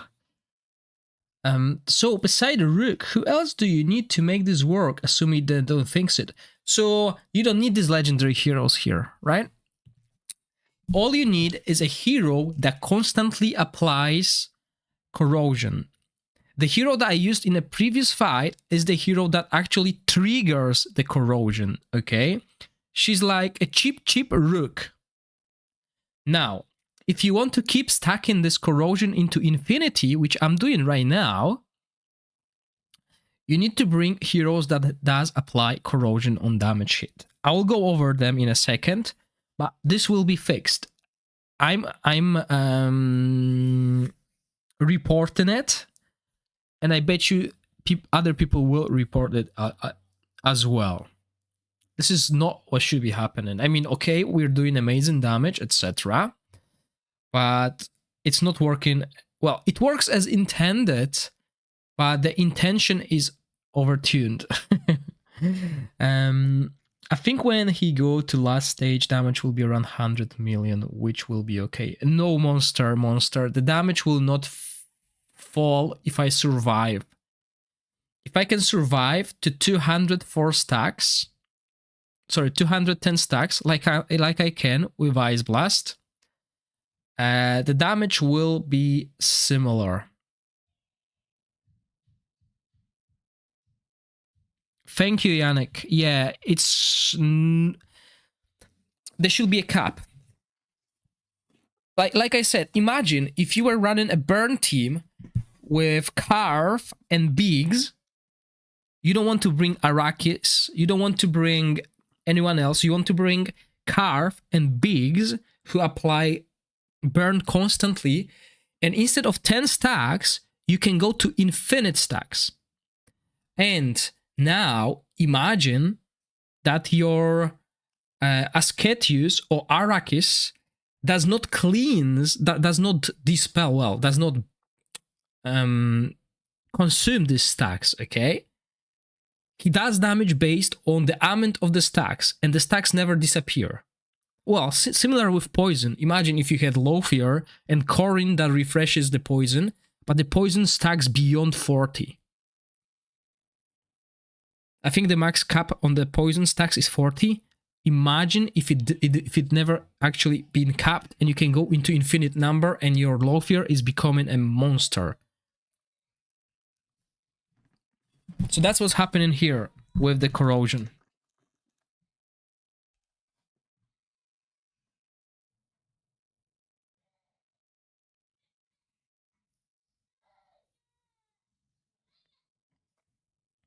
We can't see it, right? We can't see it because it's not working properly visually, but I just heard that it works in the arena. So we'll go to the arena, but sadly I'll be fighting like low-level opponents. And we'll see that corrosion in action. I mean, the HP bar of the enemy should be turning green.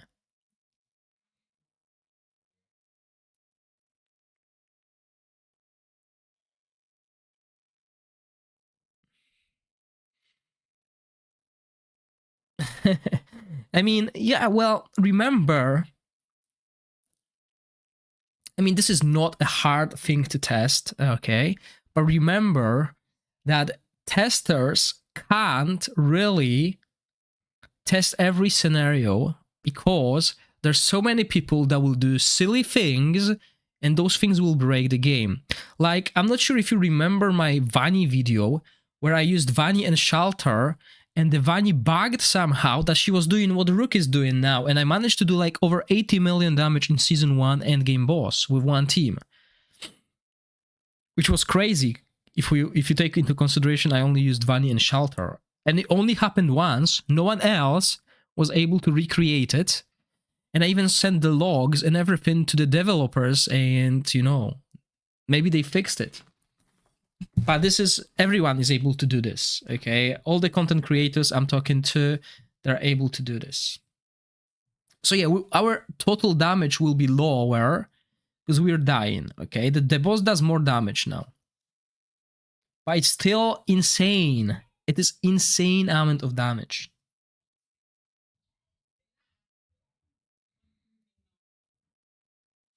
Yeah, so as you can see, there's too many ticks because the corrosion is not capped. So every tick that you see here happens when I have 10,000 corrosion. So look how much corrosion I have. I have around 1 million corrosion on this. We can see at least 100 ticks per the tick of ultimate.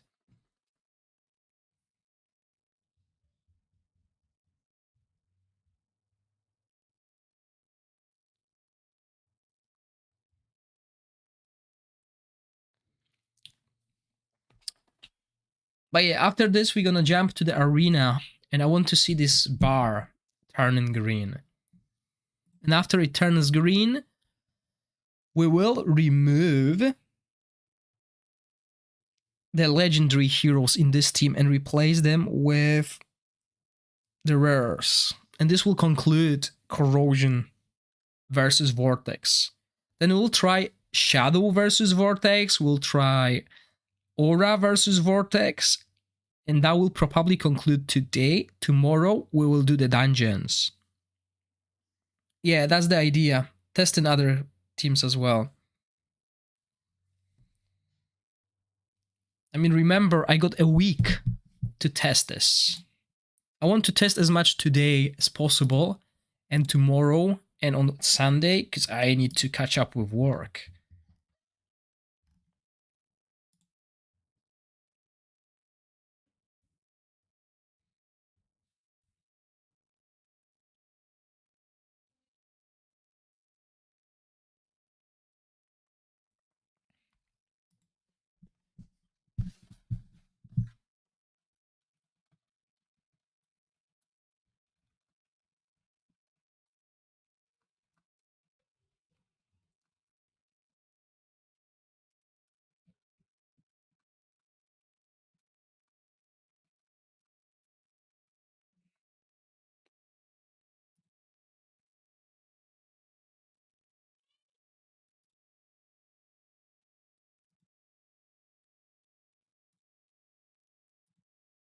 Okay, so I hope this will be fixed. And let me walk you through what's happening for those of you who just joined or didn't watch the live stream.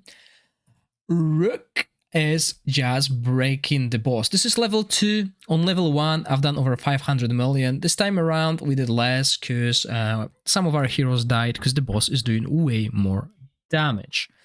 Now, what's happening? I'm using a corrosion team and I'm using legendary heroes, but it's not the reason why I'm breaking the game. The game is broken because currently corrosion, as you can see here, is working like a stacking bubble that should pop gradually like a balloon, and the air should be coming out of it, but we can also inhale it. Right now we are only inhaling it because it's not decaying fast enough.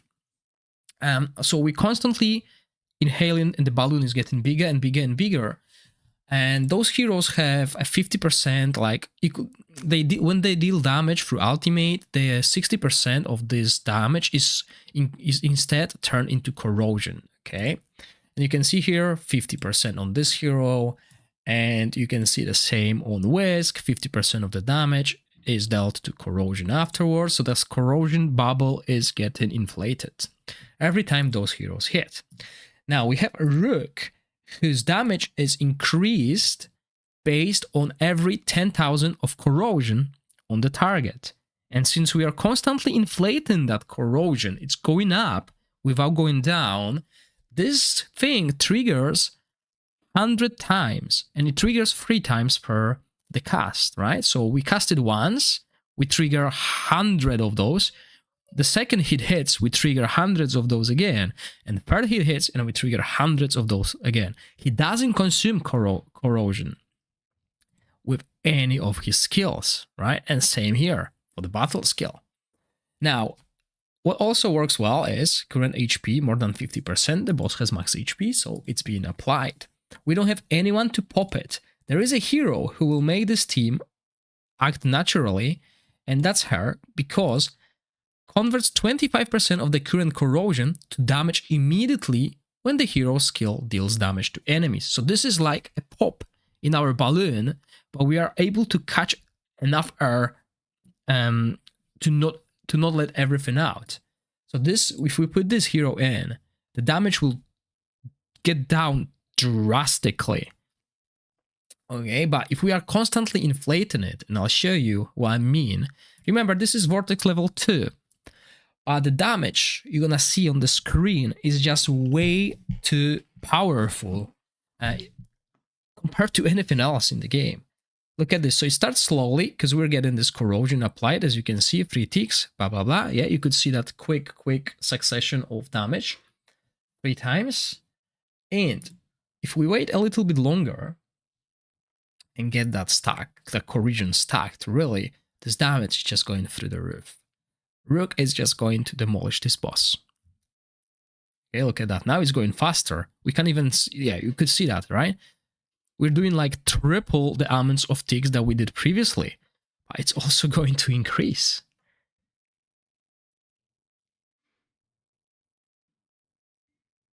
There you go, bang, bang. And this is just broken. I've reported it. Other content creators also reported it.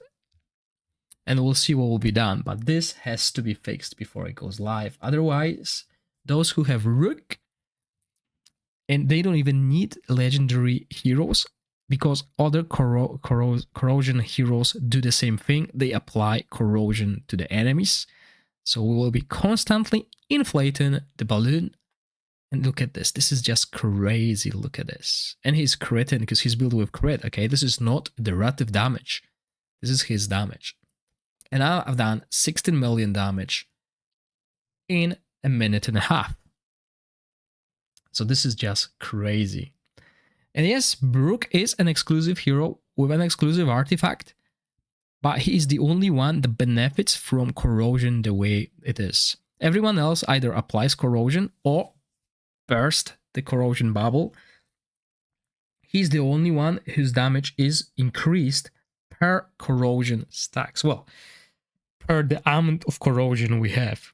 And at this point, I would assume we have about at least 500,000 corrosion because of the amount of the ticks. So we should be seeing 1 tick per 10,000 corrosion, and look at this screen. It's just going through the roof. So as I said, this has to be fixed before Season 3 hits the live servers. Otherwise, those who don't have Brook will never compete in the Vortex anymore.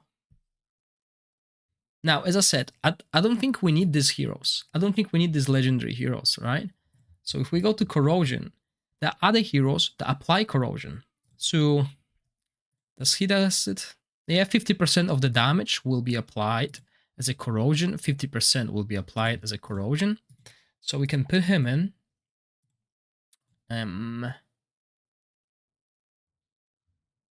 Okay, increase damage based on the Corrosion. So we don't want him. This means we will be, unless, yeah. Okay, so he's better. Right, we have these Corrosion appliers. Even he would work well.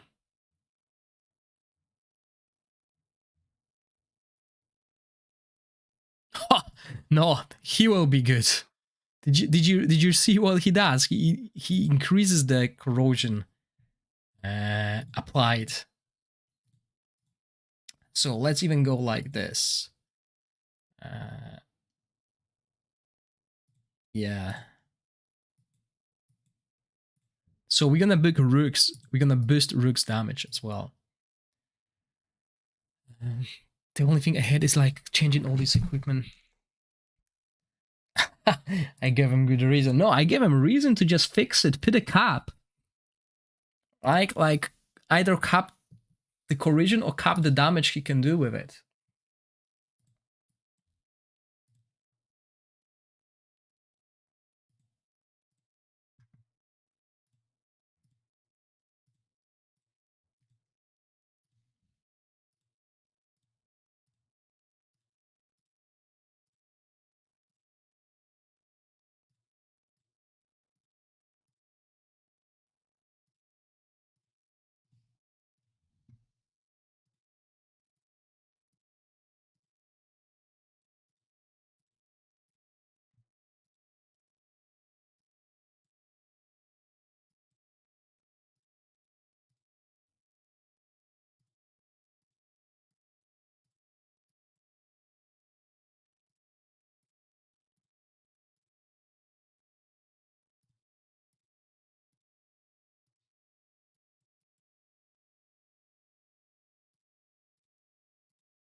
So let's see it now.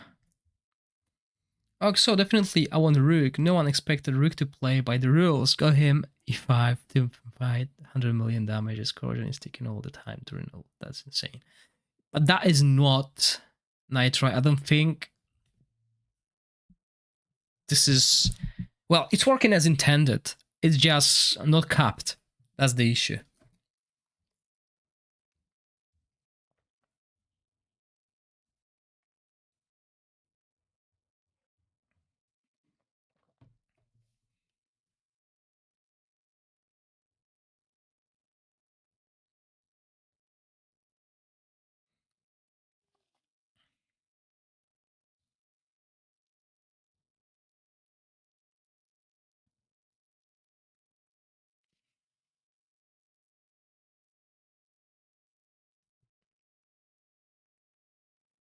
Hi, Leopa, welcome.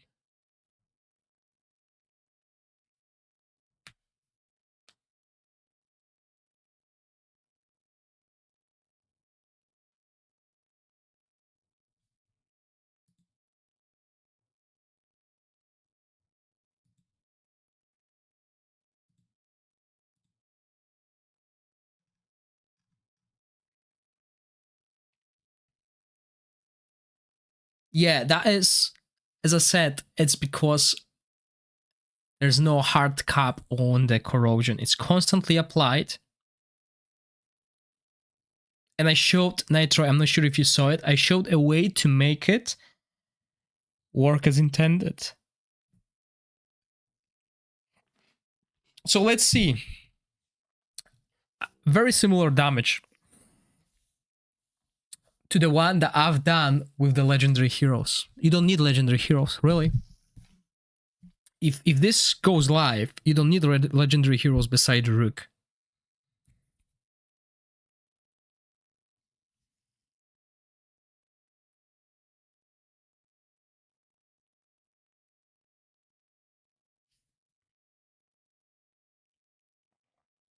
Do you know why I do more damage, Nitro? I use a hero that increases the corrosion generated by 25%.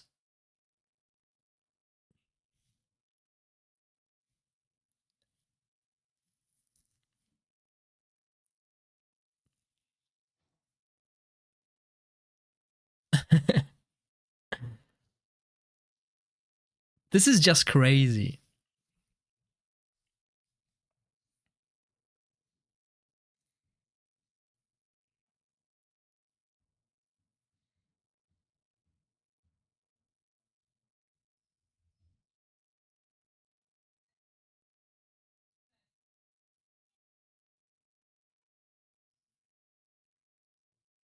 Okay, remember everyone, tonight, 3 hours from now, is it free Heliolite Dice giveaway?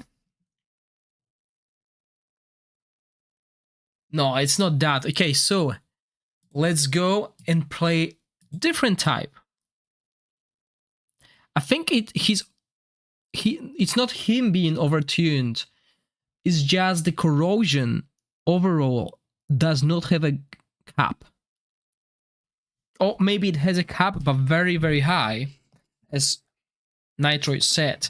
And he deals damage, extra damage, based on the amount of the corrosion. So per 10,000, he does 35% attack.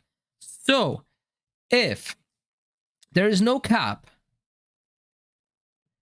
and we are constantly adding the number of the corrosion, which is 50% of the damage we do, right? 50% of the damage we do, and we're doing millions of damage here. This just keeps ticking. As you could see, it was ticking constantly, blah, blah, blah, blah, blah, blah, blah, like that, right? Like a machine gun. Because it doesn't deplete quickly enough. Yeah, corrosion is fading through the time, but we are constantly applying more corrosion than we lose through the time. You know, and this is why he's proccing so long. And sadly, I don't think there's any other corrosion hero that can do something like that. Okay? So I used her. If I put her in, we do the corrosion damage immediately, which means we don't have that 5 billion that Nitro is talking about. We will have 3/4 of it, basically. When she casts a skill, and she casts the skill, you know, every 10 seconds and etc. So if we put her in, the total damage of the team will drop, because we won't be able to utilize this 5 billion of corrosion. We will lose 25% of it every time she casts a skill. So this is how we're gonna lose the air in our balloon, gradually. Right now we're not losing, we're constantly adding. Right now, so that was the corrosion team, right? Let's go for something that I am interested in, because I have a strong Radiance team. Now, remember, I might not be building them correctly. So his damage might be even harder. So yeah, this is our team. So let's put the legendary heroes in action and pair them with our formidable duo.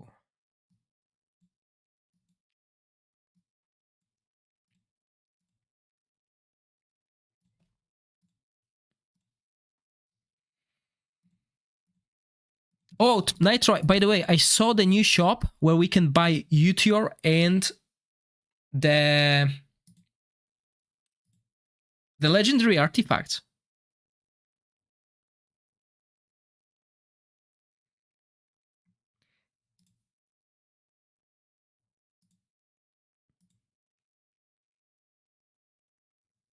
So what did you mean?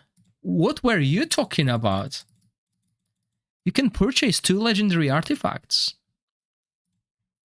Right? For those of you who don't know what I'm talking about,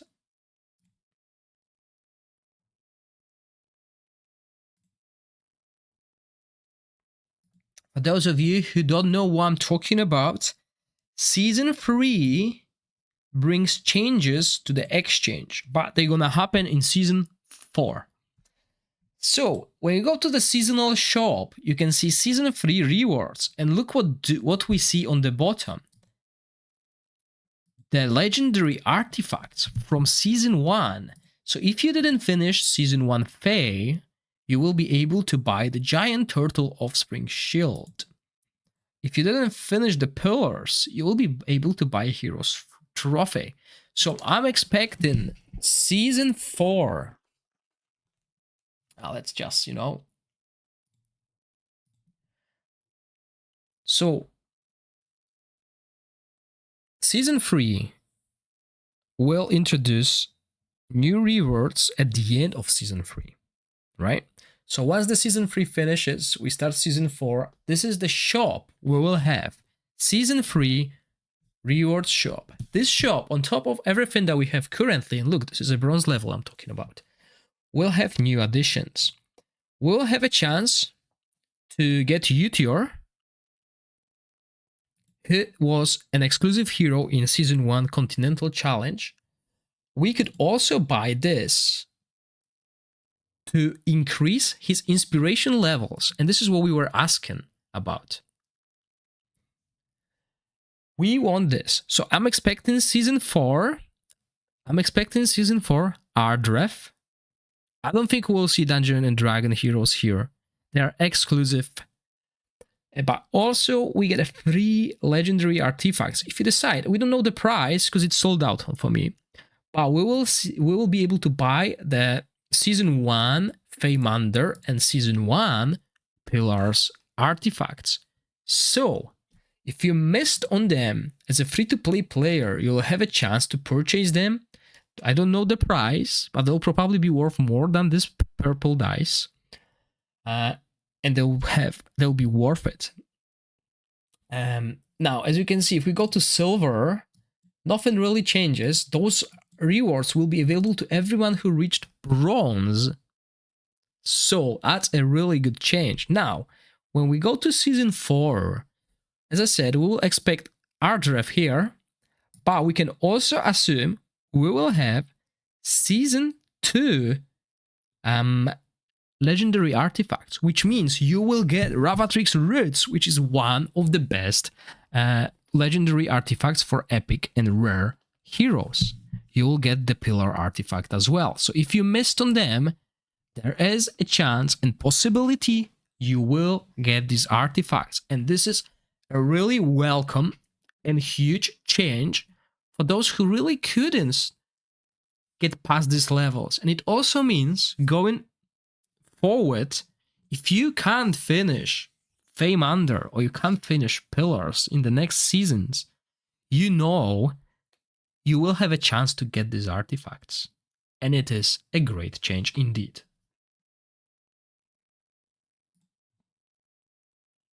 And it is a starting point as well, Extra Exo. They changing things, they listen. The blue currency does move over. This one, the top one. So I carried from Season 1 to Season 2 so much that I bought everything in the gold shop and I was left with 222, and apparently it's moving. Well, these artifacts are from Season 1. This is PvP oriented artifact. And this one was like a cheap legendary artifact with a lot of attack. So yeah, that's a really good and welcome change, by the way. Now let's go back to our vortex. I mean, I will do proper testing on the temporal vortex 2 days from now, when I will unlock the highest level of the temporal vortex. This is when I will prepare teams that I think will work in Season 3. But for the time being, we're just trying to see what's happening, how those heroes perform against single target, because that's the Vortex. We're not running any timings because the boss can't really kill us. Okay, so we're gonna use Garius, and there is one thing that I want to see on Garius, and apparently it's working. And if it works, it's huge. Now I'm talking about.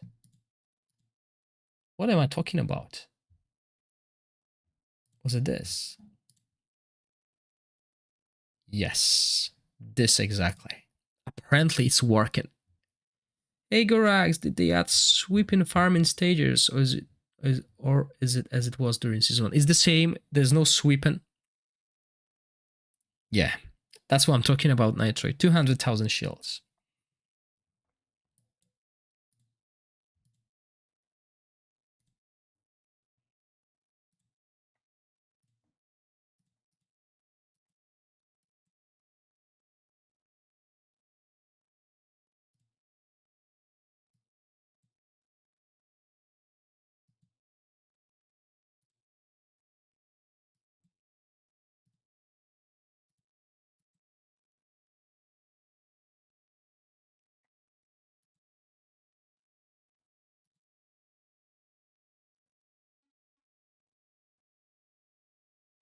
They probably did reward the dungeons. We'll take a look into them later on. Leopa. All the required teams, which were 3, then the next week 4, 5, and 6.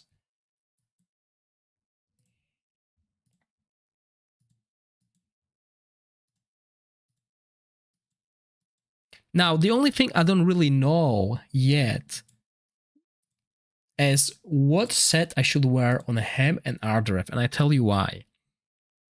Because there's going to be something. I need HP on him. Like a lot of HP to make sure I have more HP than on Ardrath. I can get better.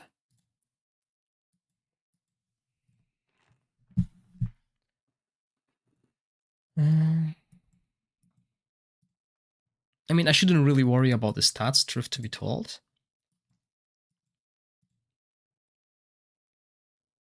There you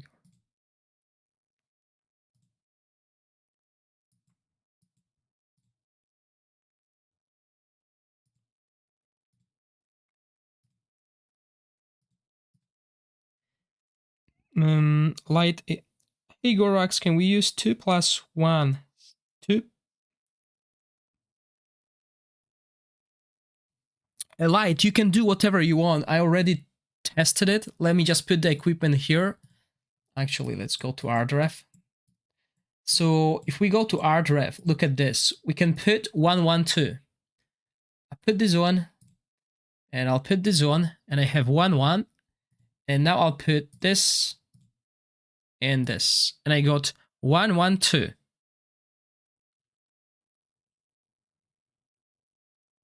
I mean, there's no reason to put 1, 1, 1, 1 because we don't have the unique, the red equipment here.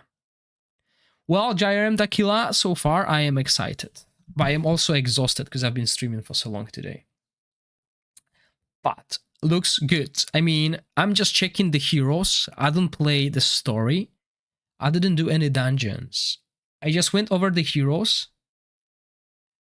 And I just went over the artifacts and equipment. Took me 6 hours. With 2 hours break. Are you not? Well, have you played Rook on the Vortex?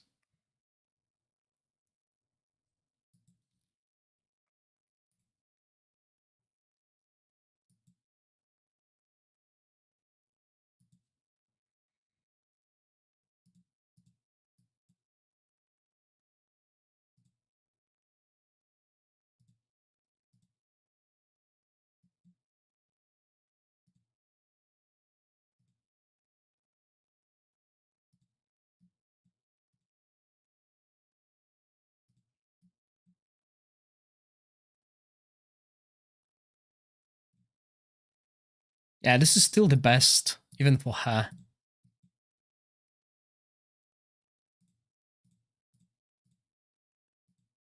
I don't want HP on her, okay? There's a reason why I don't want HP on her. I mean, just one replacement finale instead of Ice Blast now. Corrosive. Yeah, well, they're not gonna introduce upgrades to Poison this season because they're introducing new damage types. We can expect upgrades to Frost and etc. in the seasons to come. Gorax, do you know if they will change rankings once they'll merge servers again? It seems we'll be reunite. My server was already competitive. You will be merged with me. Are you in Crescent 3?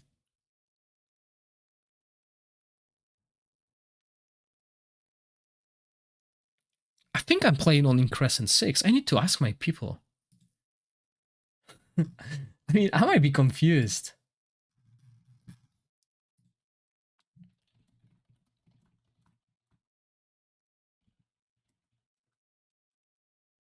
I don't know. It's either 6 or 2.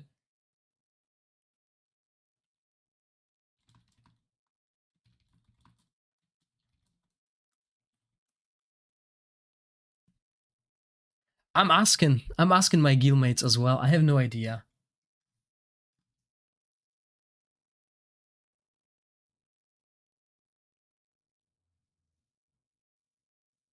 Okay, I'm not in Crescent 2.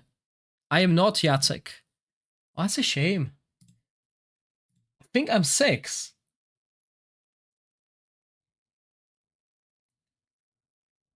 So 6 and 7 are merged together. I think I'm 6 because I just noticed. I was so busy I couldn't notice, but we're gonna we have like peoples that are not from Jacek clan. I see the screenshots of. So the guilds are the Bull, Tiamat Guild, and Exception. Are these the ones in your server, Iris? So I was confused. Okay, anyway, let's build this set. So the set I want to use on Arderev this season is this one. Yeah, I don't, well, I got confused. 6 and 2, you know? Okay, exception. So this set, guys, this set, if we have a character that scales with defense, 50% of this defense will be added to the defense of the allies. And the first time these allies' HP draws below 50%, they receive extra healing. Okay, first time, it only works once. But all we care about is this extra defense given to everyone. And as you know, Ardrev scales with defense, and that's what we're gonna build on her. Sadly, I wish I had like better stats. But as I said, we shouldn't really care about the stats as long as I avoid HP. Okay, she has to have lower HP than Garius. I shouldn't even really worry about that. Because the boss will not kill us until like later, right? But those two stats, those two sets will be the ones that most tanks will wear. And maybe we should try new artifacts.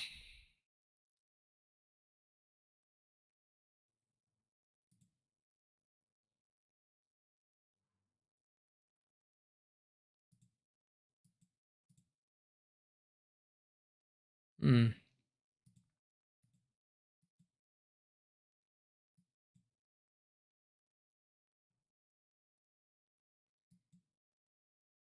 Now let's put this on.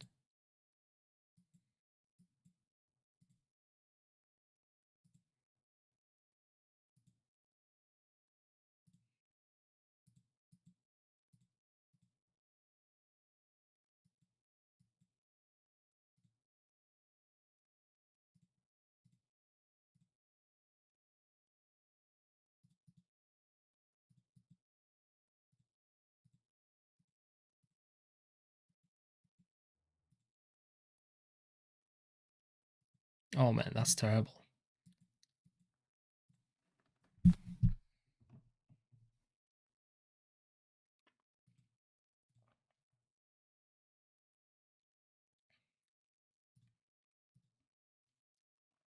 Okay, so they need to be around her. Those two are range. She's melee. Okay, let's build our main damage dealer, right? And I mean, with this aura team, I think there will be we will require a good timings to utilize the blast, the aura, to be on constantly. And again, the glove we're gonna apply. Yeah, she doesn't need crit rate. That's amazing, isn't it? So the strike of the unprepared. This is what I want on her with crit damage and attack percentage.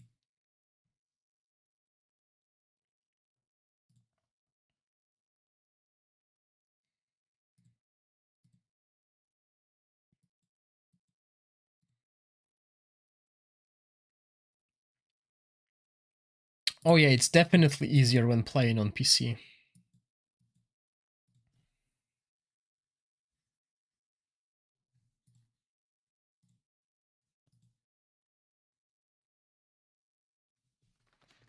I mean, okay. We don't need to build her with crit rate. If the trade-off is not much, like here, right? I want attack. Let's do this.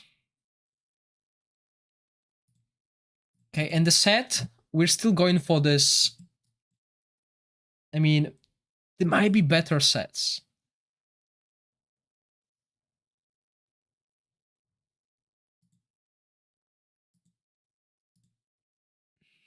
But that's something I'll figure out later, right? This is the set I'm gonna use now for the time being. No, well, okay. Should I go attack speed on her? Let's try attack speed set. I mean, we could go for this. Nah, let's go for that different set, okay? Let's go for this attack speed, because we don't need to build crit rate on her. So let's do this, and we want here attack and crit damage. And seriously, we got nothing.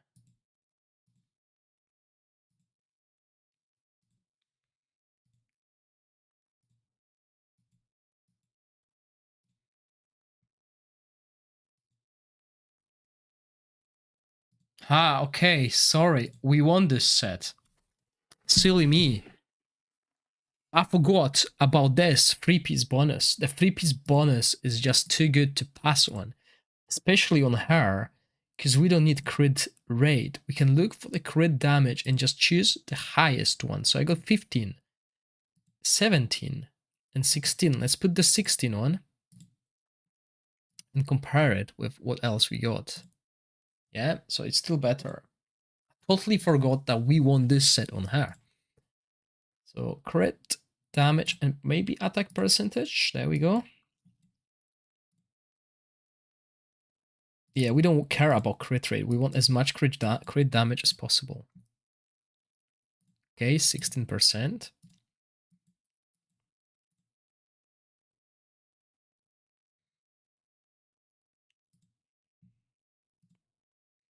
Okay, so this will be a loss. And we go same here. Low crit damage, 15% is not bad. But we want more than 15%. 16 is good. And now rinse. Can go skill haste. I mean, preferably we want attack. There we go. I mean, crit rate, okay, we'll get that. But double roll here, good. Okay, and here we want attack and crit damage. And maybe attack percentage, there we go.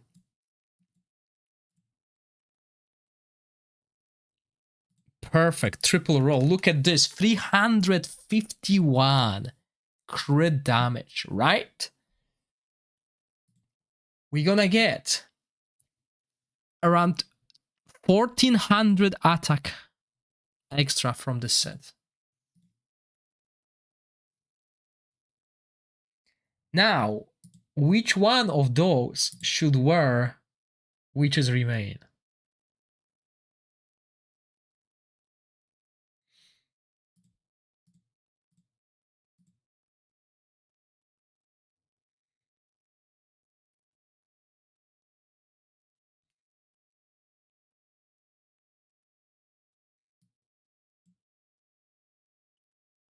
I have no clue.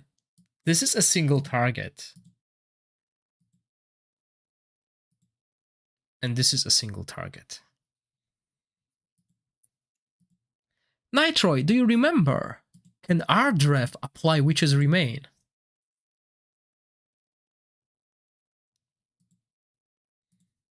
Let's try, let's see.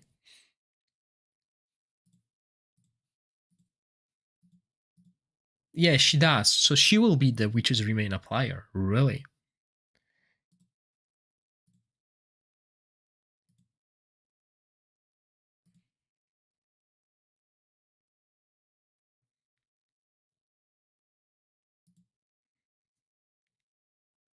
Okay, what is the other artifact here? When the wearer consumes aura energy, damage of the skill is additionally increased by 100%.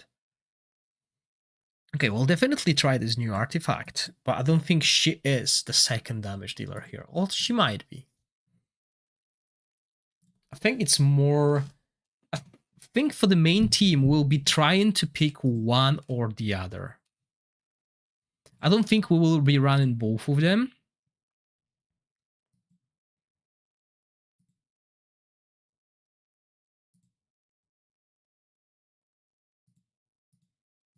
Because they do similar thing, really. I think we might be replacing one of them or running 3 with Rose. You know, I can put Rose in there. If I want to make sure this team looks like my Radiance team. But I think there are better damage dealers. Here. Yeah, she's more like damage. She is an applier as well, isn't she? 20 attack up, yeah.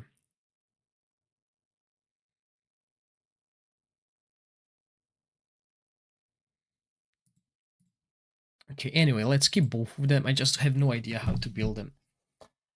So we can build this. We'll use that artifact. We'll see which one does more damage. So they're damage oriented as well.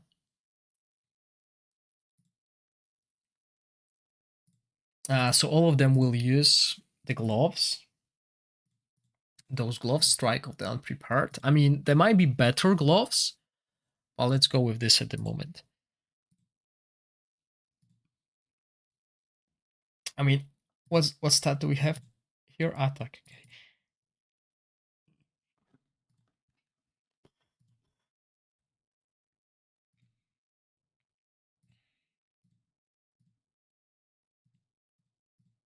I haven't found which one does more damage, really.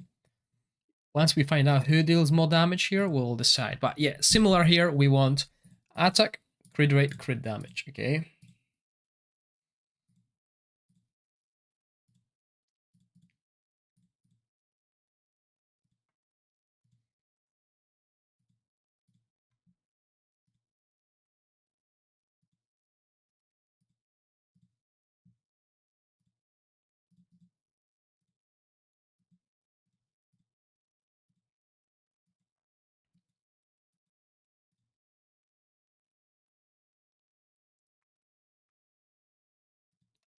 I see you guys are checking your points, making sure they don't reset. I don't know why they're resetting. I have no clue, guys. It's something with stream elements, but it doesn't reset for everyone.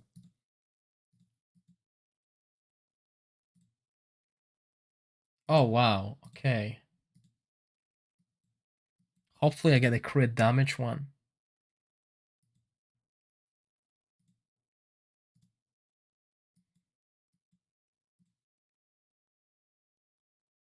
Save.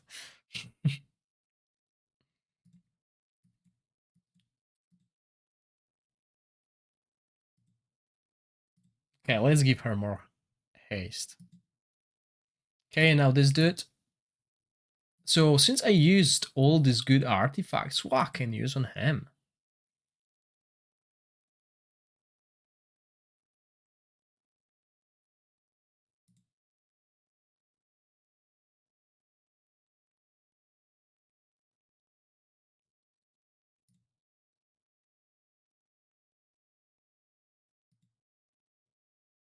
Let's try this. So this gives me 50%. Oh no. Oh man, let's put this on. To upgrade this, I need to do more summons. I don't want to do more summons at the moment. Okay.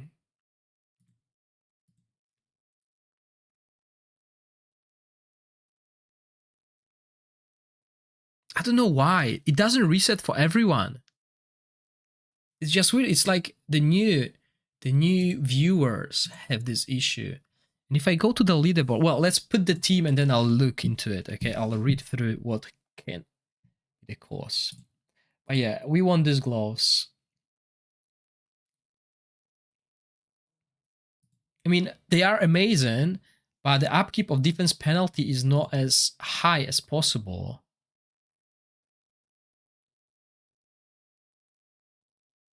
I don't know what that does. That I'll need to further test it.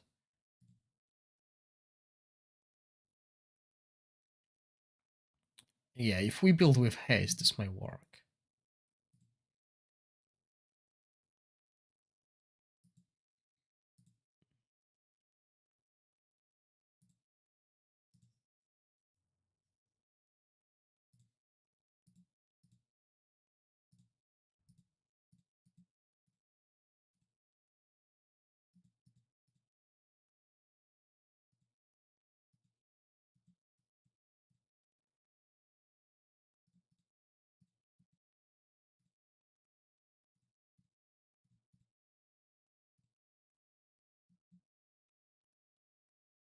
No, that's not the set, it's this one.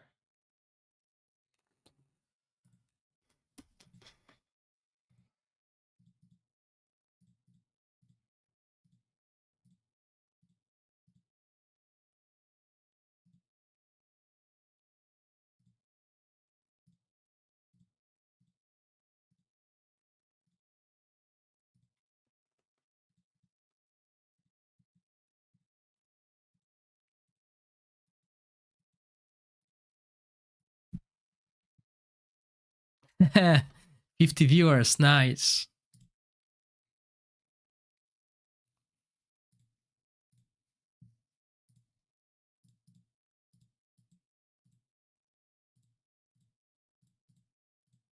Oh, that sucks. So we can only go with crit rate then. It's fine.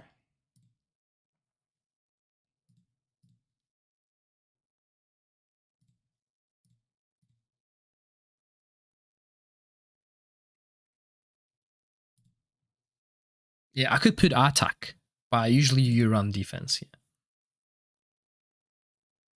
Yes, please, Bob. Let us know. But well, let's go with attack. Okay, so let's try this.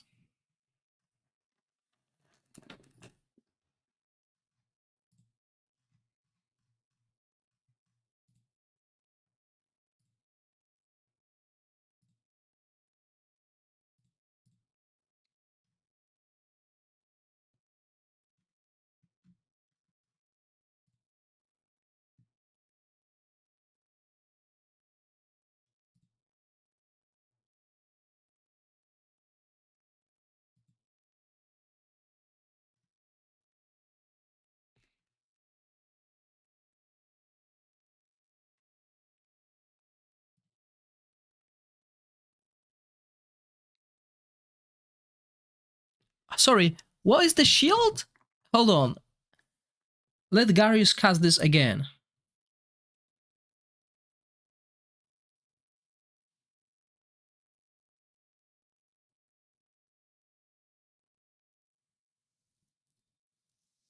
That's huge.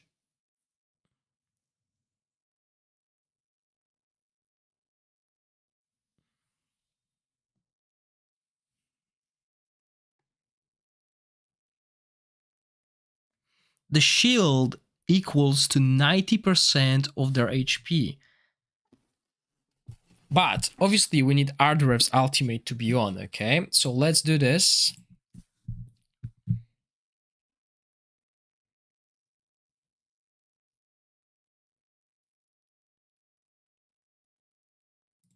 So this looks like a more fair split.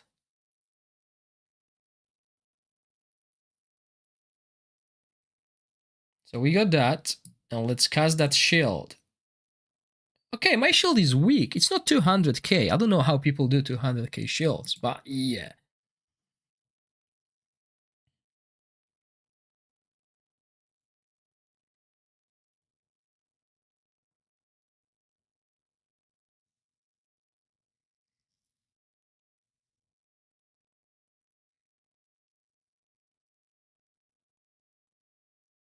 $160k.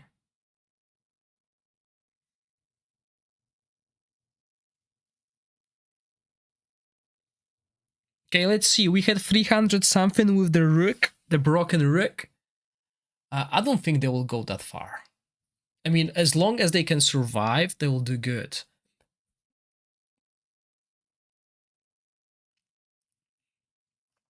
I mean, we will need to create like an Ice Blast team and see how far Ice Blast team can go to compare. Same with like Wild team. Because, you know, the Rook team damage is just...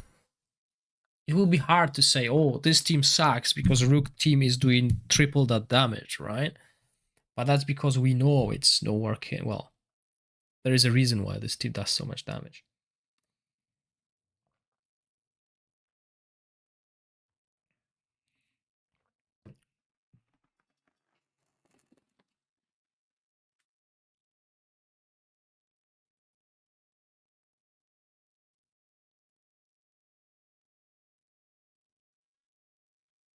It's...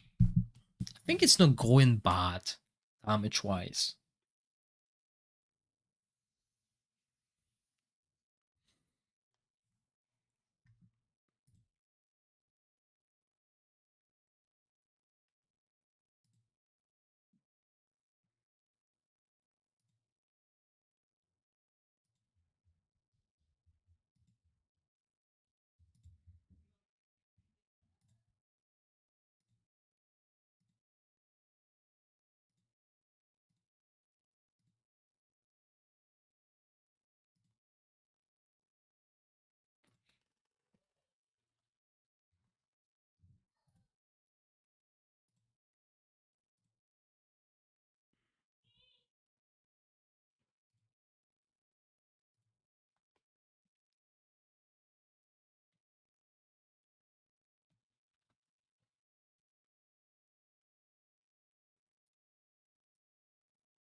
Okay.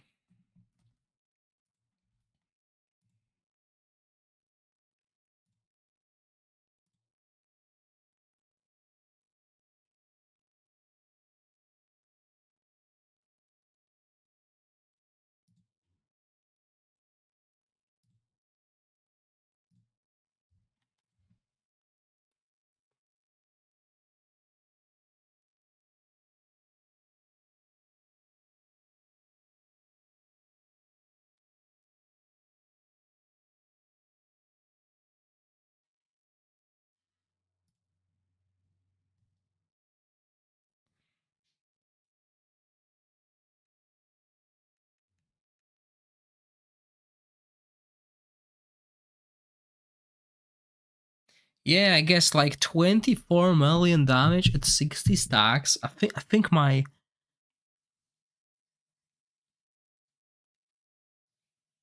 Icebus team is doing better than us. So this is what we do in general. This is the first single target aura fight, basically.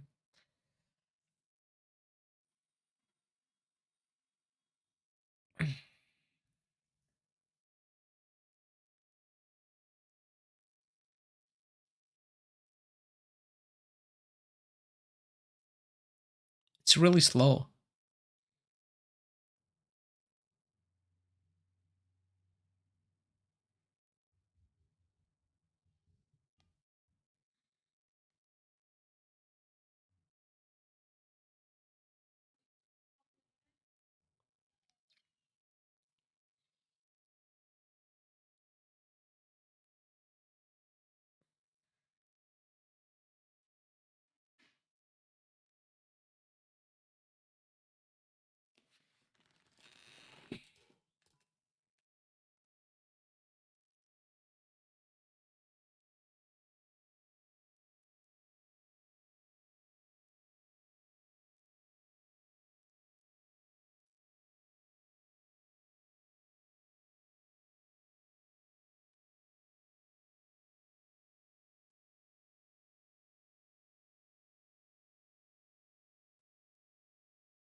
Okay, let's not.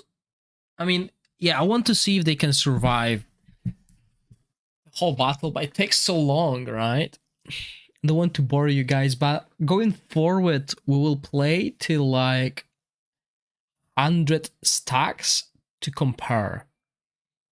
Okay, so we need to remember that we've done like 30 million at 100 stacks, okay?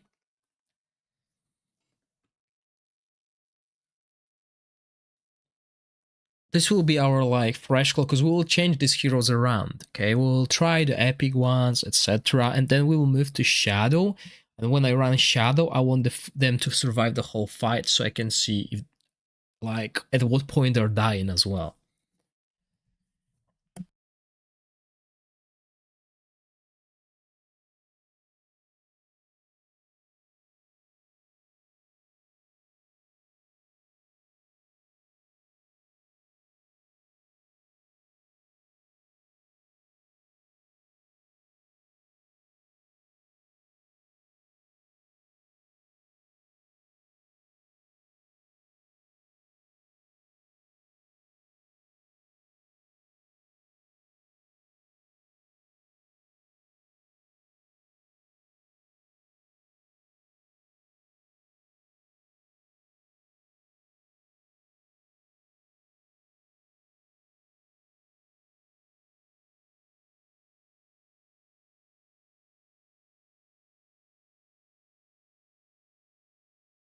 Thank you for following, Sebastian.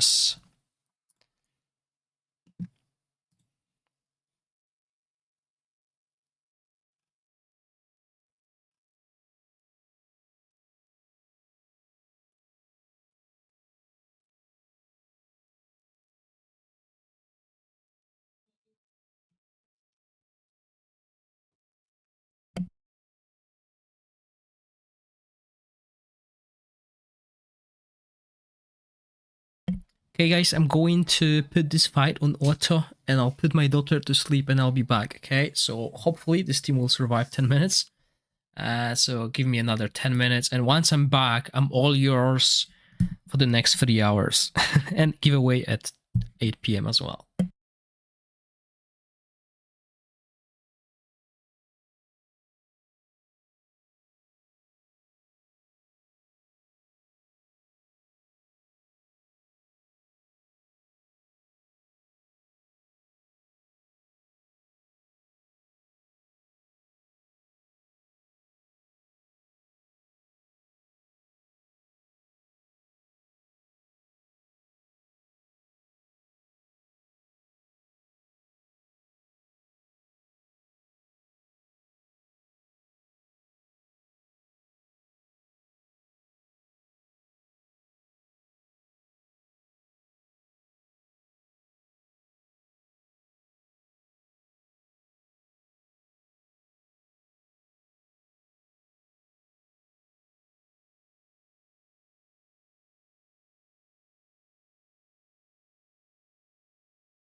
Alright everyone, I'm back. Sorry about that. So what happened? We survived 15 minutes, 30 seconds, and we've done 65 million damage.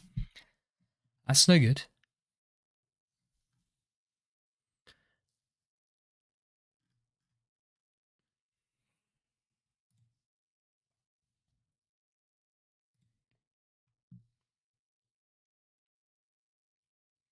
Seems like the damage is not there. You know, it might be just because I'm not building them properly. This is me playing them first time, okay? You can't say the team sucks because we run it once, right? There might be issues, things that we need to build. Like at the end of season 2, I find out that North is actually properly built team with North can outdamage team with Garfin. So yeah, if we go back here to Aura.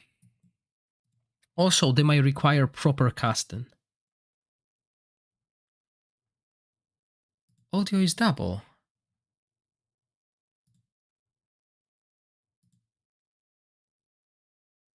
It's muted here. I don't have audio on Twitch, and I don't have audio here. Are you sure it's double? Is it only for you? Does everyone else hear me?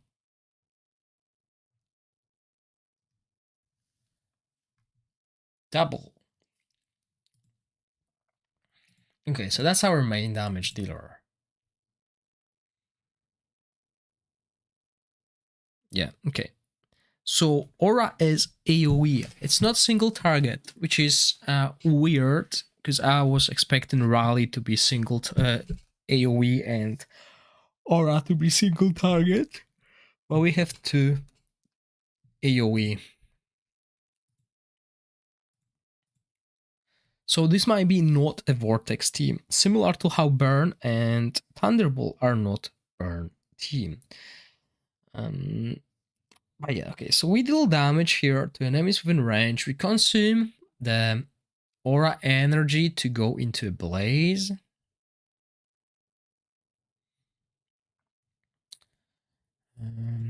Okay, we deal damage, gain aura energy, and then consume it in the blaze. It's based on target max HP, so we know the boss doesn't have it, so we lose a lot of portion of damage here.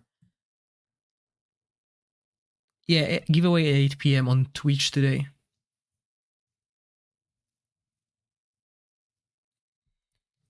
So I think the damage is low because we're not utilizing the target max HP,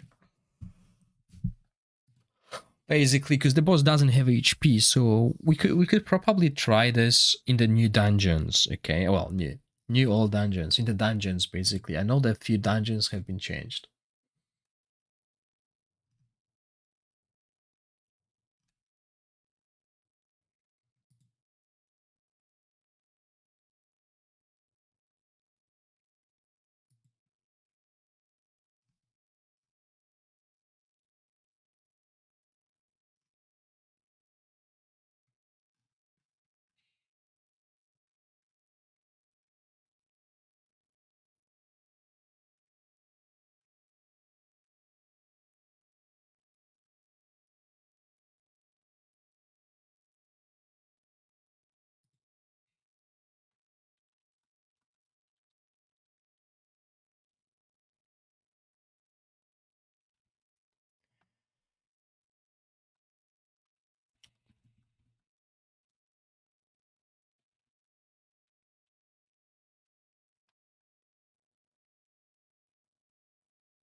Yeah.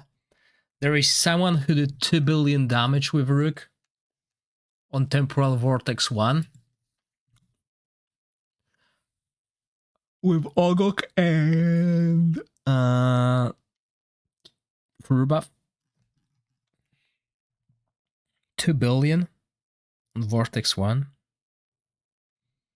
So it's definitely not working.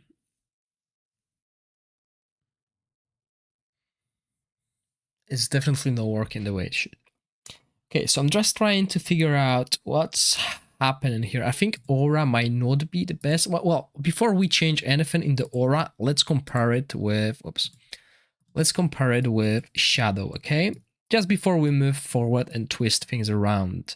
Once we get temporal vortex 4, this is where the real tests will happen, which is 2 days from now. So if we go for the shadow, right? So let's just splash these heroes in.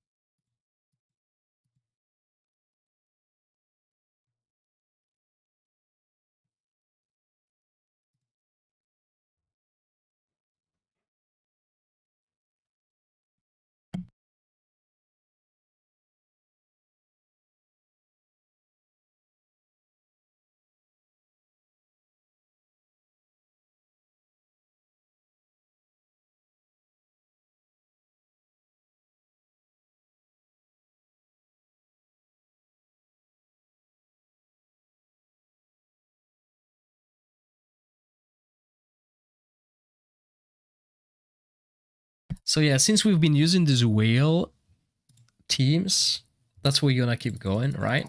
Full legendary teams.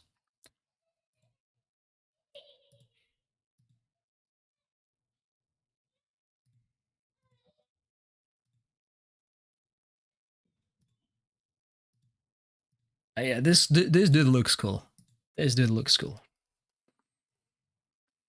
And he's ranged, so we can do this. Okay. So Crisis. Artifact for him. Oh, I can't level up that artifact, can I?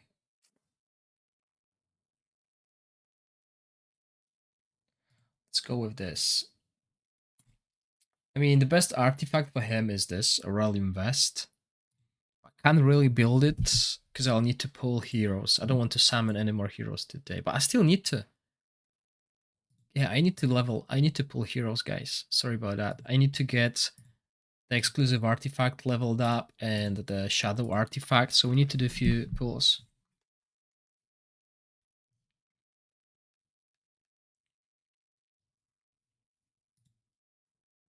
Yeah, I already did 500 dice summon.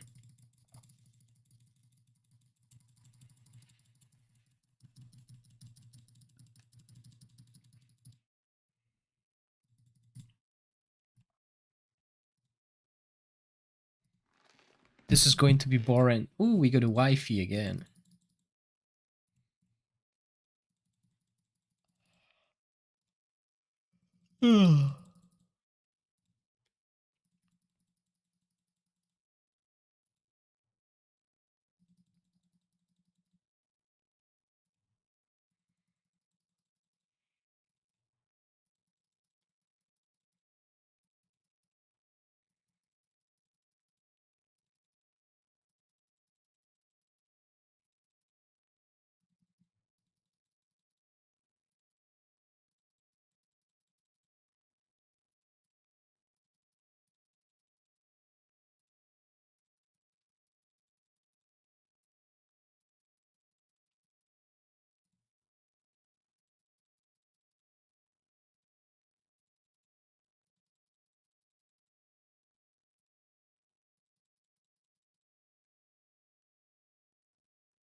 Server can't handle the rook's damage. Yeah, but I expect that to be capped. Otherwise, only those who have rook will rank high in the temporal vortex. Everyone else will have no chance to compete in temporal vortex. But even temporal vortex, any boss rook will outdamage them. Doesn't matter AoE single target.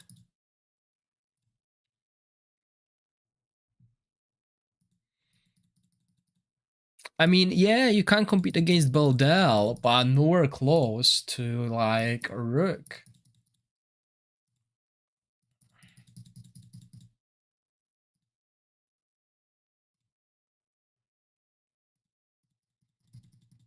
Why will Jern pair well with Shadow? I think you need 3 Shadow heroes.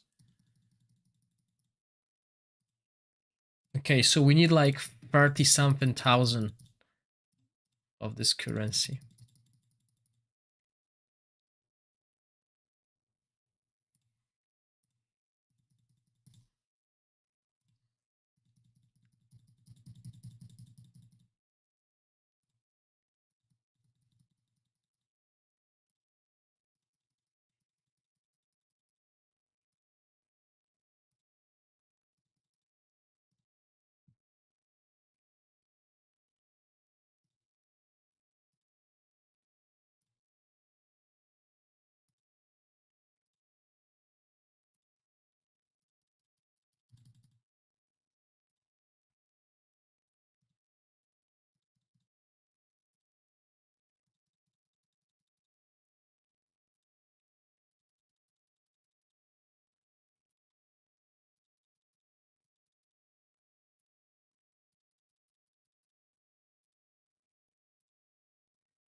Okay, let's do 51,000 so we can get like 3 artifacts leveled up.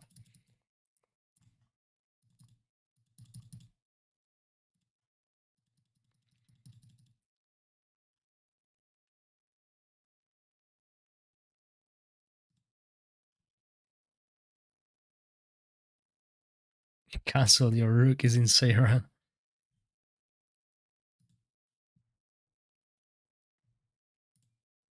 But they don't have the energy. That's the thing. They don't have typical energy. They have shadow energy monster. And there are heroes who are already doing that for the monster team. For the shadow team. You don't need Jern.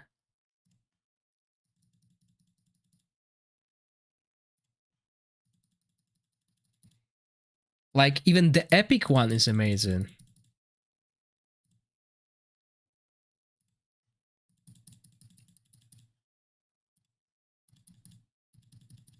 I mean, maybe it works with Jern. I don't think it will, because it's not ultimate energy they're recovering. This guy is amazing at recovering that. Okay, a few more. I don't think it will, because there's 2 different types of energy.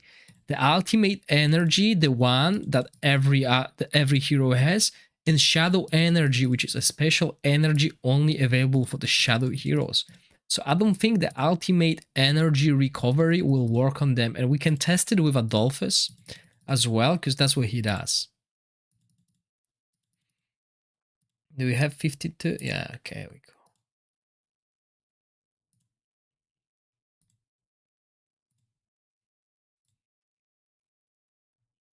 So I'll explain to you what I'm talking about. Whoa, whoa, whoa. Whoa.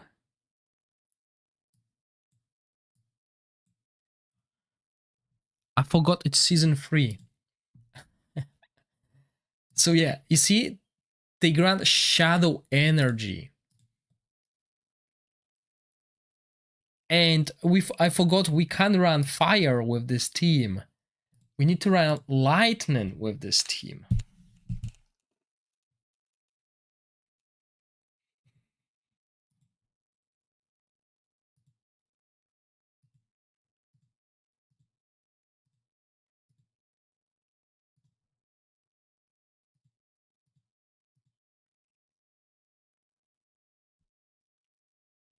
Okay, this is troublesome.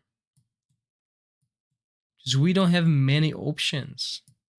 Like, we can run... Oh, I mean... Sorry, guys. I forgot we can run this.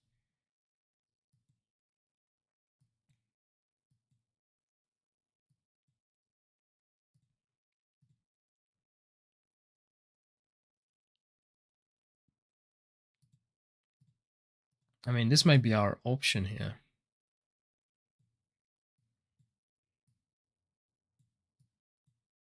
I don't know who's better, really.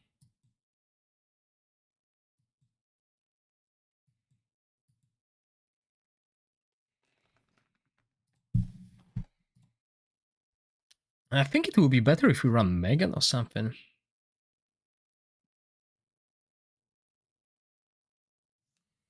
Yeah, that new tank is cool.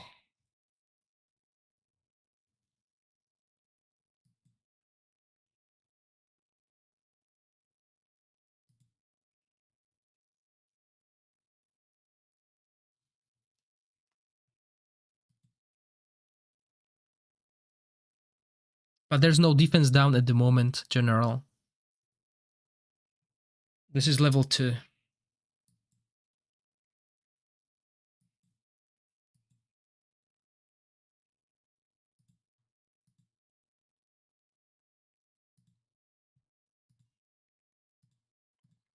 Let's try the new heroes. Sadly, there's no healer or anything for this faction.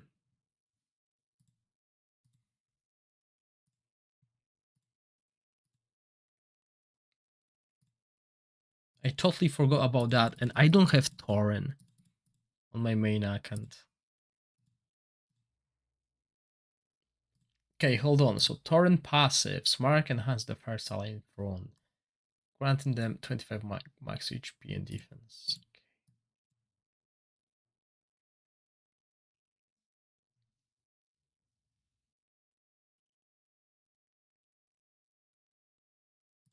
So let's start with our main damage dealer, alrighty? So what do we want to build on him? Crit and attack, crit and attack, crit and attack. I mean, he looks amazing.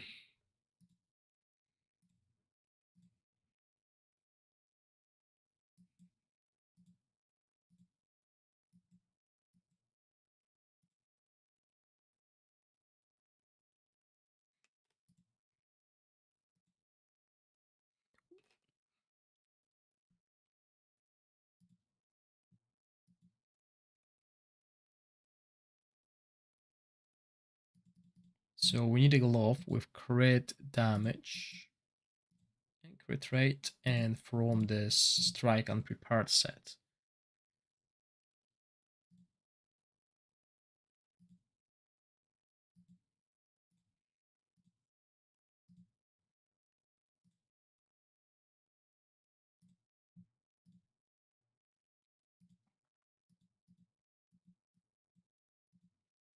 Nitroid, did you try any different sets? I've been only using this set.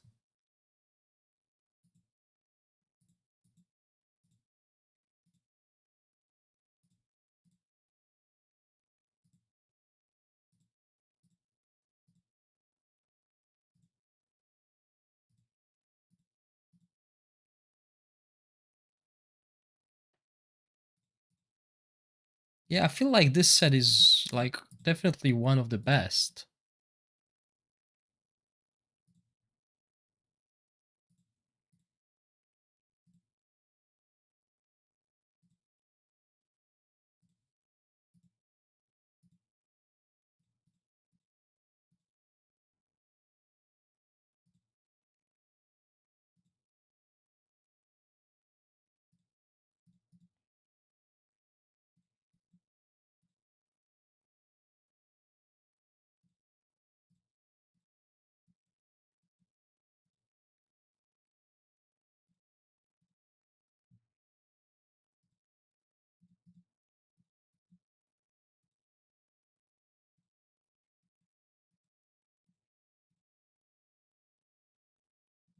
Oh wow, this sucks. I only have one crit damage, attack crit damage rune.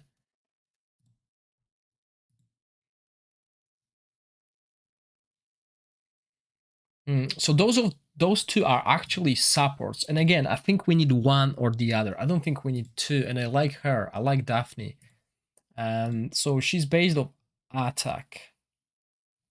And the possessed hero gains 35% of her attack. So while we have this new artifact here, this one,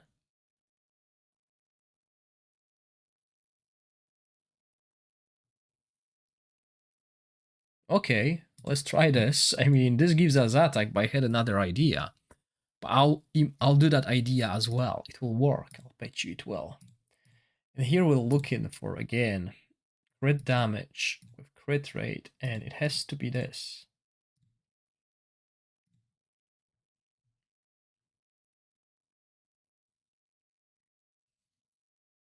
Or we could go with something else. I mean, it looks like I will not have Witches Remain. That's the issue. I need someone to apply Witches Remain.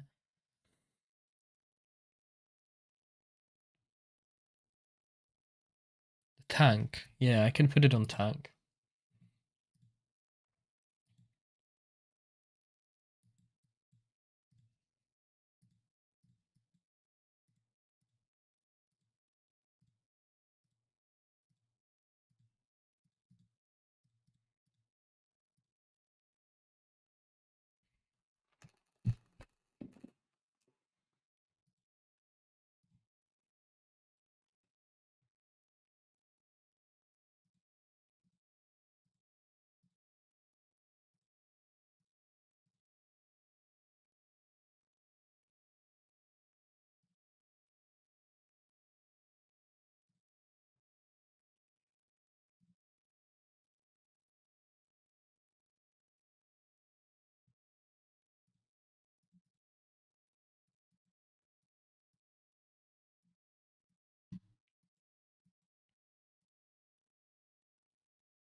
That was lucky.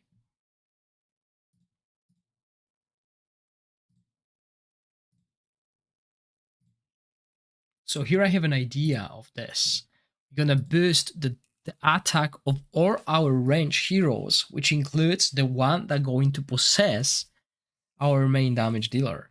So that is going to be huge attack. And what does he do? Okay, so if we really want, if we don't want to put it on tank, we can put Witches Remain here, because he strikes 3 times.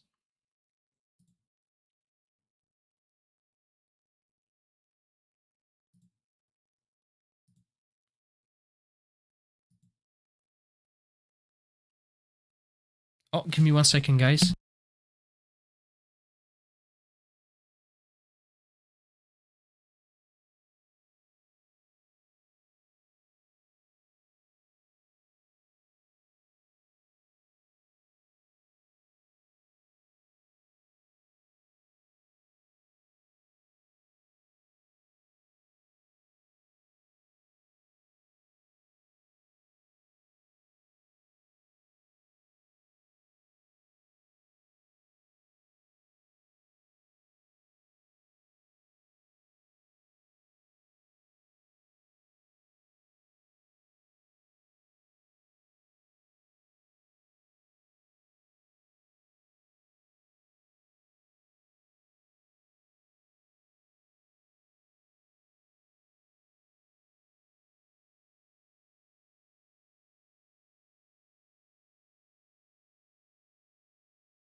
Okay, I'm back. Sorry about that.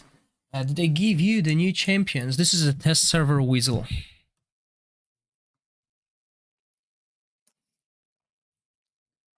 Manny Davis, I don't know how to farm this equipment yet. I haven't gone through any of the dungeons. I'm still in the phase where I'm trying new heroes.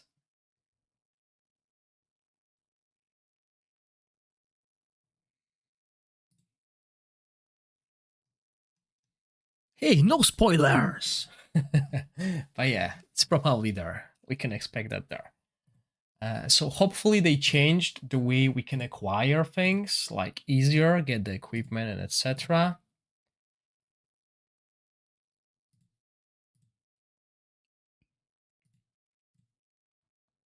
I mean, I'm not building anyone with haste. I mean, this still seems like the best artifact to go for.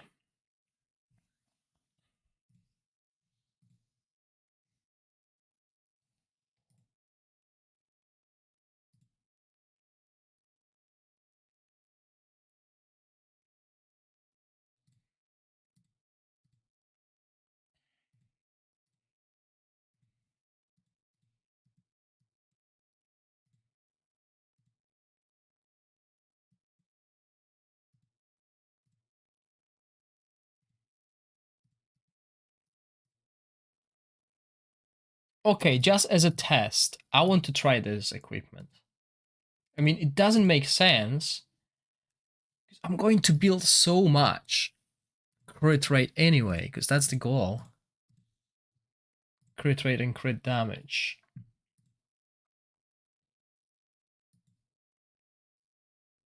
Or maybe...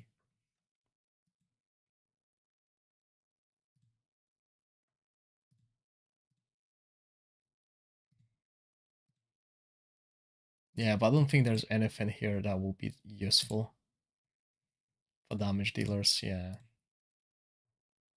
Yeah, exactly. Nothing useful.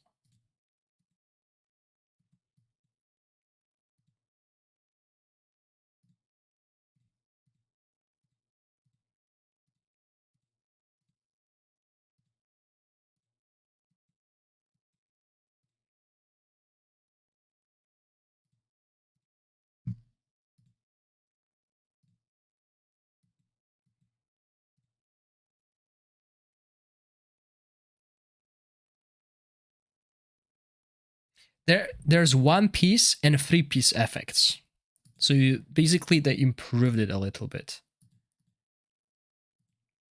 Because we always had like one effect that we didn't use. Now we can.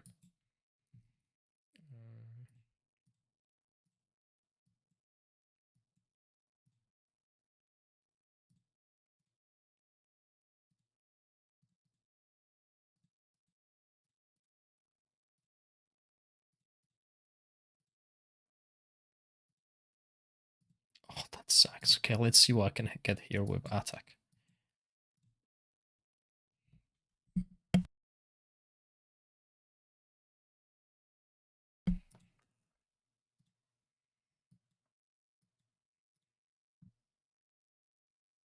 Oh, 4 skill A's. That's amazing, but first time I think I get like quadruple skill haste, but this is better for us. Yeah, let's leave it at this. Not the best stats.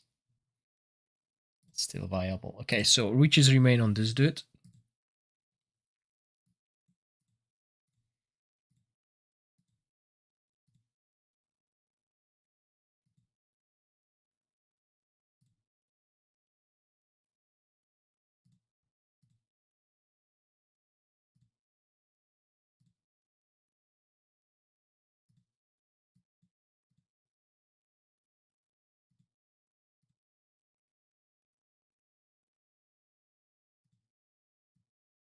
I mean, there's nothing we can really use there.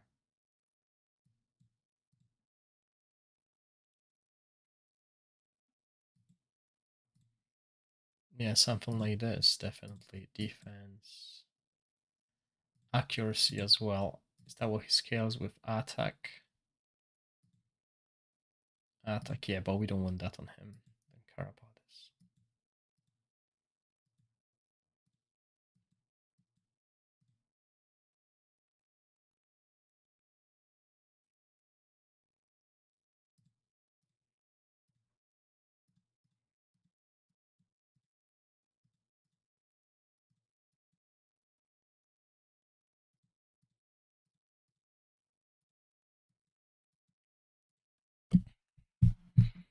Yeah, definitely the will change it.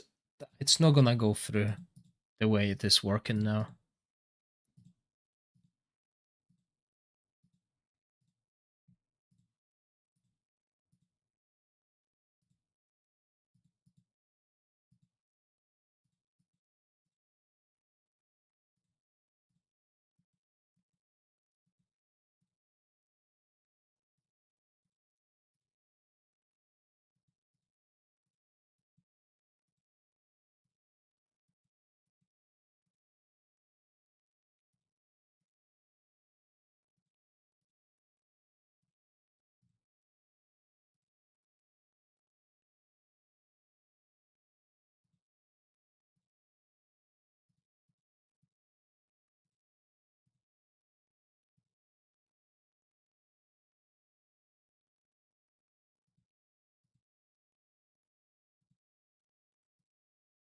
That's an interesting choice. I want to try this.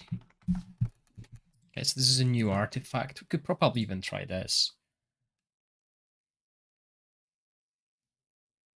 But I want to try a new artifact.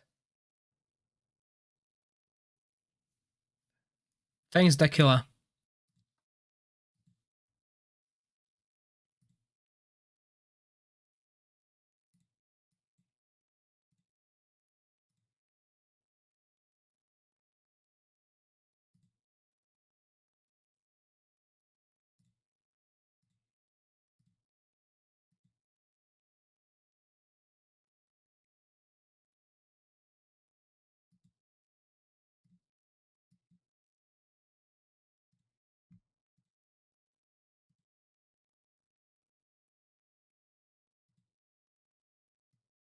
Yeah, this is what we want.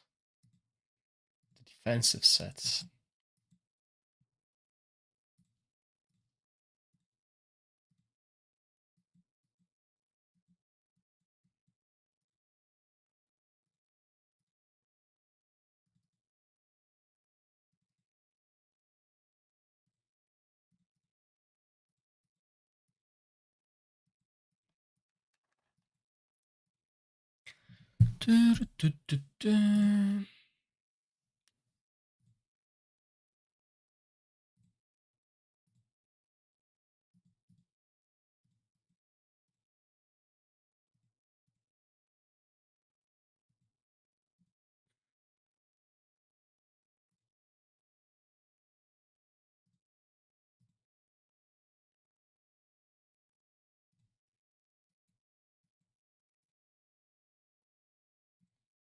Too lazy to change it, okay.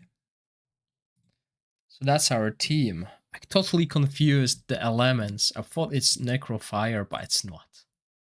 It's this. Okay, let's see how this team performs compared to the Aura team.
Okay, so we lost the demon form for a little while.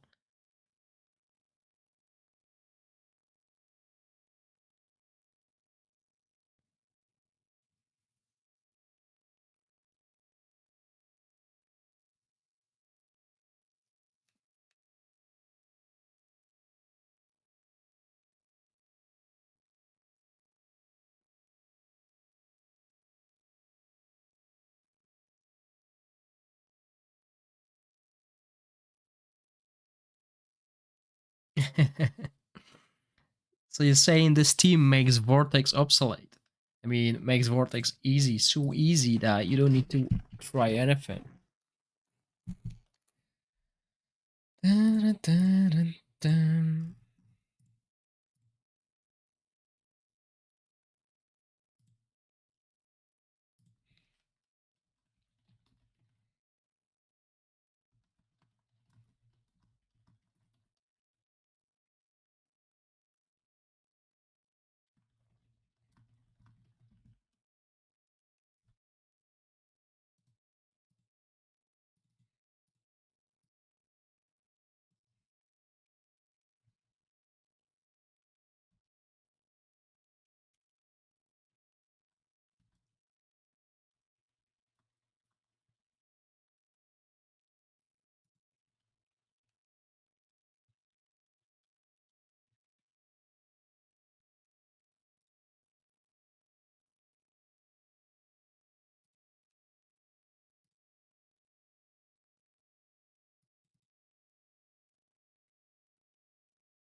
Shadow single target oriented. No, well, I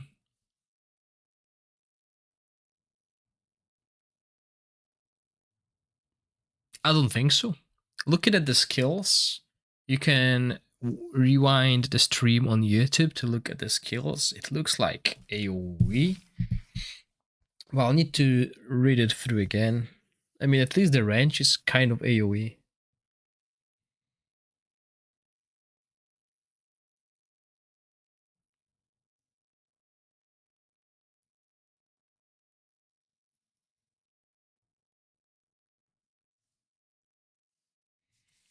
I mean, I was expecting a single target teams, but they gave us AoE. Maybe those teams are PvP oriented. At least Shadow looks like heavy PvP oriented team. I mean, really, if you read the description, that's all they are about. Invincibilities, nuke, and etc.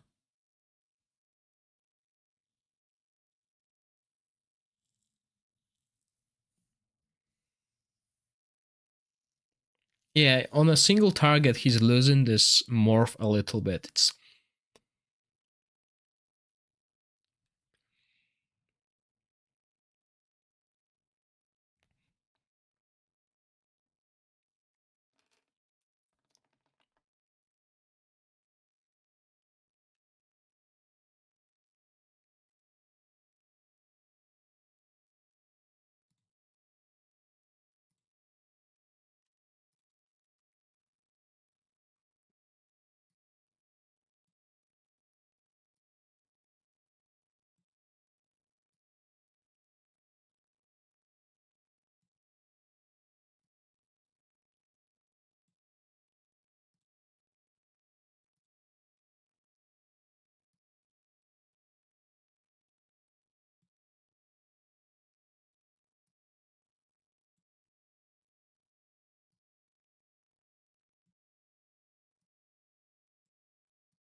So they will be alright at both single and AoE. Jack of all trades. Yeah, I think this is basically what this team is all about.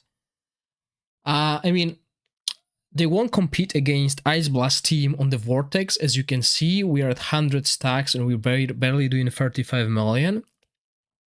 But we'll need to compare them with the old teams as well.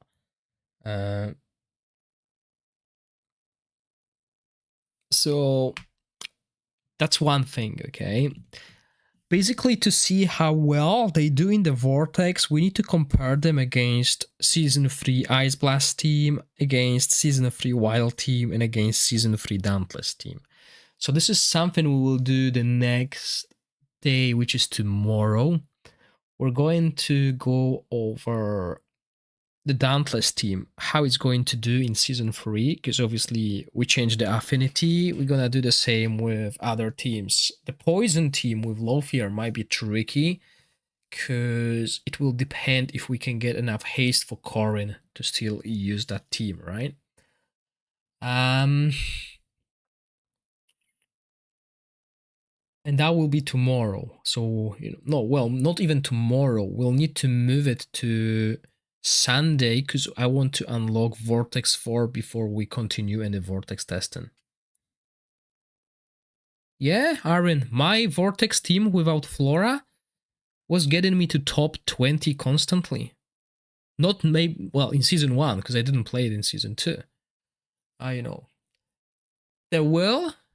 There is a chance a team without Flora will do well in Season 3 because we will have Ardref and Garius helping us. So my idea is run Felicity and Eric Autonalnen with 3 supports, similar to how I ran Ice Blast team. That's the idea. Ross will be applying witches remain, Felicity and Tonalnen or Eric will be doing damage, and we'll see if they can survive 210 stacks. If they can, then I can compare the damage against other teams that I can build.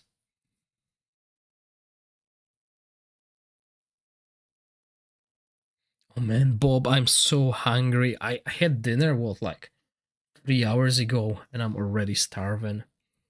I might order something. But I don't want to order something when my kids are asleep. I want them to eat with me when I'm ordering something. But yeah. Season 3 Aura Heroes preview. See them in action. Better than rally.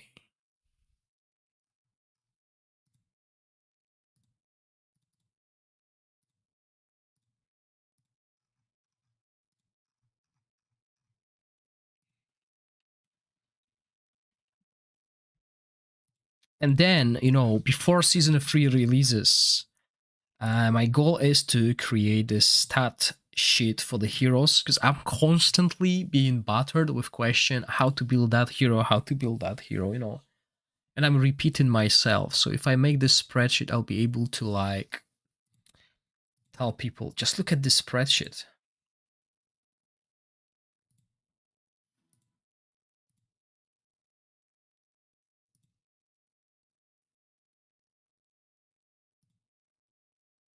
So I'm releasing a video covering all the Aura heroes. So if you want to look at the skills while all of this crazy shenanigans on the screen are happening, then feel free to.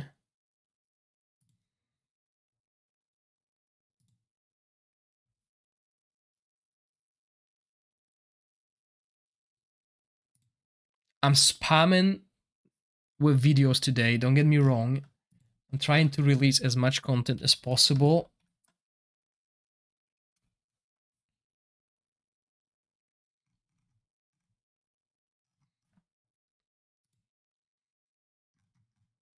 So we can take it off the bucket list and focus on different things tomorrow.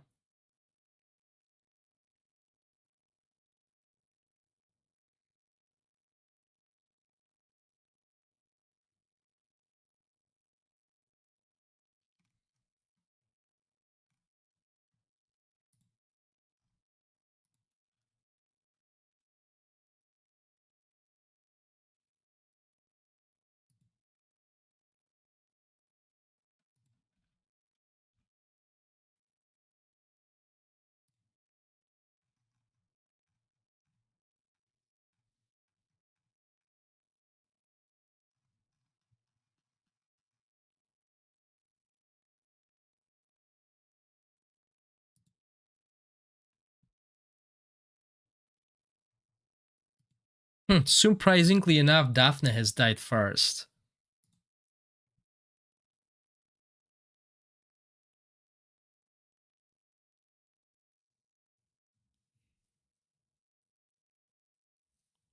Well, Arin, trust me, the team with Rose would outdamage your Sagomir. In the last month, my Rose team was outdamaging Hype Pseudo's Sagomir's team. But yeah, this damage is worse. This team has done less damage than the Aura team.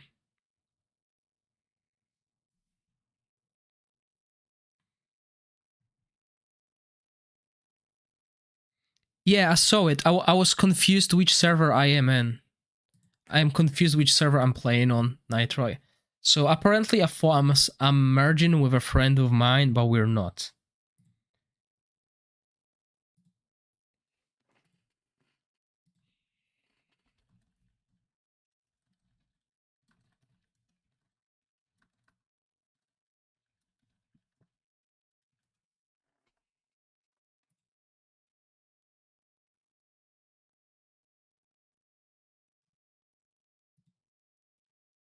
Hold on, what's happening there? Okay, so yeah, this didn't work too well, the damage wise, okay? Because we get to 420 stacks. I don't care about the supports, really. It's just the damage. And I think we would need to like, why did she die? Oh, because she's got, what the heck? Look at this HP. She's got barely any HP. How did we do that?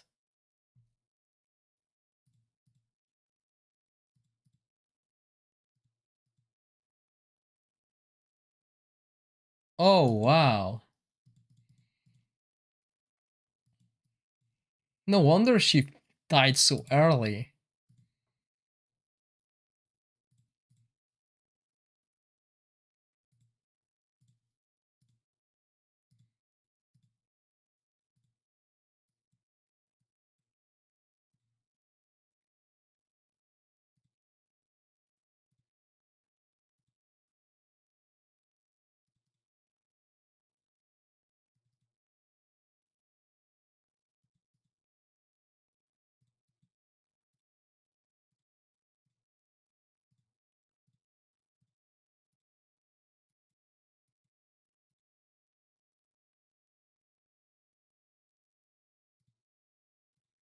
There we go, a little bit better. I mean, 40k is still low.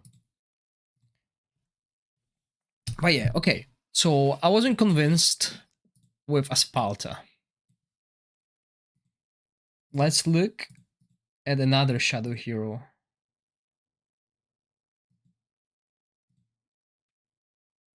But I just don't think they're good enough. Okay, I think we're gonna skip this and we'll continue that on the next day when I can unlock the higher level.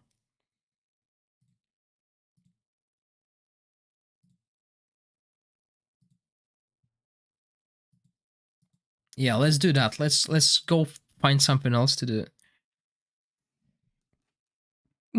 So let's try dungeons.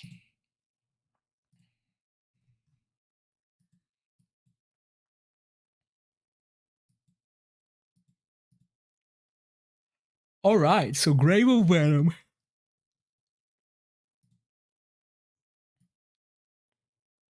So we're getting this. Mythic gear. It's called Mythic gear. Okay, but there's a difference now.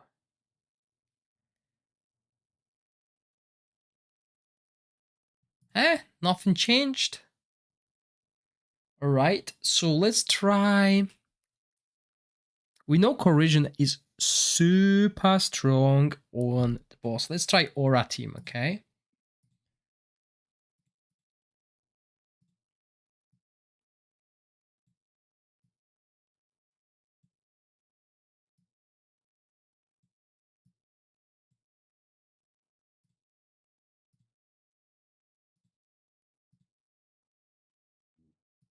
Let's try this team. Let's see how it works.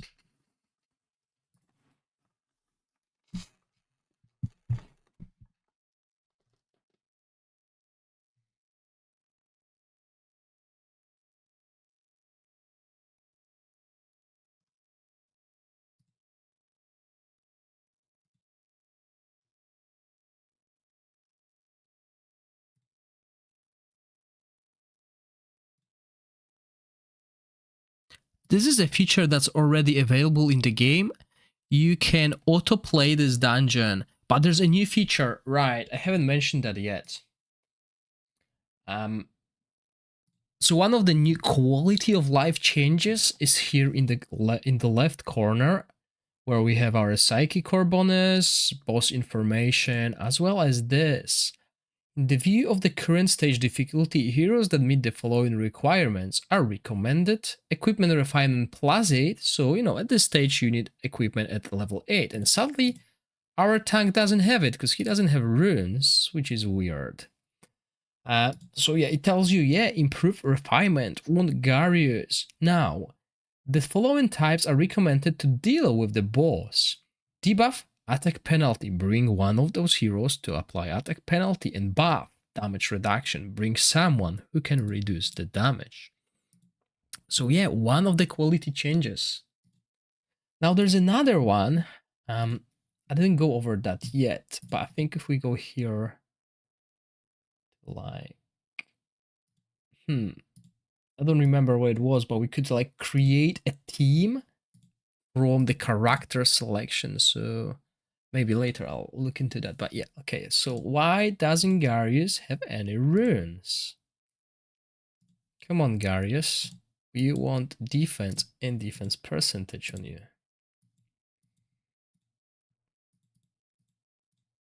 Did they play Garius without any runes? That might be possible.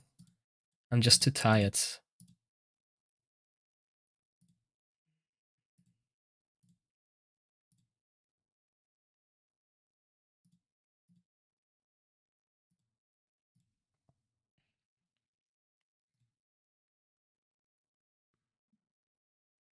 I heard there is a change, probably at higher level, not at this level. I think since we can have mythic equipment and level 9, the difficulty will increase. No, that's not what I meant. So if we go back to the world, I had an access to like a video where I could see the quality of life changes, and they were building a team, like create a team from here, and you can create a team. Right, so that's actually, I'm not sure if that's implemented, okay? So another quality of life change that I saw is when we go here to the teams, we can create a team from this menu. And let's say we want to create a wild team. So we go to the fire and we create our wild team. So we have a tank, we have a healer, finally, right? And we bring in our wild heroes. I mean, we can bring Flora, we can bring Felicity, and we can bring Eric. Or we can bring a third support that works too. So let's take, for example, Adolphus, right? 3 supports. No, let's not do that. Where's Eric? There we go. We can save that team. It's weird because I remember there was a way to like, that's the team. Okay, so we got equipment plan. When we go to edit, yes, that's the thing I was looking for. We can, from this menu here, go straight to edit skill timing. And we can put anything from this menu here. We don't need to go to fight and change things like it's happening now. We can save it, right? So that's quite cool. We can edit the lineup, edit the skill timing. We can delete the team from this menu. Usually, I had to go to like a boss, Grave of Rot, play it out, open it, load it, and then adjust things. But here, there we go. So I don't know if that's the same on our global servers. Could someone confirm that for me, please?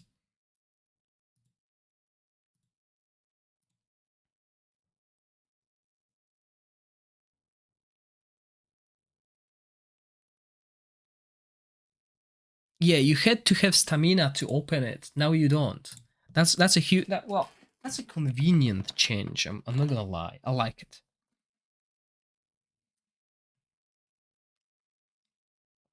Could someone go and confirm it, please?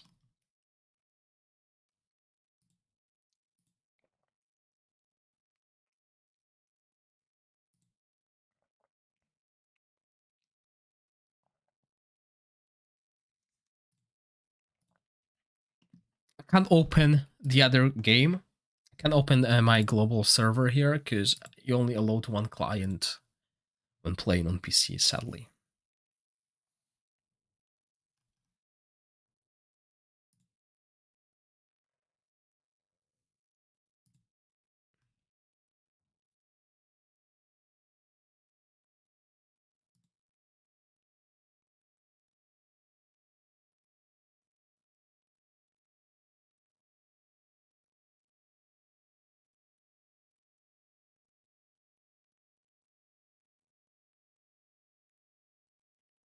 It's already live, so that sucks.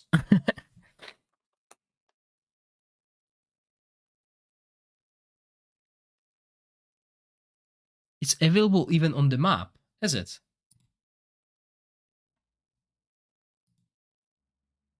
Where? How? Or do you mean here?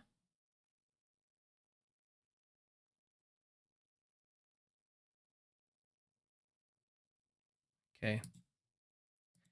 I think there is a change, Demon or Engine. I've been told there is a change, so I'm just chasing it.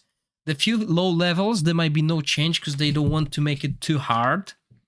I think they might have changed the last level to make it harder because we will be getting mythic equipment at the end.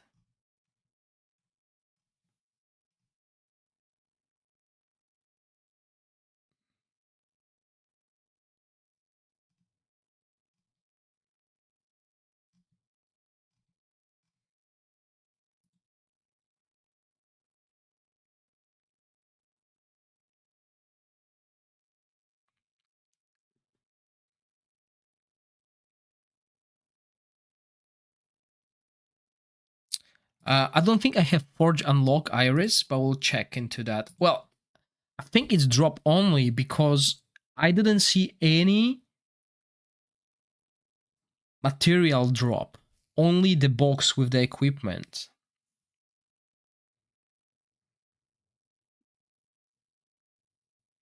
I mean, yes, this is a mythic equipment, guys. This will be harder to obtain, but it might not be mandatory. Like, it will give you advantage if you get it.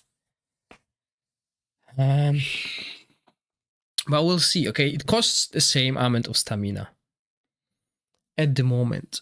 And I wonder when we have the increased chance with the event, will that also be increased, right? Yeah, if you want to have ranking, obviously, if you want to have ranking, then you should expect to spend extra stamina farming it. But you know, people will say that it's a they don't have enough stamina, right? But if they don't have enough stamina, that means they're free to play or low spenders, and yeah, they might not be able to compete.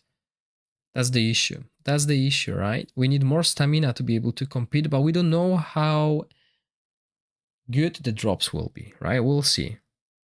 Hi, Leopa. Low Pia. Oh, yeah.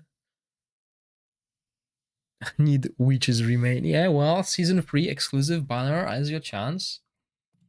And remember, also, that is important thing. Similar thing happened in season 2. We were seeing Thunderbolt not performing, Burn not being utilized until we hit the end game where both of those teams were just amazing. Okay, so what we can see here, Aura not performing on Temporal Vortex. Maybe Temporal Vortex is not where Aura should perform. Maybe, again, it will be all about the endgame and Continental Challenge, right? We still have teams like Dauntless, Ice Blast that are safe picks to basically do damage on the Temporal Vortex.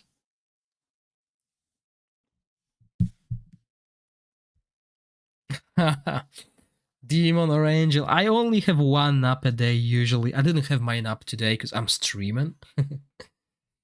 But yeah, I try to sleep during the lunchtime. Like take a nap for half an hour, close my eyes, you know, rest.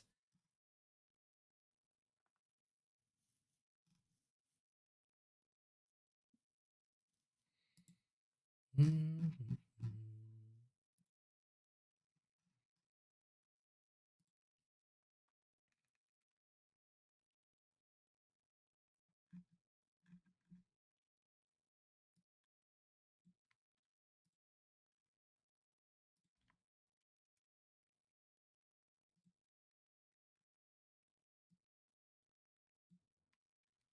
hour till the giveaway, by the way. The giveaway is happening on Twitch today.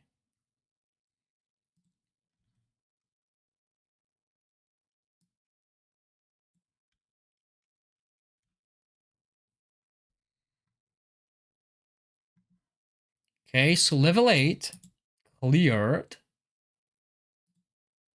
And now we go to level 9, where we have a chance of obtaining.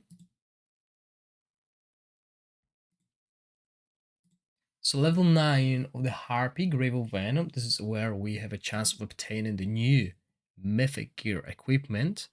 So on the Harpy, we have the gloves available to us, and there are one-piece effects that we can wear on top of our three-piece effect, but we can also do two-piece effect plus 1 and 1, okay? That's interesting, and yeah, they're very good, especially, I think, the glove gives us an increased 35% damage to enemies with defense penalty. If we can wear Witch's Remain and Crown, we can rotate them. Okay, so far, till level 8 and till level 9, there was no changes to the dungeon. Let's see what we have now. Nothing. All right. Interesting. Brave for the demon dashes to the current target and performs a triple kick, each dealing poison damage and a flame of element poison summons attack. If the monster has less than 2 debuffs when they cast a skill, the target will be changed to randomly. Okay.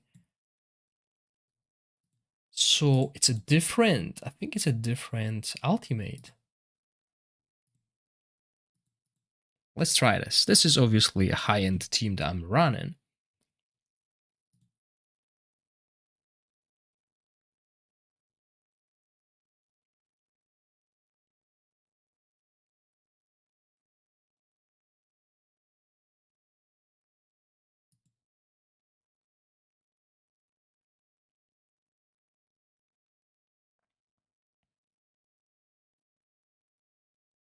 Why is it the same?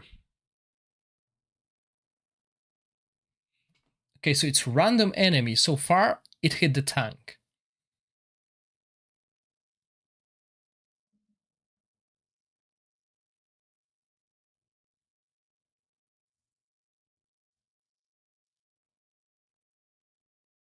Yeah, it is a random enemy. Look at this. It hit our backline hero. So this will require an adjustment, definitely not in this team, because this is like a high-end team. We'll definitely want to bring a shield, a damage mitigation to make sure the random enemy, random ally doesn't die. So in this case, Garius is that person. So you definitely want to use this like that, yeah.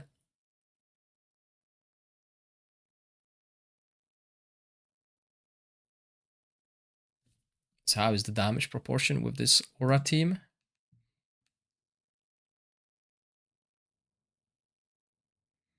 Okay, so that is the change basically. And look at this, I didn't get a mythic equipment just from the one, so the chance is probably low.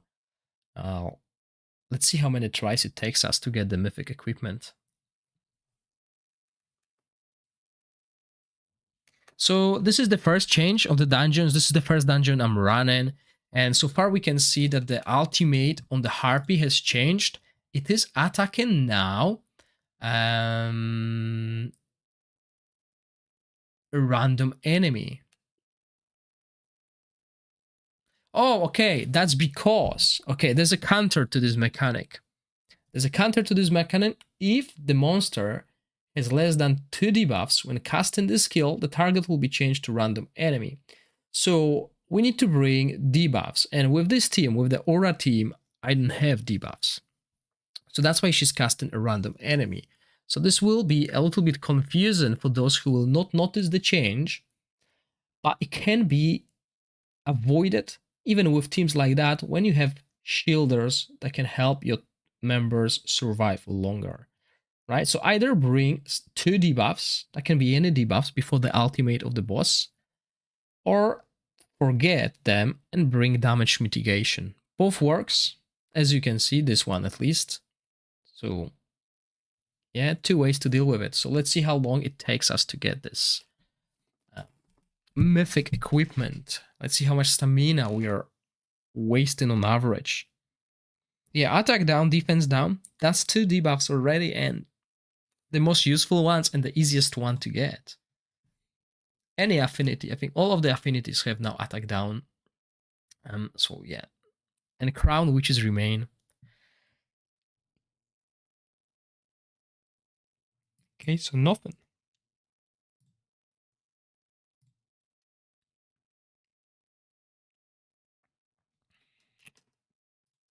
Okay, let's do one more. Well, let's do 5 something so we can see.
Yeah, I think it's 666. Let's have a look at it. Still no mythic. So I think if we challenge again, we can look at the boss information here. Yeah, 666.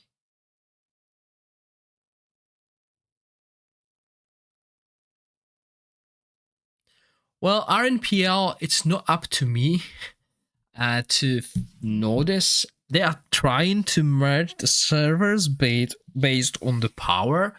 But if we're looking at the trends, that will happen. Eventually, Season 0 servers will be merged with Season 1 servers. That is just due to happen.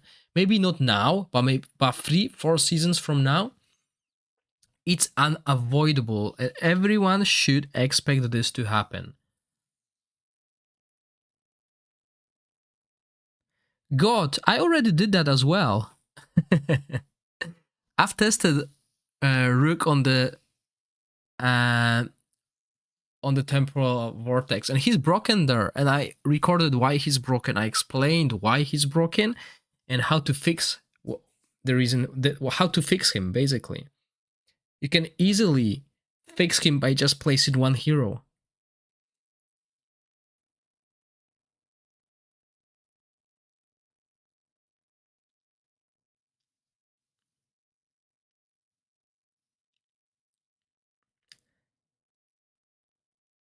Yeah, I mean, Nitro, I don't think that's gonna happen because, you know, the Season 0 servers, let's say they lose 10% per season, eventually there will be not enough players to play or challenge or be challenging on the server.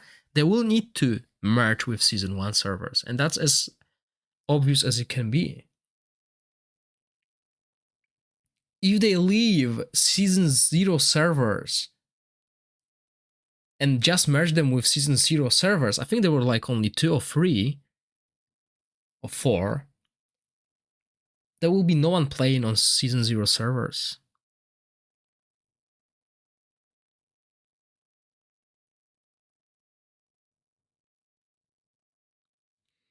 I mean, they merge them based on the power. So, you know, season 0 players have an advantage of one season. They have big whales, but there are so many big whales on certain servers that they could probably outpower the others. Arsalan has knowledge about the game that most of the biggest whales don't have. And for example, I can't really make a video using the best heroes with Inspiration 5 to help those whales, because these videos will only have like 100 views compared to free-to-play content that will have like 2,000 views. So they don't really know how to play the best heroes. They just try and mash them. Some of them, those who have knowledge, will be good. But yeah, okay, so there we go, our first mythic item, and it has an attack based stat. And as you can see, look at this, guys. When we get a mythic, we're not getting anything else. So we're not getting the yellow mats. So this is basically when we have the big roll, the max roll. So let's say, let me explain that. So you have 2 dice in your hand, and to get mythic, you need to roll 2 6s. This is the only way you will get mythic. You can roll 10, which means you'll get like an item, a yellow item, or you can roll something. Now, with the increase rate that happens mid-season when the Continental Challenge is open, you can roll the dice, and the dice has extra, like, instead of 6s, you can roll like 7 8s. Okay, it's a bad example, but this is basically what they mean by double or increased chance, right? So, yeah, this base attack, flat attack, is terrible. So it will require us to spend more stamina on the equipment and the dungeons, which means we'll be farming Goblin Dungeon less. Hopefully, they're going to compensate that. Me, as someone who invested a lot in Goblin Dungeon in Season 2, and that strategy paid off, I ranked 4. This will be troublesome, because the difference between the mythic equipment, and you need basically a couple pieces with good rolls, is huge. This is actually huge. Okay, this set item is very, very good. But who knows, maybe a flat attack glove with this piece and 1 piece effect will be better than a crit or crit damage glove. Okay, something that we'll need to test and see. I'm not saying this might be the case, but you know, it's a possibility that this piece effect is so good.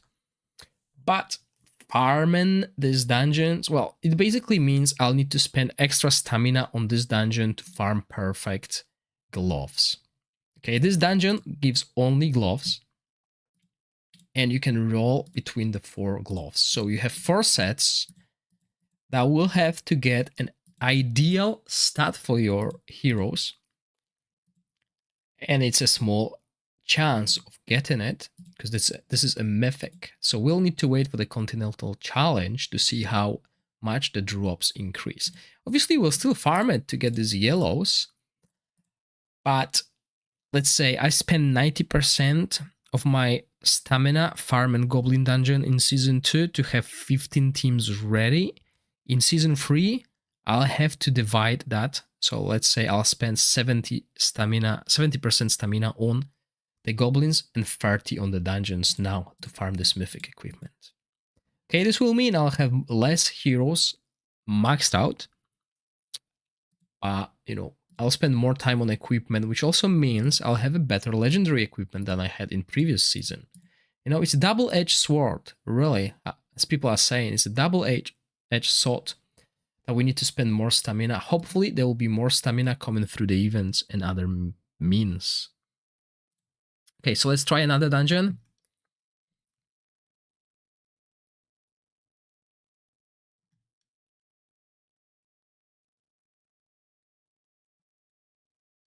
Oh, Nitro, this is exactly what I just mentioned. So yeah, is it worth sacrificing attack percentage for flat attack, but good rolls on substats, for example, to go for it instead of the typical stats? I spent most of my stamina in the Goblin too and still wasn't enough in the end. Oh, wow. Do you think we will have stones to get stuff from legendary to mythic? And Nitroid, that is a good suggestion. Maybe. Who knows? Those stones. Maybe they'll show in the packs. I mean, I don't think I can see like, yeah, I can't see what's in these packs, the paid version. But maybe that's one way. Maybe they will happen in exchanges somewhere. So yeah, we will get the legendary bread, so it should be just more work. Or we could get a legendary bread as well. How much gold to max mythic? It's the same amount of gold, I believe. Because the mythic equipment has only level 20, which is a shame. I mean, this is a shame. This should be level 24 to make it even more important. So imagine, right? We have this. Well, no, that's actually a good example. Okay, we have a defense. A flat defense equipment here. And if we put it on and we compare it with flat defense legendary, the stats are the same. It's just because of the effect, right? But what I would prefer, I mean, okay, we need to farm this mythic equipment if we want to compete. Why not make it plus 24?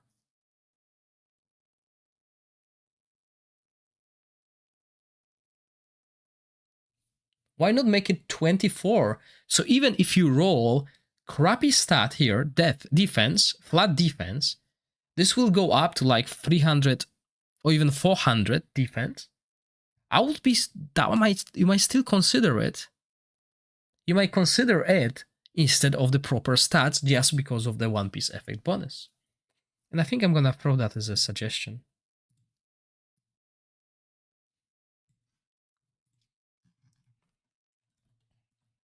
Give me 2 minutes, guys. I'm gonna make another suggestion. Right.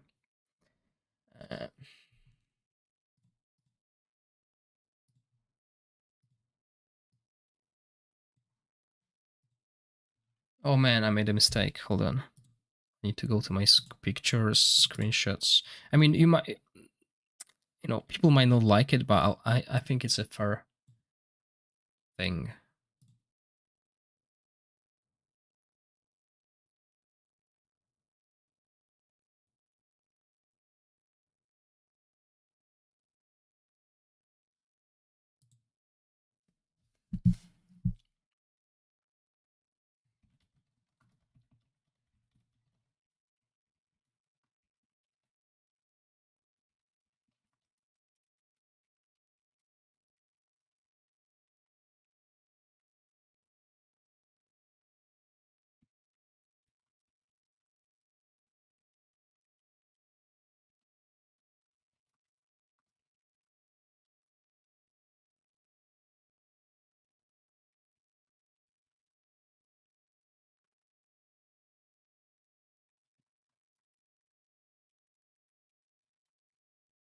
I'm gonna write the message. Just give me 2 minutes. So, just as a suggestion, right? What I want to implement is like, could we increase the level of the mythic items? It's hard to compare corrosion, aura, and shadow because currently corrosion is outperforming anything, and that's because there's no cap on corrosion.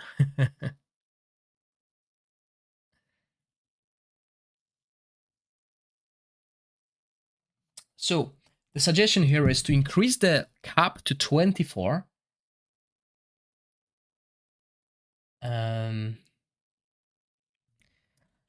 If we increase the item level of mythic to 24, players might consider using them even flat stats in the end if they have desired set bonus. Yeah, Rook is amazing. Rook is solid at the moment. I'm expecting changes. If they have desired set bonus.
pursue the stat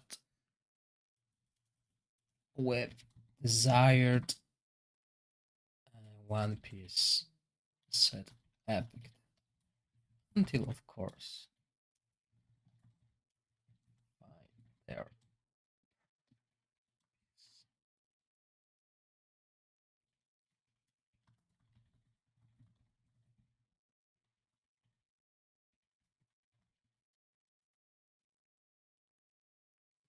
Okay, I shared that with the community managers. Okay. So yeah, that would be an idea. I mean, it doesn't even have to be like plus 24 because that will unlock a fifth substat, which will make it really powerful. It would. Don't get me wrong. Okay, there might be a like, then they might become like must-haves.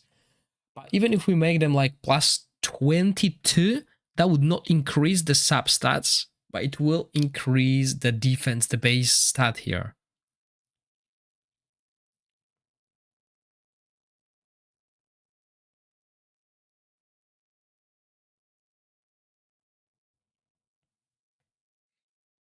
Yeah, that's another way of thinking. They are already too good and they're hard to get. So, you know, as a reward for trying to get the best ones. I mean, this is definitely OP. This one.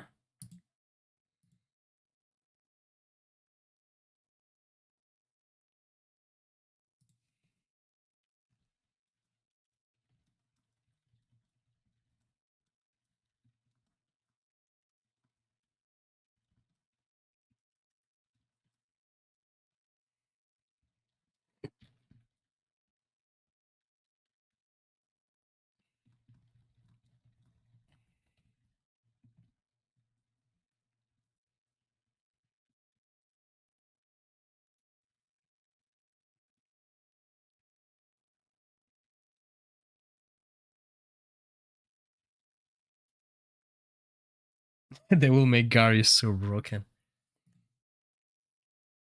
Yeah. Okay, so that was Grave of Venom. Let's try Grave of Curse. And we got 20 minutes till the giveaway.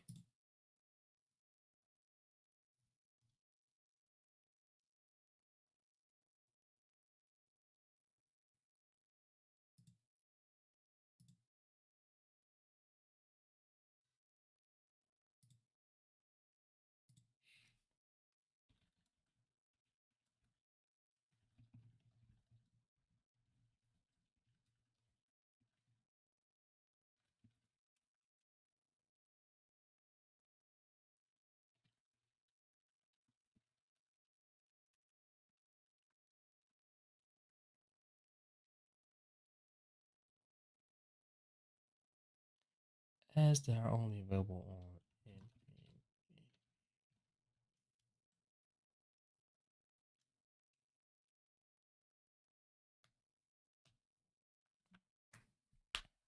yeah, okay, let's try this. Grave of Curse.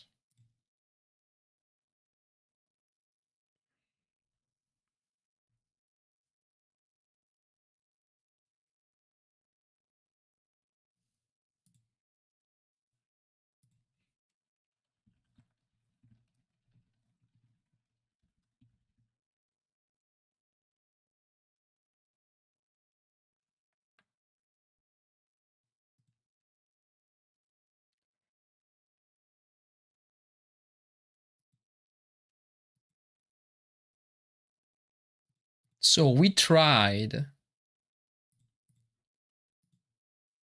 I don't think this will work because you know Grave of Curse requires good synergy, really.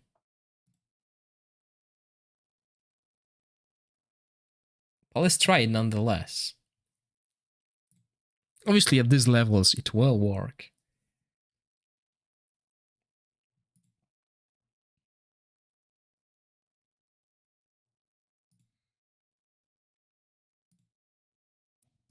Okay, give me 1 minute. I'm gonna ask if anyone else wants pizza.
Okay, I'm back.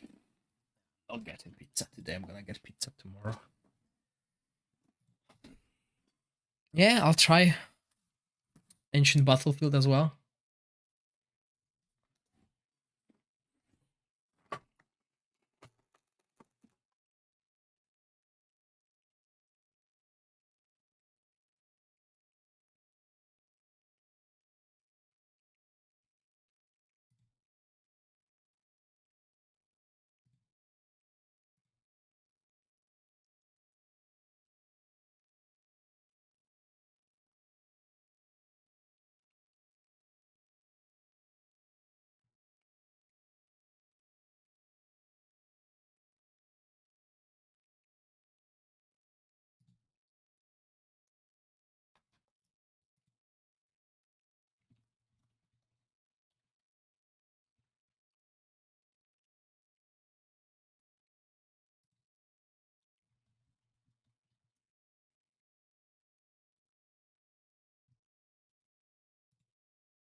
One shard short. Wow.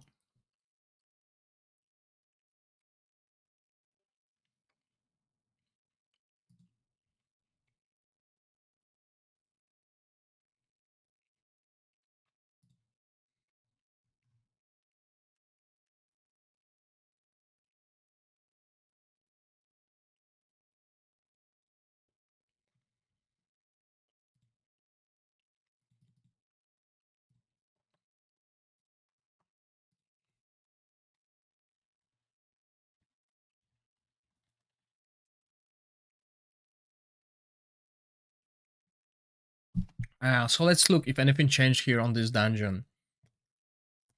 Once we get to the higher level and I'll have time to read.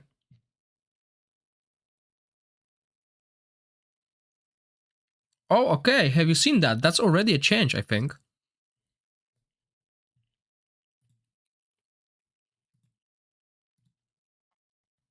Look at this. He dispel all debuffs and obtain 30% attack up and damage reduction. So your buff prohibition will not work.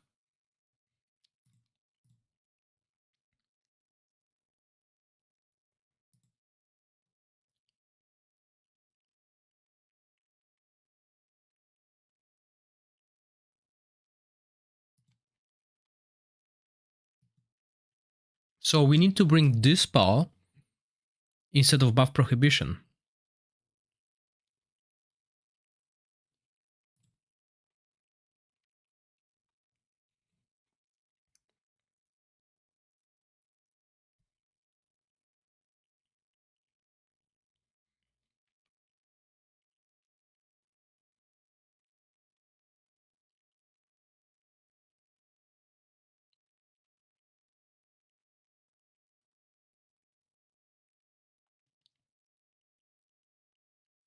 But good news is there is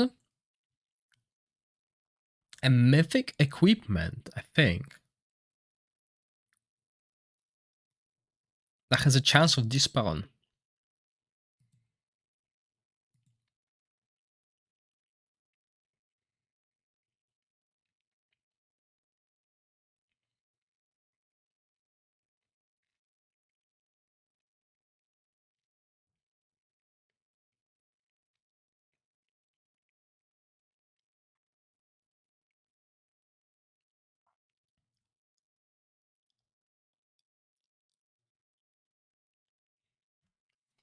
Yeah, instead of casting Vorage ultimate before the boss's buff, you can cast it after and hope he dispels the buffs.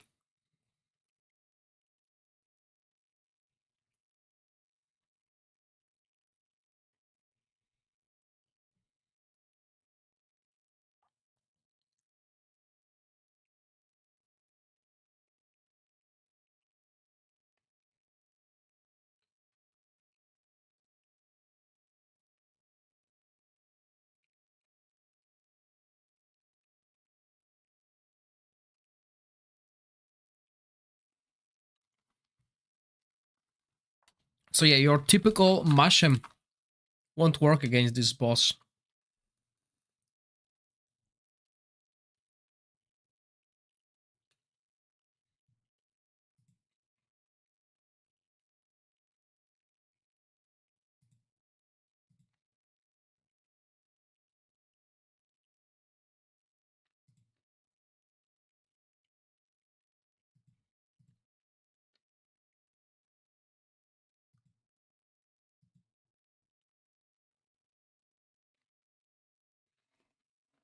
But yeah, I think this is the only change. So let's go to the other dungeon. The season starts next week, 7 days from now, 22nd of March.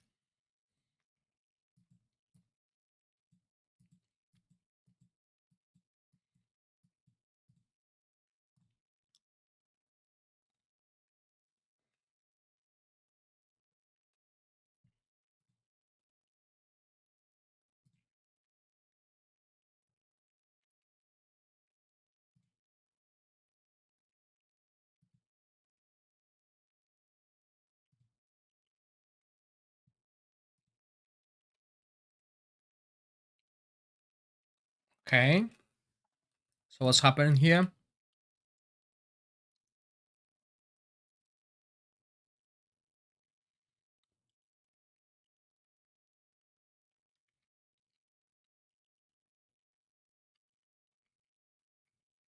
Was there attack penalty there before?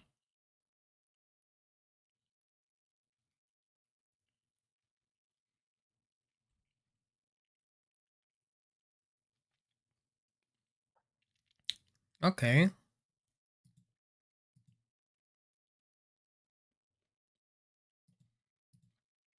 Wait, he's doing that twice. Oh wow. So we want debuff immunity.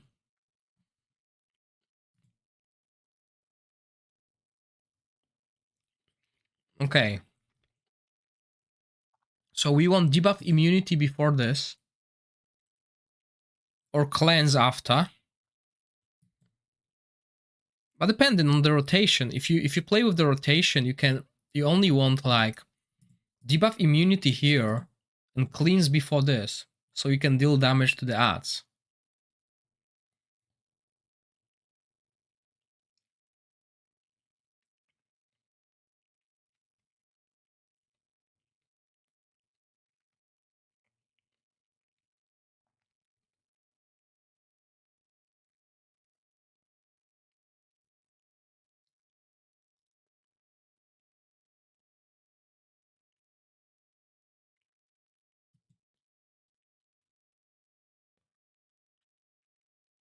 No, I think he was always on 24-second rotation. He applies burn only once on his ultimate. And then deals damage to the burn.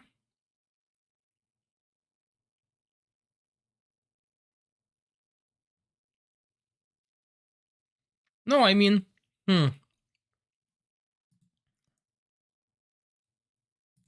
let's see.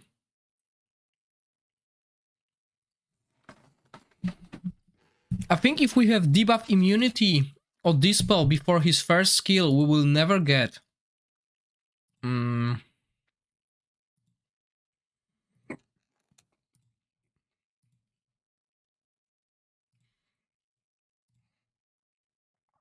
think we will never get this attack penalty because it splashes off targets. I mean, I have no one with that here. I don't think we have dispel.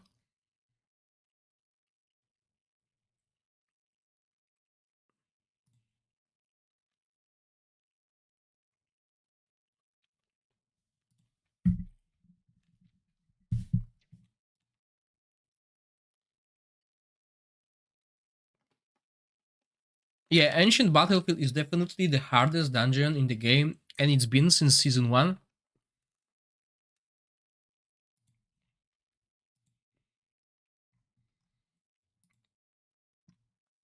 But it also gives one of the best runes. Accuracy is so needed on the heroes that need to apply debuffs that it's really mandatory to run an accuracy negative rune on your heroes.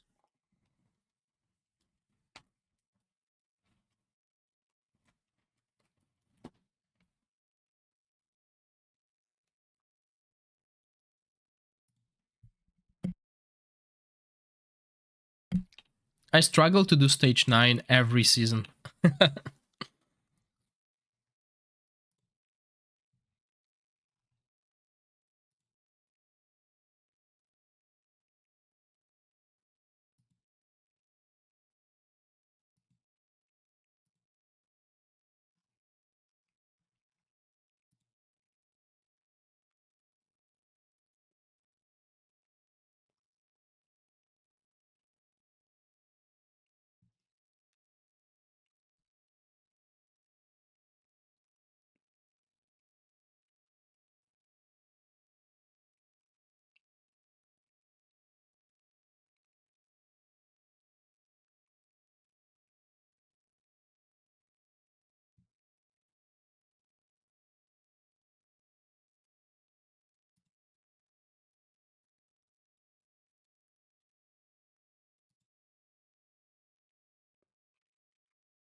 Three more minutes till the giveaway. This giveaway is happening on Twitch today.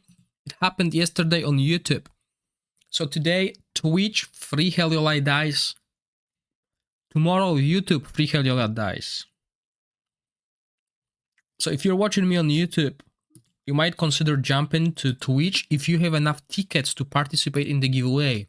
It's 40 tickets per entry today.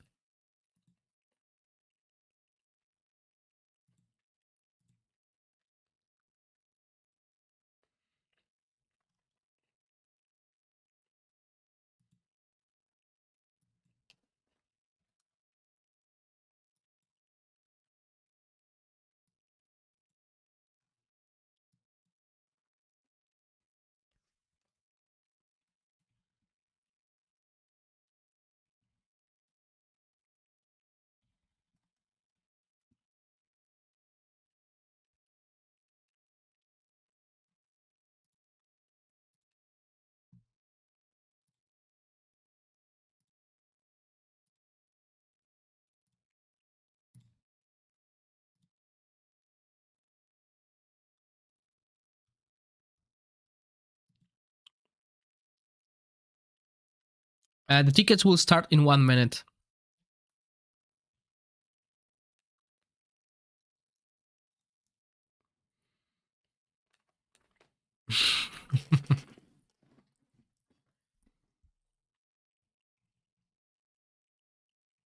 Yeah, this is a for free Heliolite dice code.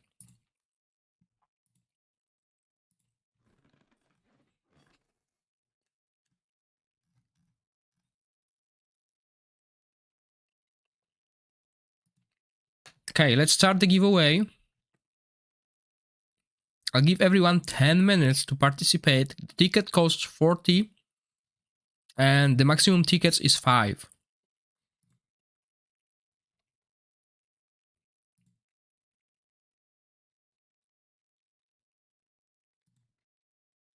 Again, this is happening only on Twitch today. Tomorrow it will happen on YouTube.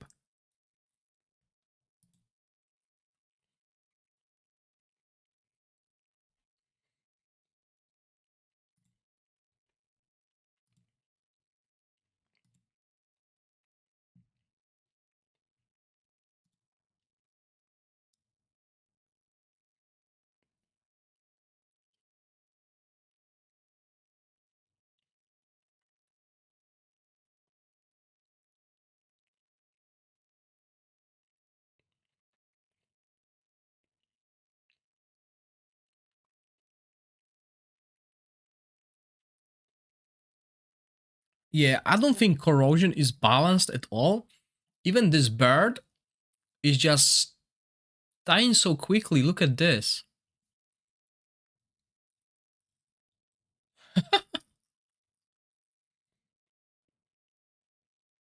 It's not Dauntless level quick, but it's quick.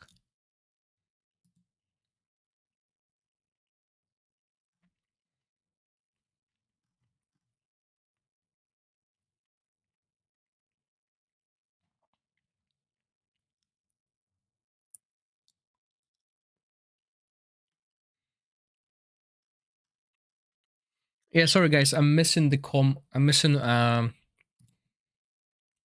the messages in all that spam, but 5 tickets is the maximum.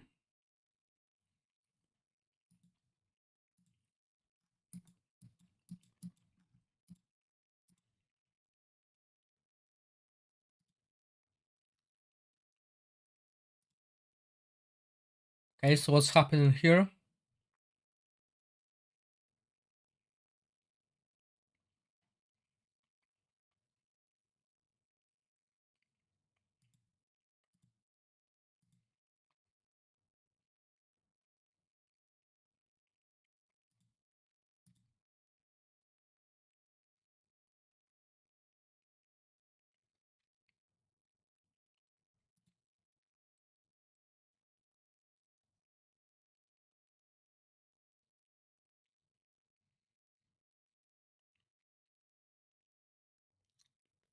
I don't think anything changed here.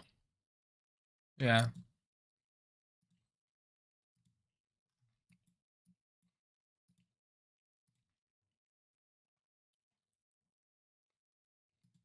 Hey, why didn't we TP? Oh, is server dying? Why can't I TP to the ancient battlefield? Oh wow, that was a lag.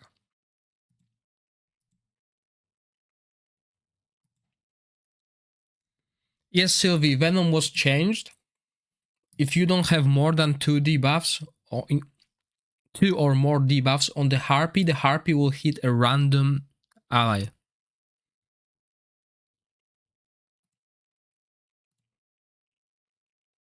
Mm-hmm.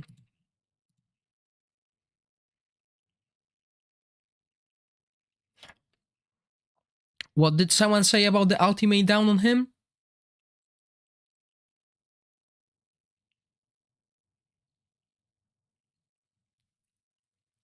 Was it always there? The ultimate down inflicted on him will be reduced by 50%?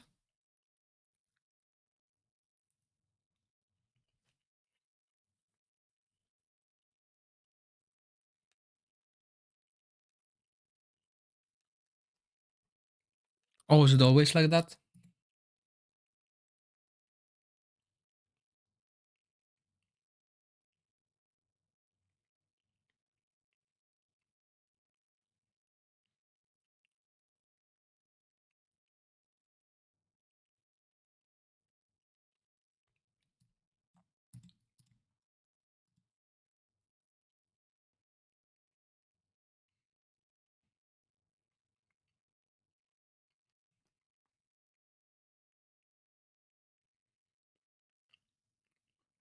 Isn't it different as well?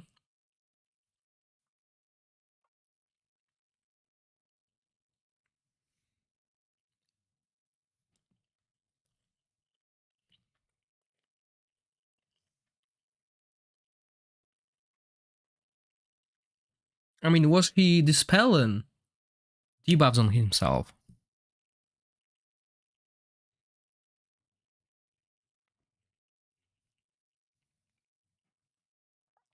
I mean, if someone could open the global version, we can compare. Oh, so he dispelled. Okay. He had this bug dire. What is bug dire?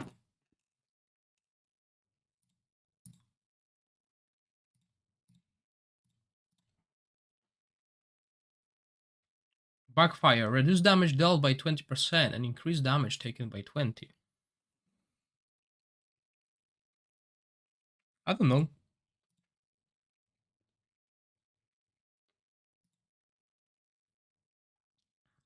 Okay, so looks like it's the same.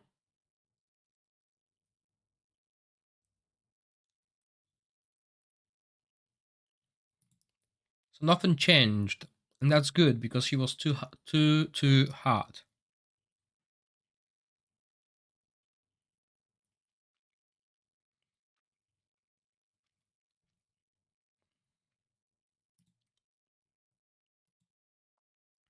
Okay, 24 entrants, 100 tickets purchased.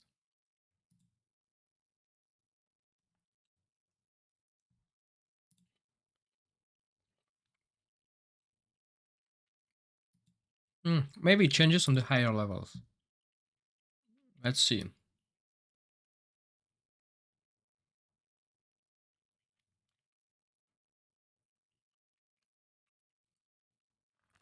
Yes, CJ, yesterday you won on YouTube. And I think you won 2 Heliolite dice, not 3. 35 Devour? What do you mean?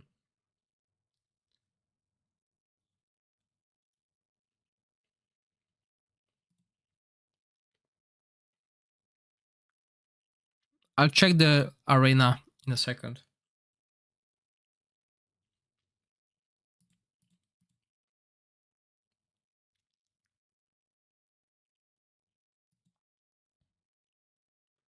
That's his name. That's his title. Soul Devourer, and his name is Grey Nitius. Did you guys know his name? I never knew. I never looked at his name.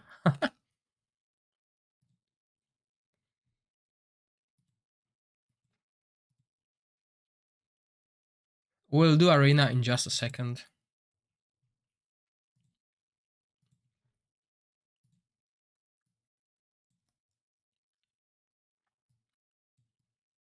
Sogarius has a buff that will be dispelled, but I want to see how everything else plays out. Yeah, the ticket limit is 5.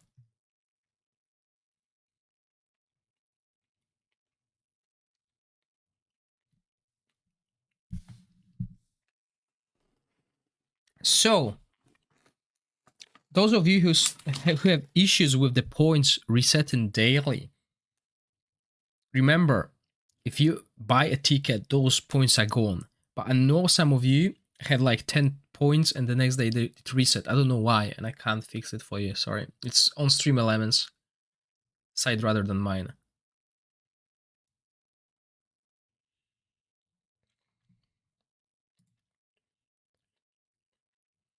Oh, the aura was terrible on Vortex. I mean, I got what, 60 million damage on level 2? Nowhere close to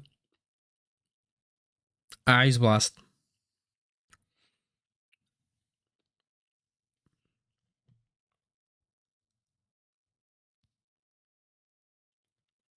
Shadow was even worse. Hi Hendrix, haven't seen you in a while, welcome.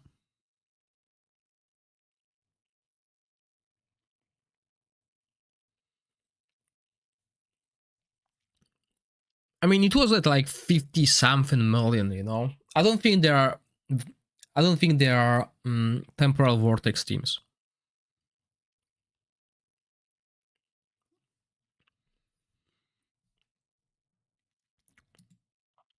General Valerian, this is what I'm going to do on Sunday when I unlock Vortex 4.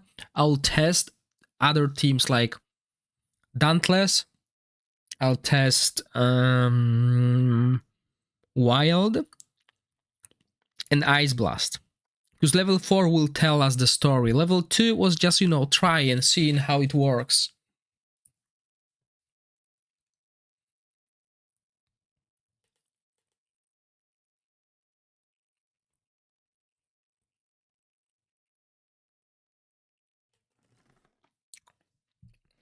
Yeah, I haven't been streaming for long, but not so many hours as I used to, Hendrix, so it's understandable. I'm trying to like limit my streaming to 2 hours on the days when I stream.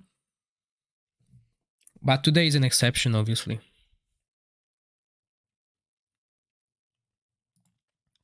No, I'm not considering pulling dice on a normal banner.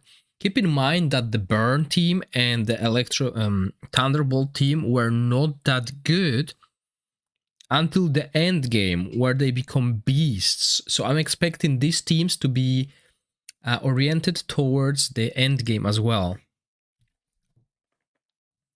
Yeah, Corrosion and Shadow, I have the videos ready for them. It's just I need to find time to render them and upload them, and I'm streaming all day today, so...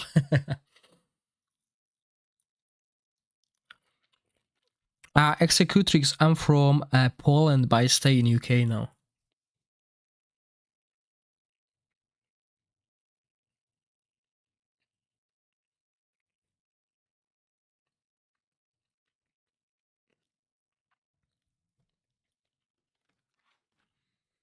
Okay, I need to munch something.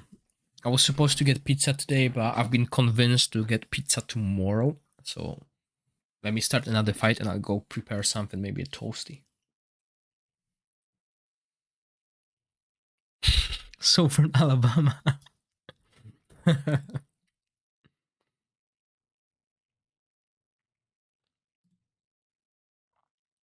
Okay, let's play this and I'll go grab something to eat.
Okay, I'm back. Sorry, guys. I totally forgot we have this giveaway.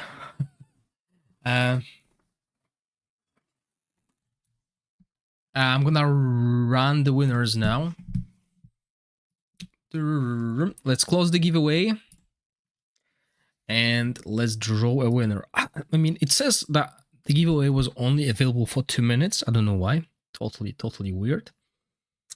So let's draw a winner. And today's winner, Leopa24. Leopa, I hope you're with us. Yeah, I was away to get some food. Did I miss something?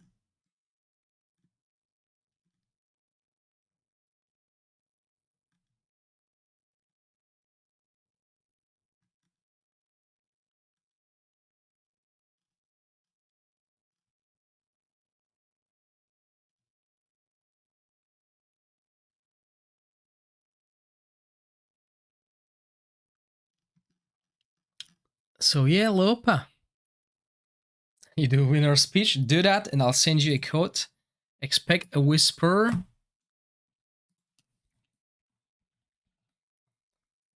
On the Twitch.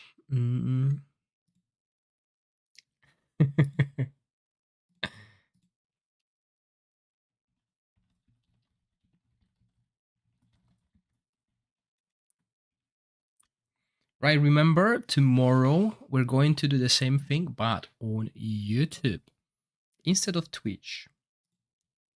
So I need to prepare a quiz for it.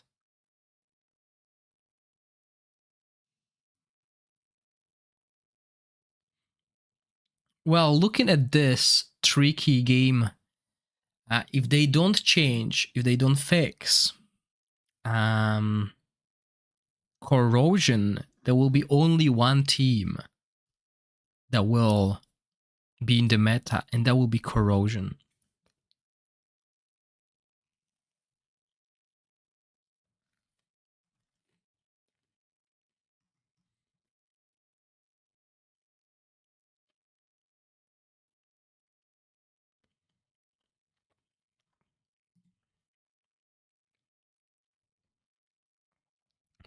Low Pierre, check the Twitch whisper. I hope you got the code there and send it through there.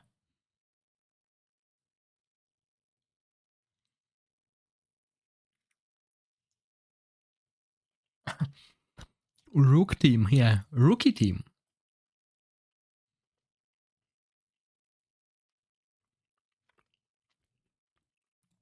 Okay, well done. So it's 8:30, and I've been streaming for, where is it? For 9 hours. That's enough.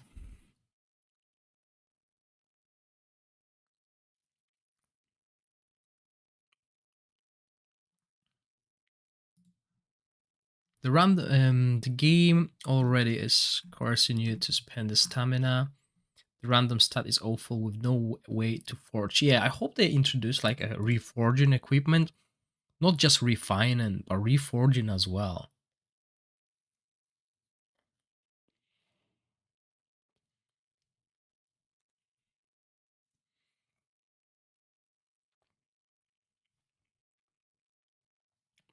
Yeah, 9 hours is nothing.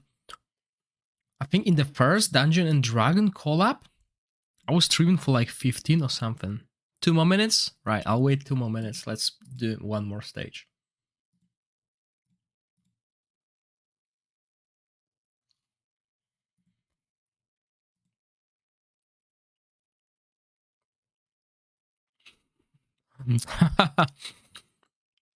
No, I'm gonna go to bed and I'll try and finish this One Piece. I got like 500 more episodes or something.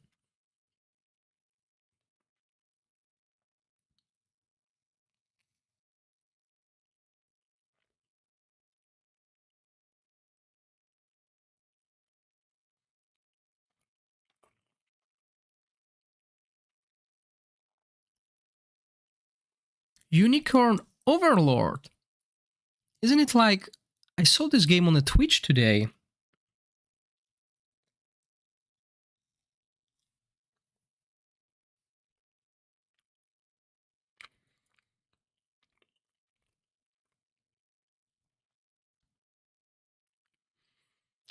Tricky game. Corrosion does about between 500 million to 2 billion damage on Vortex.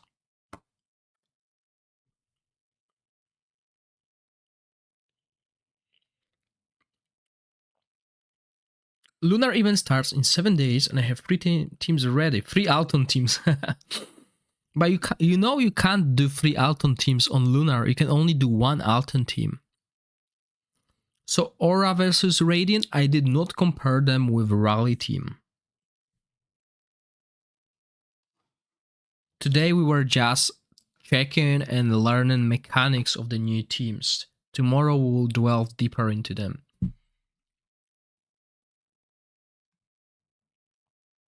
Yeah, you definitely don't want to miss out on Ardref. It was money well spent, Arnavs.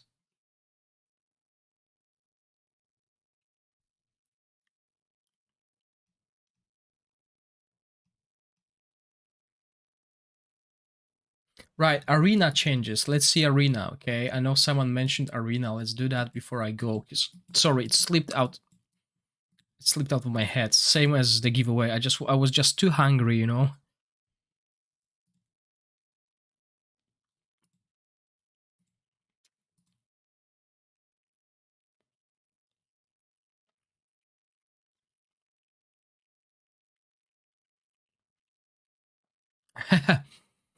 Loipa, I think the easiest teams will be, obviously depending on your heroes, Alton, Irzilas, and Talver. But if you can't build any of them, Shinacton with epic heroes is also really good to do. So yeah, obviously I can't really play Arena on a test server because you can see all these low levels.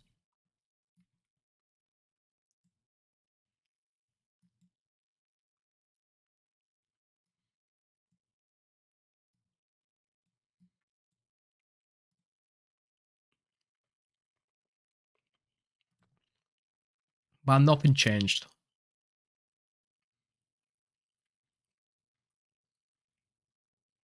Yeah, poison is terrible for the RGF event, I agree.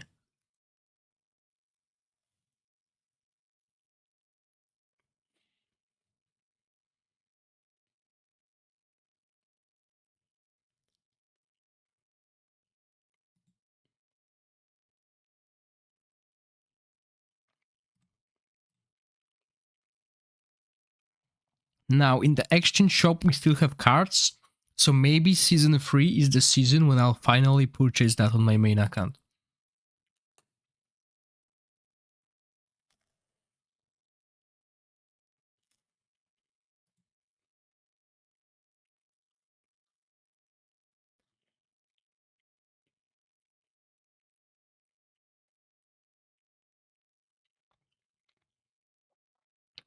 I'm glad it helped you guys. That's why I create these videos, to make sure everyone can complete these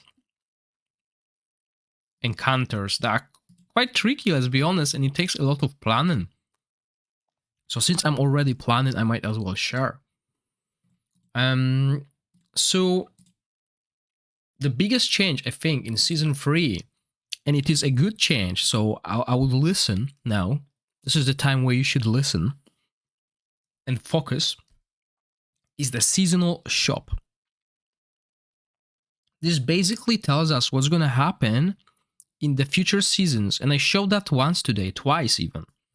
So since this is the end of the stream, I want to show it again. When you go to the season shop, this is only season 3 shop. As you can see, I can't go back in time to check season 2 or change to season 4. Oh, is it season 4? Well, we can change like to season 2 and season 1 on global now. But look at what we have here. Look what appeared. Uteor appeared in the shop. But if you have Uteor already and you want to increase his inspiration, which I'll advise against unless you don't really have anything to spend these points on, you might consider getting his copy. This is what you'll use to increase the inspiration level of Uteor, which tells us In Season 4 shop, we will see Arderef if we follow this pattern. Now, what's more, you will have chance to purchase at the end of Season 3, start of Season 4, you'll have a chance to purchase Season 1 artifacts, which means in Season 4, we will have a chance to buy Season 2 artifacts. This is so good. General Valerian, nothing changed in Grave of Wrath.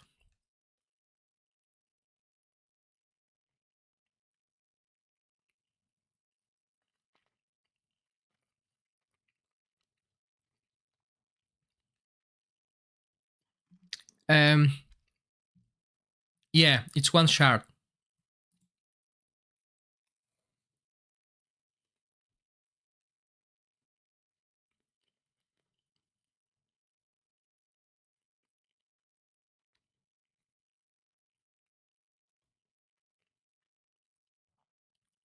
You know, for UTR, this might be optional. Oh no, the scrolls are back here at the gold level. I was just showing the bronze, which most people will have access to. The gold scrolls start at silver, and the amount is increased here.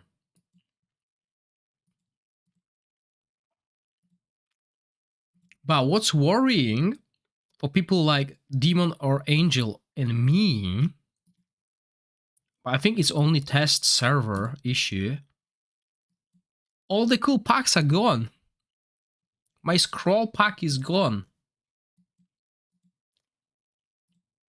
Unless they moved them somewhere.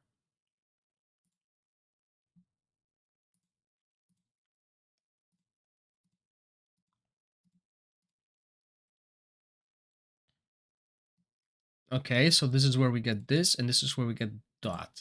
I want to top up. Can't do it. Let's see.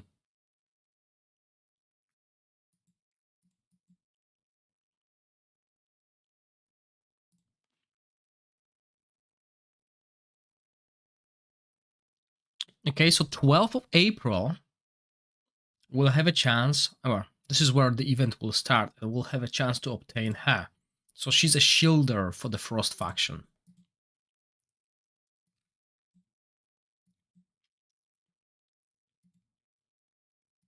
And that's about it.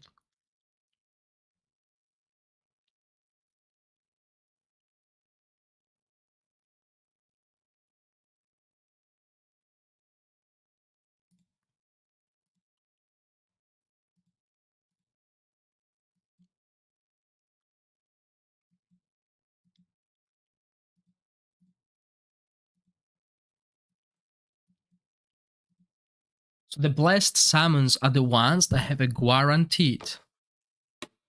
They have guaranteed epic heroes after 6 dice. So these are the best ones to spend the dice for if you want this specific epic heroes. If you don't have them, I still don't have Catherine.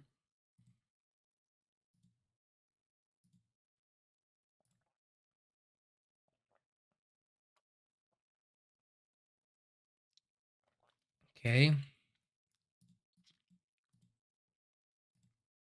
The celestial ones are a really bad deal. Unless you want a specific hero.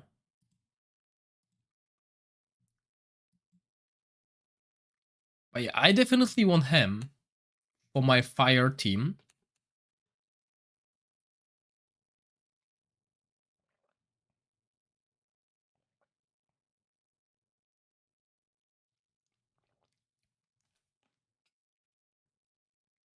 This is like a delayed healing, right? So when we use him and we want to cast his ultimate, let's say on Vortex at 21 seconds, we need to cast his ultimate at 16 to grant the invincibility, because then he'll heal the heroes. So, you know, this is something that will require a little bit of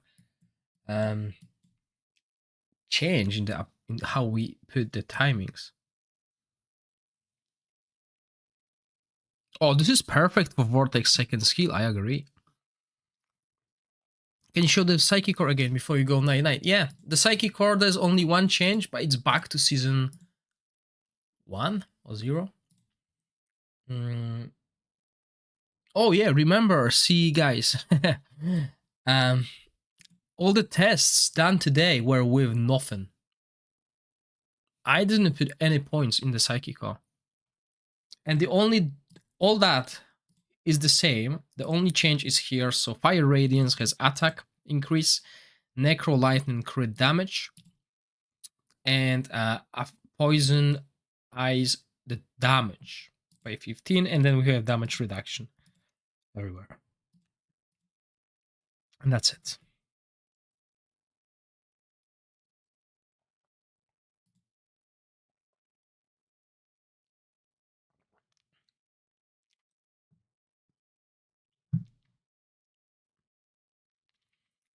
Yeah, Rook is huge. Rook is huge.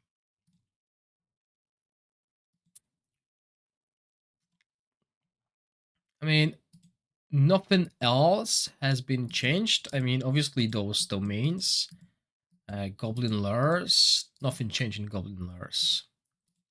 Maybe the amount of potions we receive, but you know, I haven't checked that.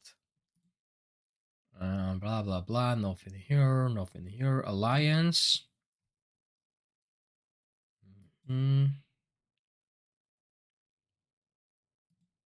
Let's join any alliance. Let's create alliance. Create alliance. Alliance name. Outcasts.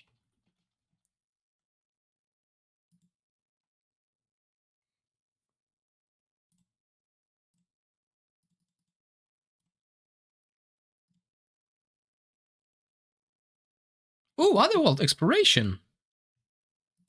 Is that open already? Why do I see that?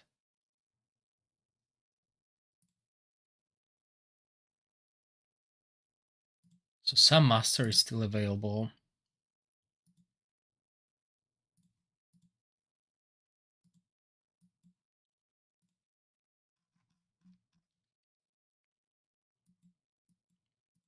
Look, I can TP to the Otherworld Exploration, but I don't see any bosses or the domains.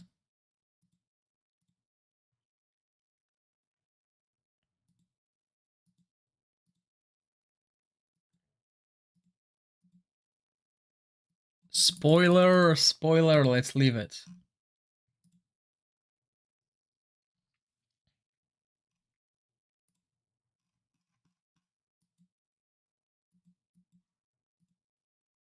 Hey, I don't see the new map. What's this quest?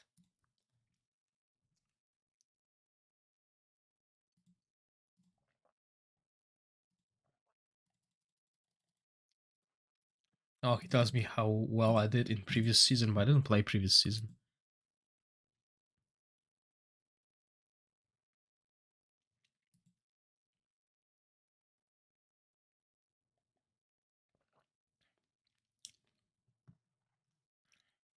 Charlie884, there won't be a damage type that will be a new Ice Blast, because if they don't change corrosion, Ice Blast will be way or far behind. The corrosion team can do up to, well, over 2 billion damage on the Vortex. 2 billion damage. The teams I showed today did only 400, 500 million, but I didn't even bother with, you know, min-maxing on them.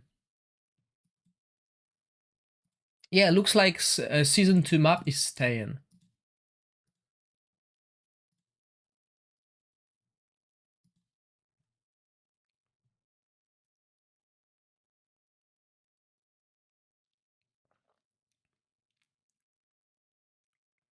Oh, Sylvie, I have the video covering the new artifacts on YouTube if you want to watch it. It's a quick video, I think.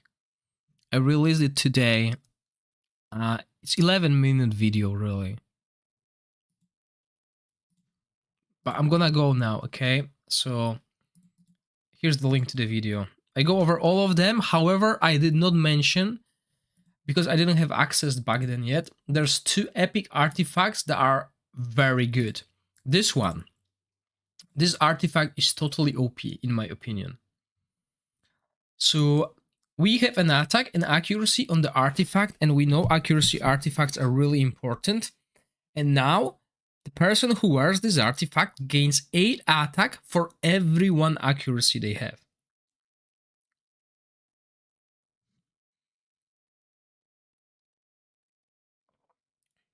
So if we run an end game, we need like 230 accuracy plus the bonuses plus the what is it called, psychic core. So we're looking at 300 something accuracy. That's 2,500 attack increase.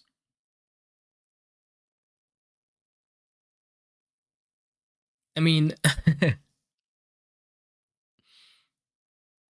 yeah, so Weasel is doing the math here as well. So for example, if you're considering, okay, if I had that artifact in season 2, let's say, and I was running my poison team with Ally, Cigarette, and who did I use? And Stagamuffin, right? I didn't build Ally with accuracy because I didn't need it, right? Okay, I didn't build Cigarette with accuracy because I didn't need it. Now, if I put that artifact on Cigarette, build her with accuracy, I will have triple attack down on the boss and huge attack. Okay, but that's Cigarette. It might not pay off because obviously I will lose a little bit crit rate, crit damage, etc. But now if I put this on Ally instead of crappy artifact that I had, because I had roots on Cigarette, if I put it on Ally, not only I'll have a guaranteed chance of applying poison, which will speed up me having the max stacks on that boss that increase 10% damage, he will be doing tremendous damage there as well. And that's one way. Okay, anyway, this artifact is really good. The other artifact is a defensive one, Craven's Eye Patch. Reduces the damage taken by 40% when the wearer takes damage that exceeds 35% of their max HP in a single hit. Okay, so this is an artifact that will work really well against dungeons. So let's say you want to you want to build a team to progress through the harpy levels, right? Grave of Venom. Usually we use a tank with this to get a shield. Now we have an option to go for something like this. We'll need to do the testing. What's better, to have this huge shield that triggers every 45 seconds, or have this which doesn't have a cooldown. Every time we take a big hit, we have 40% damage reduction. But again, this means we need to take the big hit. If we take a hit that exceeds 33% of our HP, that damage reduction will never trigger. So, you know, that's something people will need to test and see what works for them. And you can find all the legendary artifacts covered in that video.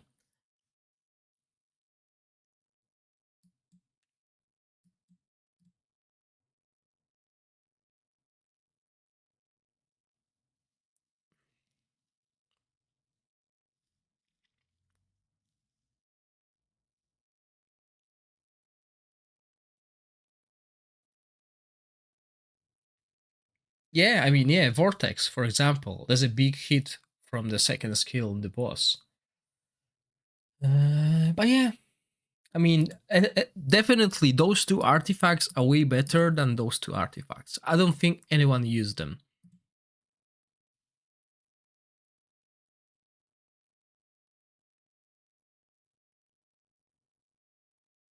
Oh, Charlie, I will cover that in the next days. Okay, that's another idea I want to do. I want to do during my live streams. We're gonna go and So I'm preparing this spreadsheet. It's still work in progress. Oh, well, it's basically really pale looking. But that's the idea, right? So I prepared spreadsheets for season 1, season 2. Now I'm preparing one for season 3, and this is going to be a separate one.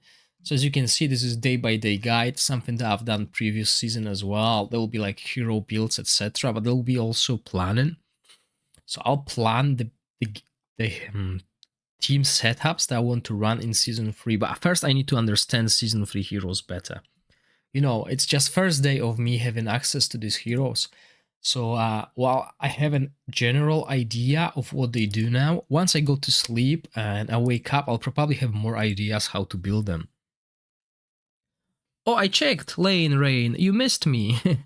I did check Arena, there's nothing new there and there's still the same artifacts. Are you a PvP person? I don't like Arena, so I don't really care about it, but there's nothing changed there. What were you expecting? What changes were you expecting in the Arena?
Yeah, well, there are mechanics. The heroes, the new heroes, have quite a lot of mechanics that counter the stall teams, like um, dispelling shields, ignoring shields. Quite a lot of that is happening, and I think there's also a few artifacts and equipment as well. So if you watch my equipment video, I go over equipment, and I think I've noticed there are a few things that help with it. There are counter mechanics in the equipment and etc. rather than the arena ones, but I would love to have that on the arena. This is one of the reasons why I don't play arena. You know, the longer the fight goes, either reduce the healing or increase the damage taken. But this is why I don't play arena, yeah.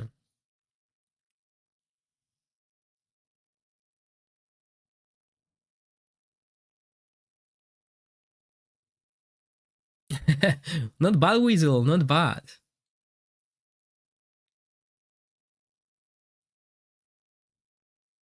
Yeah, it's not mechanic. Nothing is changing when it comes to mechanics. So sadly, those people who don't like arena like me, you'll still not be pleased with the arena. And yeah, they definitely need to improve the login rewards as well. They're really outdated. Okay, guys, I'm heading out now. That's a long stream today. I'll be back tomorrow, but tomorrow I'm back to normal schedule.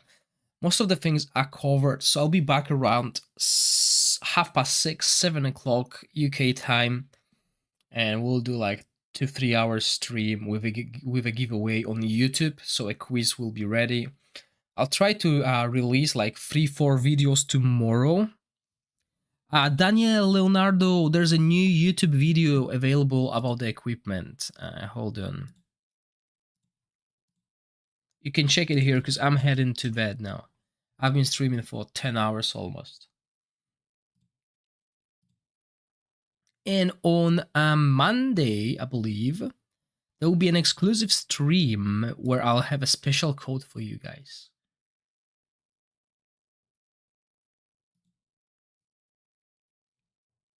And it's not a code someone will win, it's a code for everyone watching.